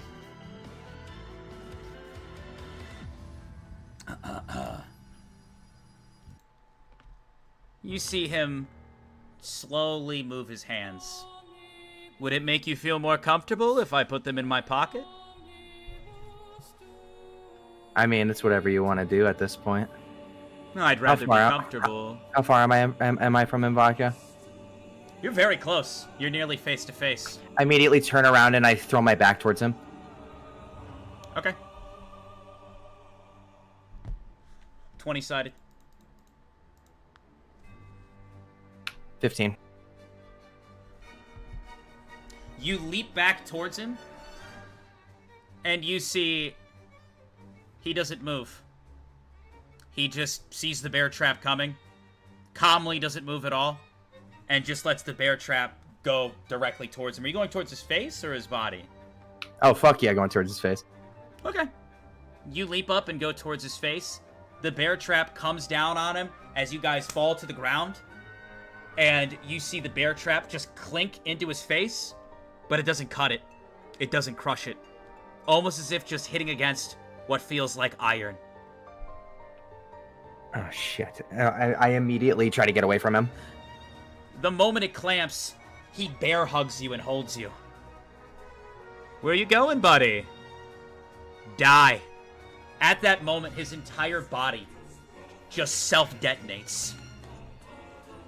Roll a 20-sided. I immediately try hugging myself as I do what I'm about to do here. 20-sided. Huddle hug healer! Alright, you go to hug yourself. A giant explosion Another happens, 15! and you see Mina scream out, "No!" And she runs in towards you as the explosion happens. You see Dan immediately grab her and stop her from going in. It leaves a massive fucking crater. Take 53 damage. I don't know how much health you have. 53?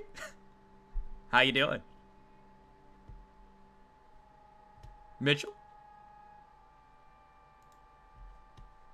Yeah, the explosion went crazy. I'm good. Hold on. Sorry, I was updating my character sheet. I have 4 HP. Okay.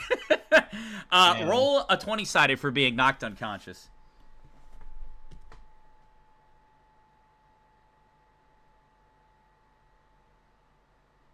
9. 9? You go into an unconscious state temporarily, but you don't get teleported out.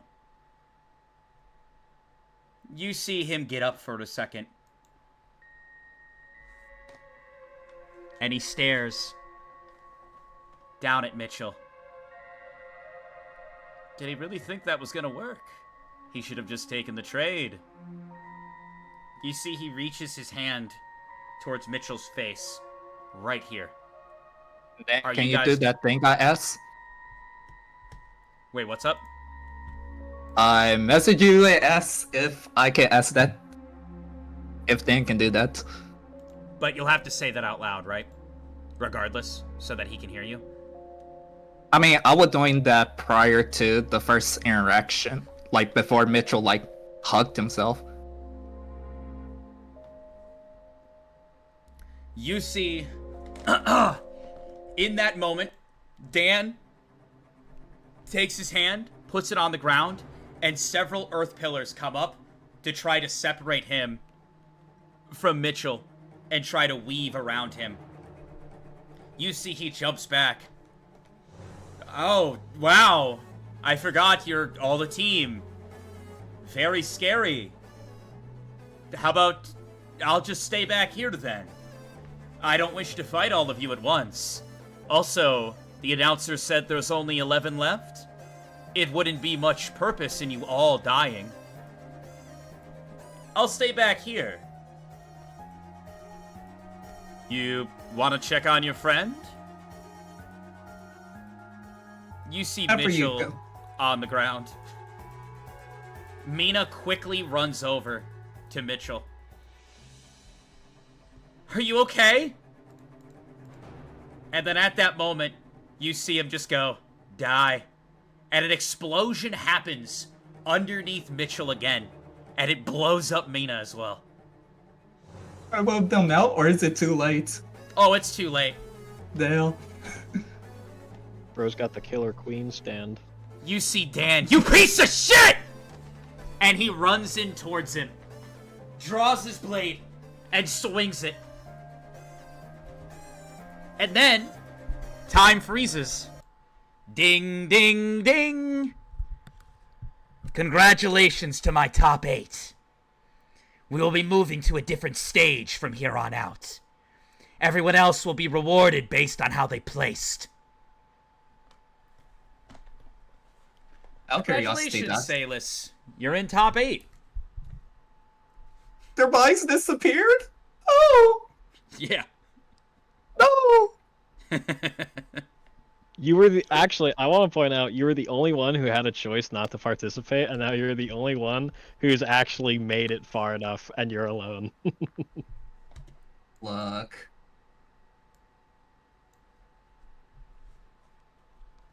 I have nothing.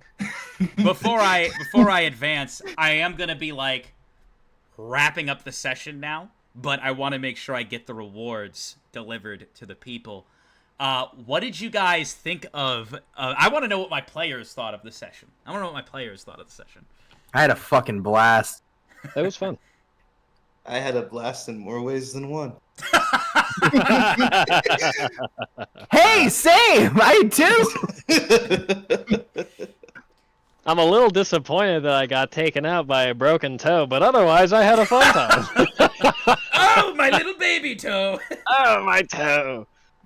All right, Yo, so Coco. how many points did each of you guys get? I got just the one. I ended up with 5 points at the end. I have 5 as well. Okay. Yo, Kotal. How do you feel about session 1? You're like, we need to say BB. Fast forward to session 6. This crazy bit talking about we can be more than friends if you want. I tweet. Yo, what do we think about BB? Hey, Hey, I saw this one coming. Better question. The season now 2 doesn't mean that premiere. it wasn't. The season 2 premiere. How was it? I need to know. So how it fucking was. good. So fucking good. I like to hear that. Absolute cinema. Oh. Very good premiere. I'll be real. I will be real. A lot of this stuff with Pip, because he didn't have the nads to do a lot of the things that Mitchell has the nads to do, now I can actually fully strategize. And I'm like, oh, I feel so free.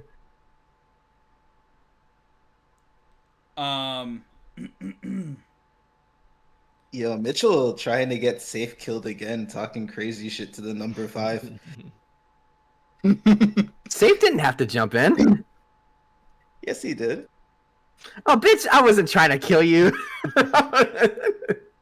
Bitch, please. Vodka, out of curiosity, can I know what rank the mime and the monkey is? Or I not? unfortunately cannot tell you that right now. It'll have to be left up to speculation. But I did say we're gonna see a lot more spirit users, which is like You- getting into the meat of it. I'm gonna be honest. I'm a little salty that I died at the last second there. I really wanted to fight number 5, 1v1 style. I mean, Does you he can know? fight him for real. You don't have to fight him in a simulation. I know. I just wanted. I wanted to beat his ass, and then he could get salty about it afterwards. All right, you got 0 points, Kodal. Is that what you said? No, I got one. Oh, yes, you did. Okay, so first and foremost, you get 1,000 credits per point you got. So 1,000. Yeah, so 1,000 credits to Kodal, 1,000 credits to Safe, and then how many points did you guys both get? You got 5, right? Yeah, 5. Yes. Okay, so 5,000 credits to each of you guys, and then in addition to that, I'm not going to be giving I won't be giving the ability or like the rewards to Salis yet, but you will be rewarded for placement. I mean, you placed in like literal top 10, Mitchell. So you get a choice. You can either get a +1 on any stat permanently, or you can awaken into an old ability that you passed on in the past. Awaken into an old ability, easy. All right, and which ability do you want? Do you want the mirrors that reflect physical damage or elemental damage? Those are the two. I'm actually gonna ask Nako's opinion on this. Nako, what do you think? Which mirror do you think I should take? Physical Energy attack? mirror easily. Okay, cool. Do it. All right, so you will awaken into that new ability, Yes. and we will find out the fate of each of the characters next time. I am going to end the session there, and I think did we level up last time? No. We did not. Are you certain? Yes, very certain.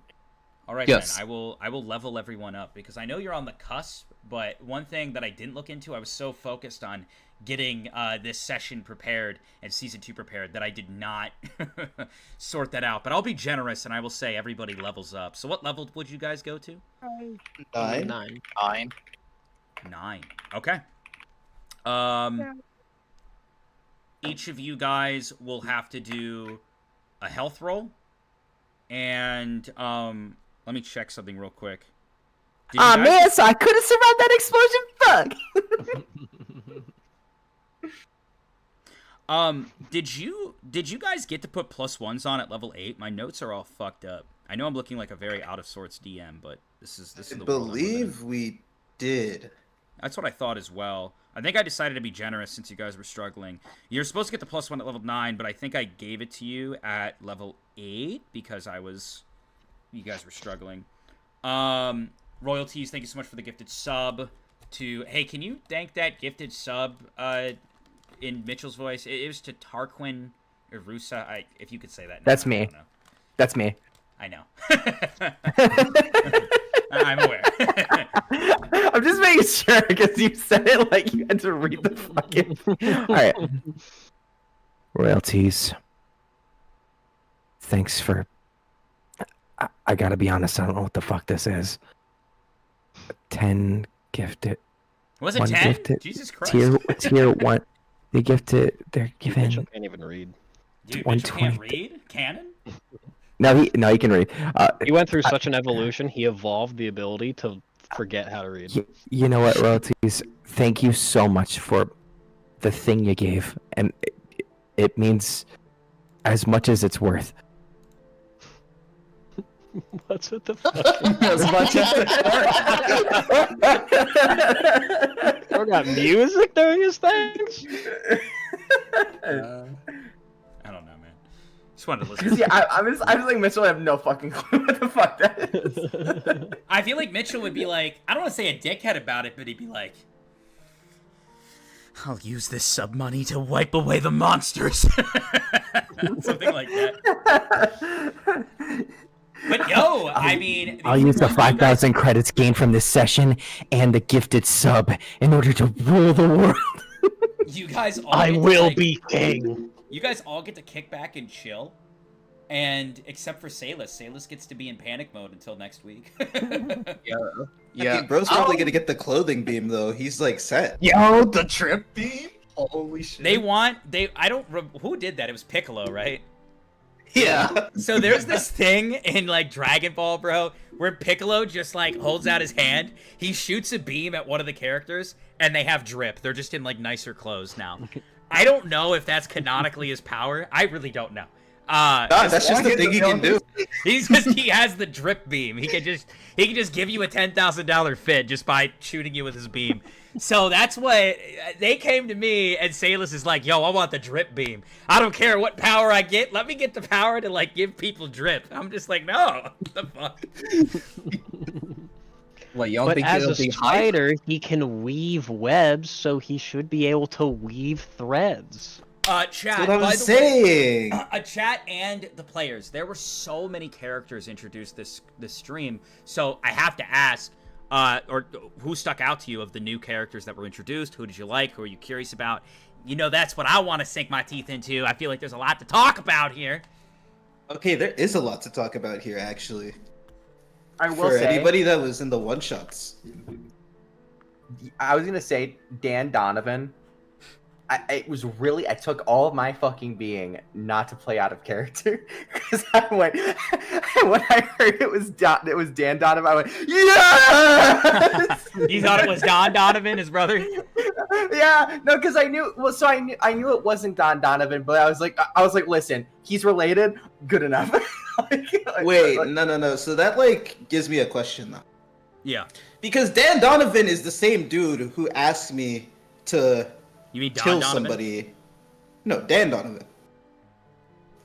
Isn't he the guy who asked me to kill somebody in the fairy game? Yes. So Dan Yeah. Donovan made his first appearance, and his first interaction, I believe, was safe, where he said, "Would you like to do a temporary truce in this game?" or something like that, or like, "I can help you out in this game." I don't recall the exact words. You'll have to look back. And he said, "If we win, though, I would like you to pick someone for me that I want to see gone." Yeah, Because it makes me because you wonder. could pick a spirit user and they'd be wiped away. If you guys remember the Pixie game, that's what we're talking about. So the Pixie game was when we first saw Dan Donovan, and he said to Safe, "I'll help you out, but if you win, I want to pick who's being eliminated. You can keep the rewards, otherwise." Yeah, I really hope that the person who killed his brother isn't a spirit user. I'm not trying to deal with all that, dude. We'll have to see. But yeah, I mean, so you guys said, I see chat likes Mina. You know who I like? You know who I like that I was excited to fantastic. introduce? The dude with the long hair and the sunglasses. That guy. Damn, he really got my ass. Dude, he got two of you. He took out 2 players. I will say, that was the first time I've been like completely unstrategic with an attack. That was not a smart move. I'm surprised you just went at him. Like, that's what surprised me a little bit. Like, not to say that you don't hit those sometimes. There's no, the body language that he was giving off, I just didn't trust him. That's Like fair. the whole, like how you were saying, like, oh, he's like pretending to be scared of us, but clearly he's not. I'm like, okay, so he is definitely more powerful. So I need to get rid of him quick. Is more or less what the thought process was. Yeah, I was a little bit worried because I know a lot of people in the chat have been like, making OCs and shit, and you guys know that I've been like fucking scripting this shit for the past year. And we took the break, and so many people were like cracking out their OCs and excited, and I'm like, man, what's gonna happen when like they meet these characters? I thought at the very least, I was like, I hope that whatever spirit you chose for your OC, I hope that whoever's repping it, like, you at least like that character. I think all my characters are like, I don't want to say they're all likable. I mean, you have some fuck faces, like Salus's dad being like absolutely horrible, and like, you know, Nathan kind of fucking sucks. But I feel like a lot of the characters, if you're willing to delve into them, there is more going on. They have their own mental agendas. It's not just like, when I boot up D&D, I'm not just like, all right, one note, this player is going to do this. This is what they're doing. It is a lot more free will and flow to bounce off of the player characters. So I was really excited to see a lot of the other spirit users get showcased, for sure. I'm looking forward to like fan art and discussions. Speaking of art, I do want to remind you guys we are hosting an art contest where you can have your OC, or I can work with you to have a cameo of a certain character you want to see in D&D. Just like you guys voted in that you wanted to see a Spampton cameo. So I included that. He's part of the world now. He's running around, known as Papa PP for copyright reasons. Yeah, I was in the first session. So, you know, we're having some fun with it. We are going to be... We're going to be judging that. We're going to be reviewing all of the art and judging that. Judging your art on, like, next Saturday. Before the next session. When is that due? That is due Friday. Next week. I don't know the exact day that it falls on. I think it's the 13th. Yes, that'll be the 13th. Yeah. That session was sick, though. I think the only downside of that session is that you guys were kind of sitting there a little bit for some moments. But, I thought the plan was super sweet. I thought yeah, I mean, you guys are sitting for a while, but that happens. It happens in D&D sometimes. Yeah. Hopefully you guys got enough actions. Holy shit! Oh yeah. Yo. Oh my god. Oh my goodness. That's 10 gifted. That's 10 Holy gifted. Holy shit, it's Cleggy Jr. again. With the 10 gifted? W's in chat. That's absolutely insane. Thank you so much for the 10 gifted. Wait, what am I doing? I'm not supposed to be thanking that. I mean, I could, if that's what you want. Cleggy, who do you want to thank those gifted subs? I mean, that is just... That's crazy. Oh, is Cleggy Abby? I think so, yeah, but I don't... Okay. I don't try to mesh that just in case, because they don't have the same name. Yeah. You know, like, I know it's them, but I'm not like... you! Discord ID! You did it! Mitchell, Death Game Mitchell. They want Death Game Mitchell to thank the subs. Noodle? Noodle? Oh, man. Oh, man. 10 gifted shows? 10 gifted shows from Abby? Oh, shit. Listen, I get it. I get it. These 10 gifted, they don't come to me because they want to support me. They come to me because they know I'm the best. When I walk in the room, everyone looks at me and they say, I want to be like that guy. So, of course, they're going to give me money because they themselves want money. They're going to give me money because they think, oh, he's wealthy, I'm wealthy. They're living vicariously through the wealth that they're sending me. Thank you so much, Cleggy, for the 10 gifted. Long live Aboodle.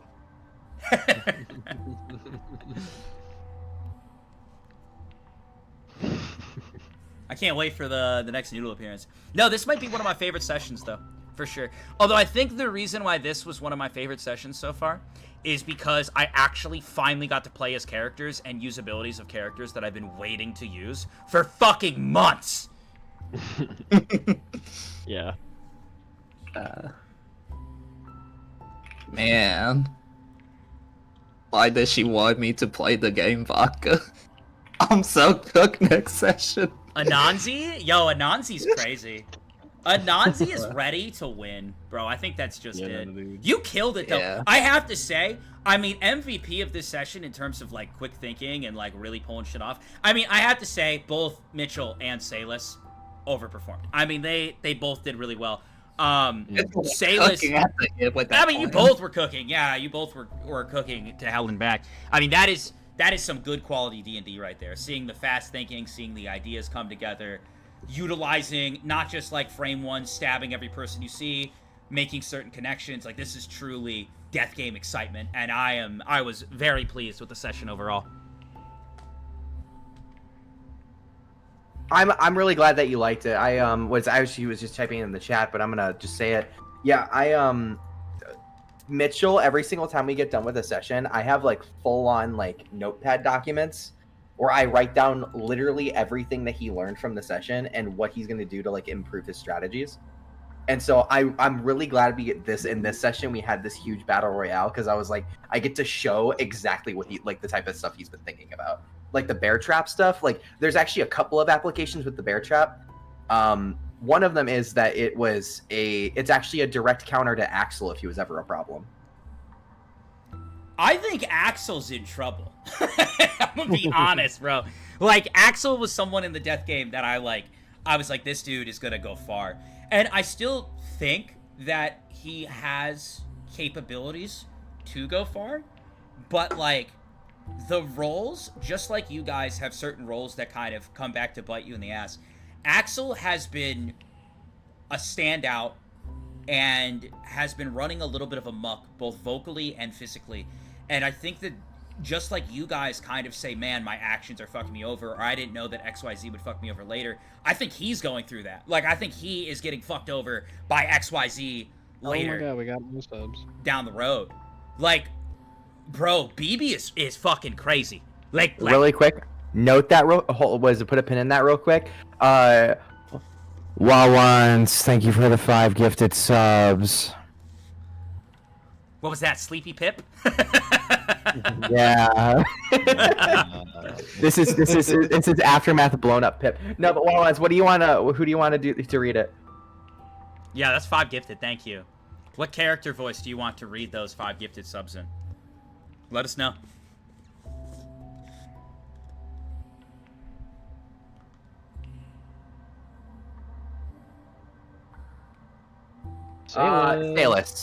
Sayless. Wawa, thank you for the 5 gifted subs. Surely they will protect me from the clusterfuck that I'm about to be in next session. Actually, I just want to say something about that. Sayless as like a character is like slept on.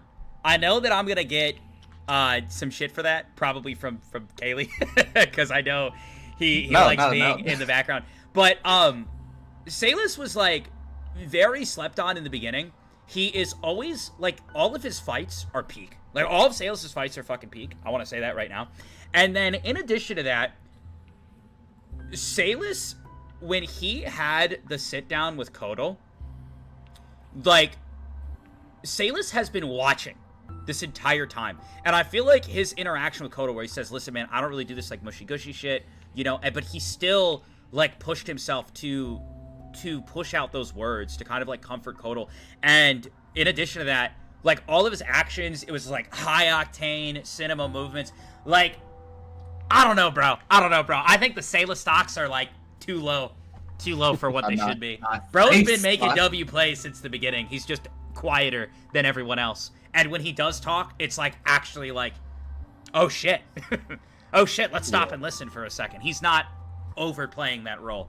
He stepped in when he needed to. Like, I think the Sayless stocks are slept on. I think when it, like, during that Sayless Kodal moment, pretty much Kodal was fully checked out until he was like, hey man, like, you still gotta apologize to Rita and everything, like, you've still got that. And he was like, oh fuck, you're right, I do still have shit that I need to apologize for, god damn it. So he was like, I guess I'll stay around, but until then it was just like, yeah, I mean, I really appreciate what you're saying, but I'm kind of just waiting to die here, man. So I do want to say, and I am a little like, I'm a little scared for Kodal after that interaction. Is there like any hope for Kodal? I mean, you don't have to spoil us, but it seems even worse than maybe we originally thought in that interaction. And I thought that maybe getting pulled back to reality by Sayless a little bit would help. It was nice to see Kodal kind of in the fray. You know, it was cool when he got his kill. But it seems like the mental health is really hitting him. Do you think there's hope for him as a character, or do you think he's kind of cooked? I think with the discussion that he had with Sayless, it was definitely like, he's been on the precipice for a while now. And honestly, if there hadn't been that little talk where it wasn't huge, but it was still like really important, if there hadn't been that talk of like, hey man, you know, like, you still got to do this, you know, like, you still have friends even if you don't think it, it helped. And there is still a chance that he's going to come back around, but I still think currently he's in a very fragile state. Like, I think right now he's gone from like mostly like the bipolar shit to he's mostly just leaning straight depression. So it might actually help you guys in the future because he's just going to be super detuned. Like, he's just going to be like, yeah, okay, whatever, I don't really give a shit. Or it'll make an explosion way worse. I still have yet to figure that shit out. Yeah, there's definitely been, like, a lot of doom and gloom with Kotal. I know that there's not a lot of light in the death game in general. I see this person post this question a few times. Yeah, those characters are a bit Kaido core. I wouldn't say that they're exactly based off of it, but, you know, Kaido core. We appreciate Kaido core characters. Going off of what we were saying, I'm not saying that I want to see, like, you know, utter pure happiness at all times, but do you think that time itself is something that could maybe benefit Kotal, or do you think that this is going to be his, like, permanent shift getting worse? Because I felt like that was a very strong and connective moment for him and Salis, and it sucks to see him kind of get re-eliminated, but I was hoping that maybe we could see an upswing from there, and it doesn't seem like that's the case. Yeah. So that moment with Salis was actually very, very important. Even though, like I'm having a hard time articulating it, and not much was really seen in that moment, other than, like, it being this nice connective moment, it was very important with how I am deciding how Kotal is going to act in the future. Because after he took the fucking, like, shot to the head, it was like, alright, well, you know, pretty much the only reason why he didn't fully descend into darkness was because it was Salis who brought him back, and Salis who was like, hey man, because he's like, you know, he was like, hey, look, you know, I gotta say this thing to you real quick. Like, I'm not great with emotional stuff, but I still have to say it, like that sort of thing. I was honestly almost completely set in my mind that it was like, yeah, he's going down the dark rabbit hole, he ain't coming back ever. But that's kind of thrown me back into that, like, okay, you know what? He's still figuring his shit out. So there is still a very definite possibility that time will bring him back around. I did want to ask one thing with that. So I do feel like this kind of, like, relates to Mitchell a lot, right? Like, this kind of, like, relates to what happened with Mitchell. And obviously, you know, there's, like, intensity of the death game and kind of stuff going on. And I'm not going to sit here and, you know, underplay any, you know, sort of negative interaction that any character's going through. That's not what I'm doing. But I am curious because, like, I can't help but the way you kind of describe it, I immediately think Mitchell. But, like, Mitchell went through this, like, crazy shit relating to his brother, witnessing a demon, an entire sacrificed village. His sensei died in front of him, and he came from a life where, you know, he really didn't know, like, he came to realize, like, his entire life was kind of, like, fucked, but he didn't know the hate of the world, and learning that hate is what kind of twisted it. And then that moment was kind of, like, the murder of his parents.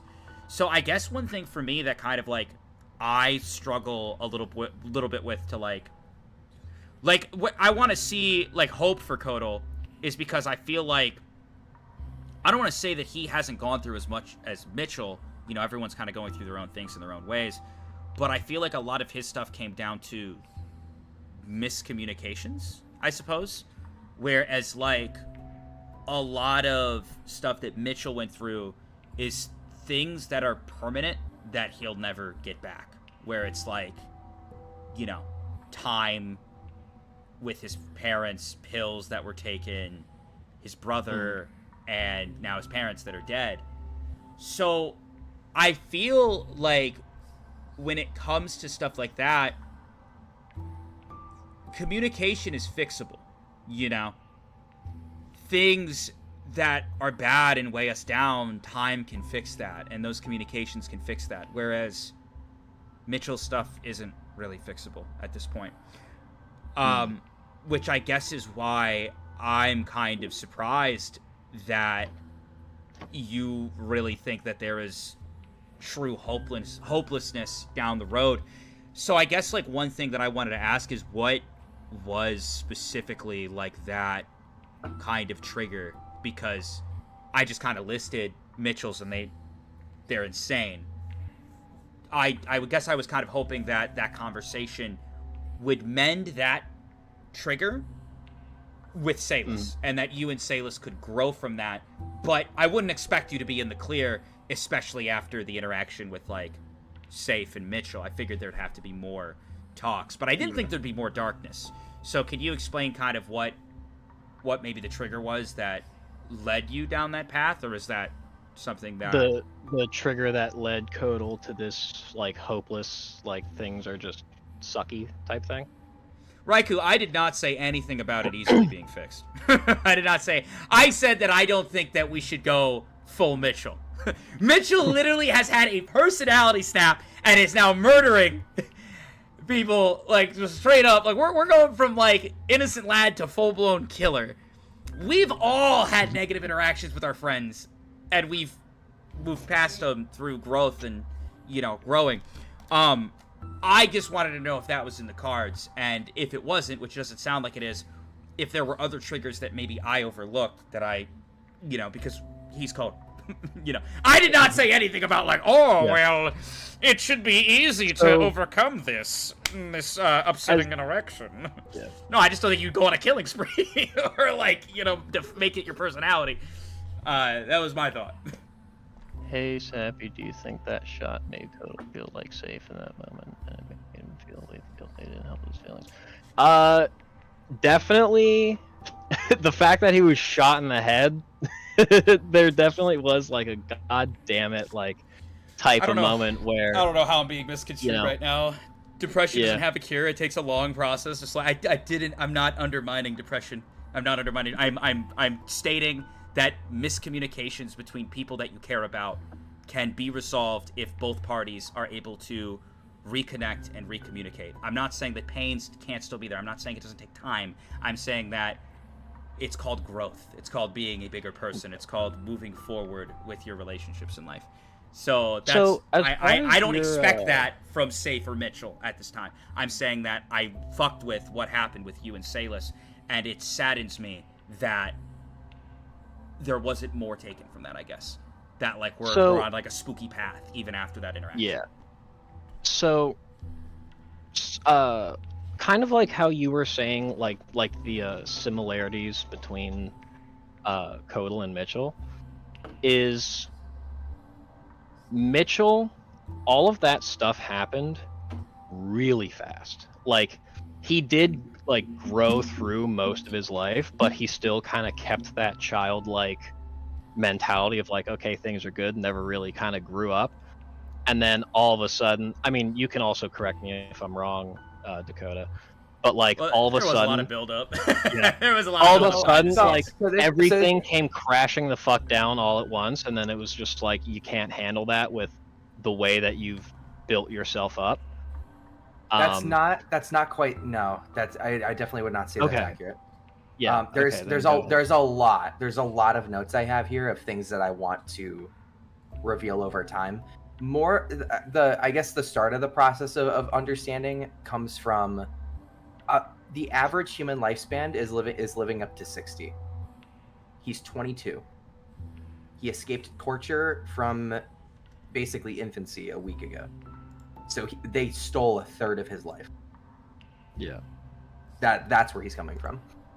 Yeah.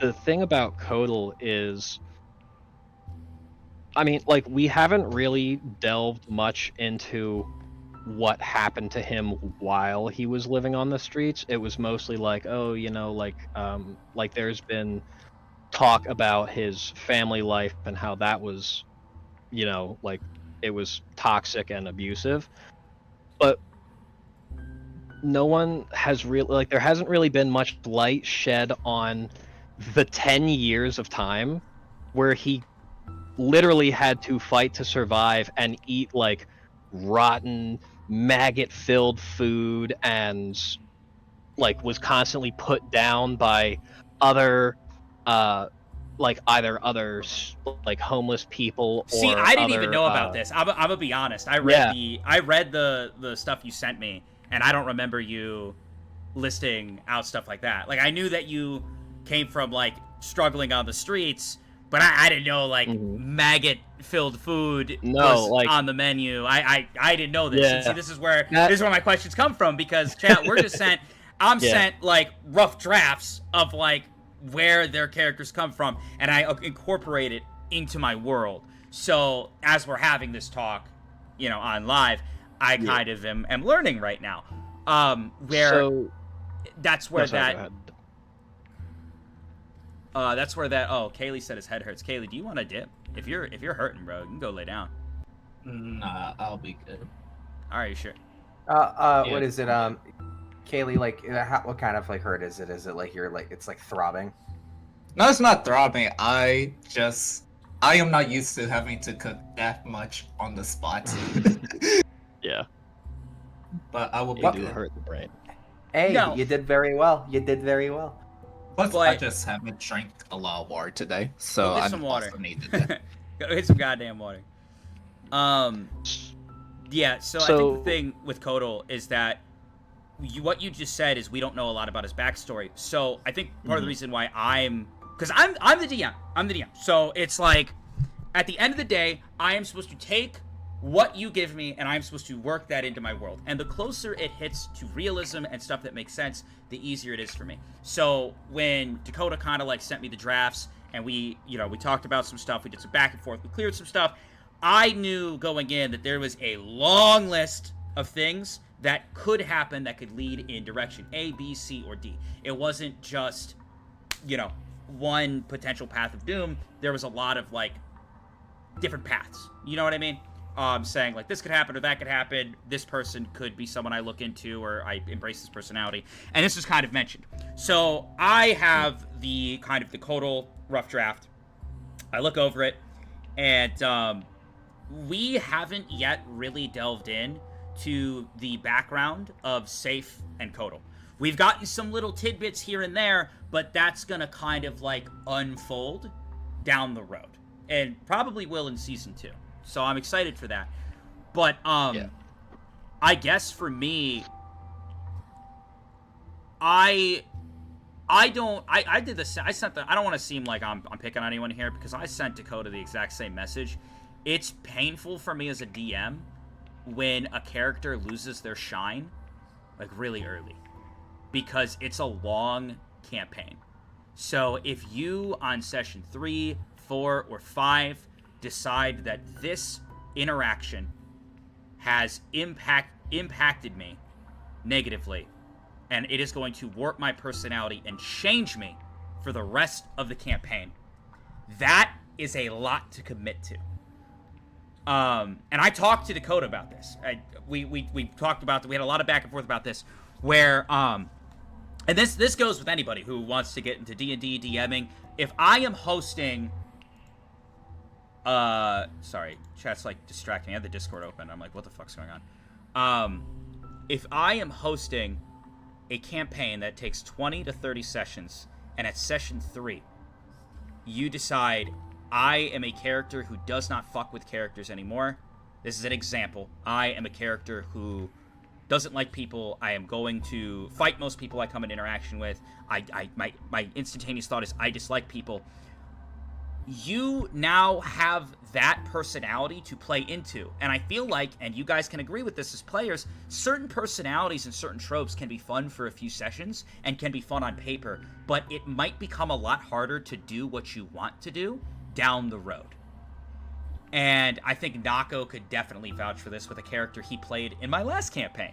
A certain bit he committed to in my last campaign. He came in, he said, I want to be an asshole in this campaign. And he did, and by session 3, he's like, oh my god, everybody fucking hates me. This sucks. I just keep running into the worst situation. I can't keep playing like this. But this is the role you've committed to. This is what makes sense. This is your personality.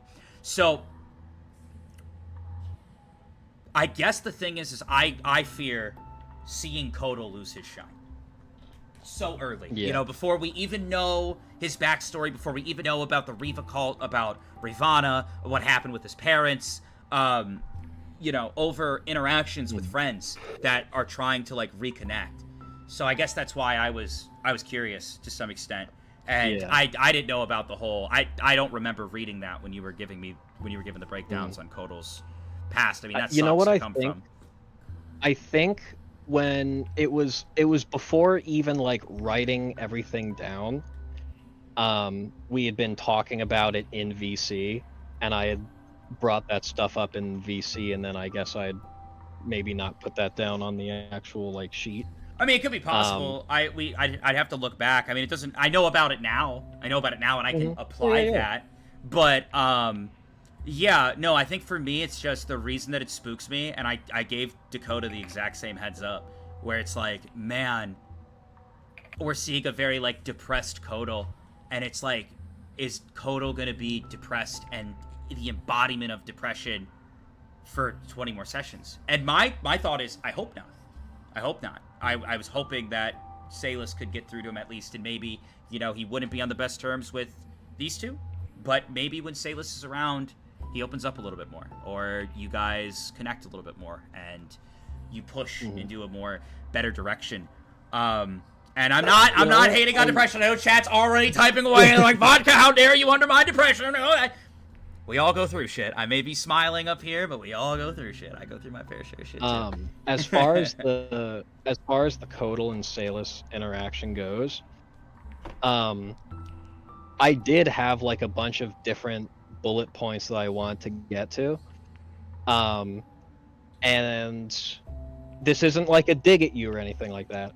When what was it, Player 7 showed up, and it was like this new person, then instinctively the walls came back up for Kodal, where it was like, well, I'm not spilling my guts to you. Who the fuck are you? You're just this guy who was like, hey, I can get you out of the death game if you want. And it's like, no, I want a pretty good deal, though. It was it's a pretty good deal. I mean, I don't... Yeah, come up, give you $200,000, $300,000. Like, oh shit! The walls are up, but I kind of like it. I'm surprised you. I'm actually surprised you didn't take it. I thought you were gonna do it for sure. I also was like, yeah, I'm getting pretty close to doing it, but then I was thinking about like, what does Kodal really have to go back to? And then it was like, well, he's got no family.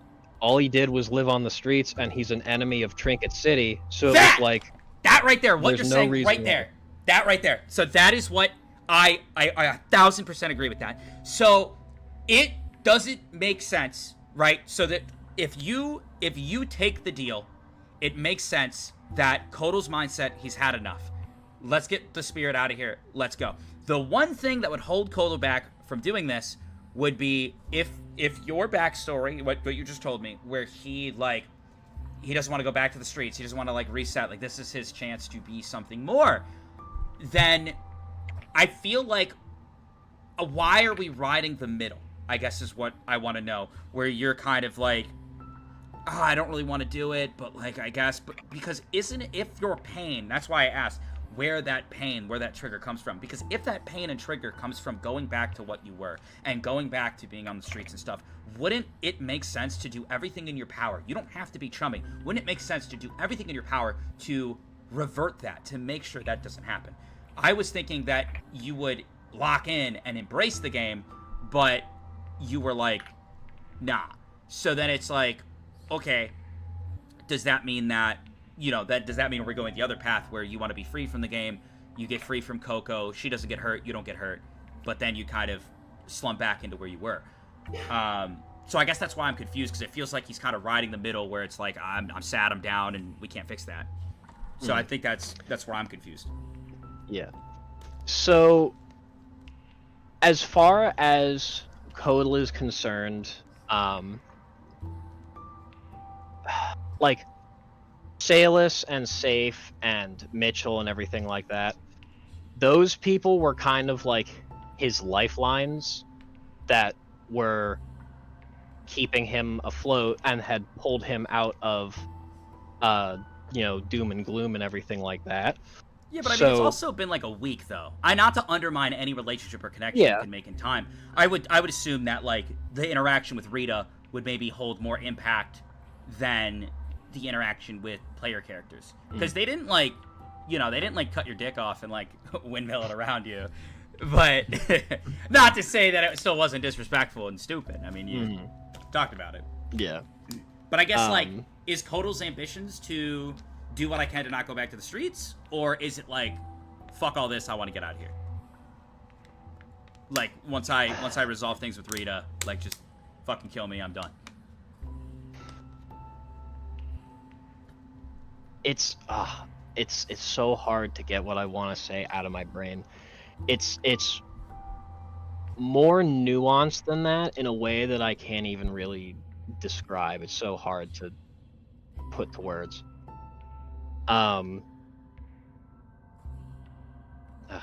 Yeah, give me a second. That's okay. Obviously we've been talking for a really long time. I mean, we're going on to almost 6 hours here. So I'm cool to like wrap up the stream now, and we can save it until we processed our thoughts. I didn't think we would go so long into that category. I had this exact same conversation with Dakota. I don't like to see characters lose their shine and then commit to an entire personality when I know there is a long road filled with tons of emotion and tons of interaction ahead of us. Don't worry, it was totally it was completely thought through. Don't worry. As far as Kotal being like a constant crash out, that definitely was not remotely planned. Because I didn't really like think of how much negativity was going to be in a death game, but like it was literally fucking in the name death game. I mean, it is a death game. Yeah. There's no hope. Like, there's one winner. I thought there would be more downtime because other it's a death game. like this isn't. They're all trying to kill us. Yeah, no, this isn't to say anything against like anybody or how different campaigns are played. But there is very much like still a set of like, okay, things are getting very intense, but then there's still like that moment of pulling things back. With Kotal, it was like, okay, you know, he doesn't want to be pressed. You know, he doesn't want you in his face. He doesn't want you to feel like you're, you know, pressing him or getting up, you know, just being an asshole. And if he thinks that you're doing that, then he's going to get angry. But like with the death game, they tried to pull it back. All that he deals with. They tried to pull it back though. Like the first thing they did was apologize and and then your first interaction with Salus was like a very positive one where he tried to push words even further. I mean, we could go in circles forever. Yeah, the reason why Salus or the reason why Kotal keep it under blew 1 up minute though. Keep it under 1 minute. We're going to 5.5 hours and I'm fucking hungry. So the reason why Kotal blew up on Safe and not Salus was because that shit happened very fresh. Like it was literally 5 minutes ago where he didn't even like have the time to really chew on that and process it. He was still raw after that. And then it was just like, hey, so like I'm sorry about that. And it was like at that point he wasn't receptive to it. But because with Salus, he just fucking, you know, got shot in the head again and he was like very, very weak and just mentally drained. He was kind of like ready to kind of open up again, but not like in the opening up ways where I said where it was like, I'm gonna show my heart to you type deal. It was just like, I'm so exhausted of doing all of this that I truly don't care. So yeah, that's fine. Whatever. Yeah, no, I get that. I think again, this isn't, I'm not looking at you and saying that Kotal shouldn't feel this way. People are allowed to be upset over what they're upset over. Like everyone's affected differently by different things. My thing comes, like my concern and like my communication comes from the future. It doesn't come from any of the happenings that occurred. It doesn't come from what we're going to be doing next week. It comes from a very committed role where when I see Kotal on that cusp of like, I'm going to find Rita, apologize, and then fucking kill me off, or like get me out of this death game as quickly as possible.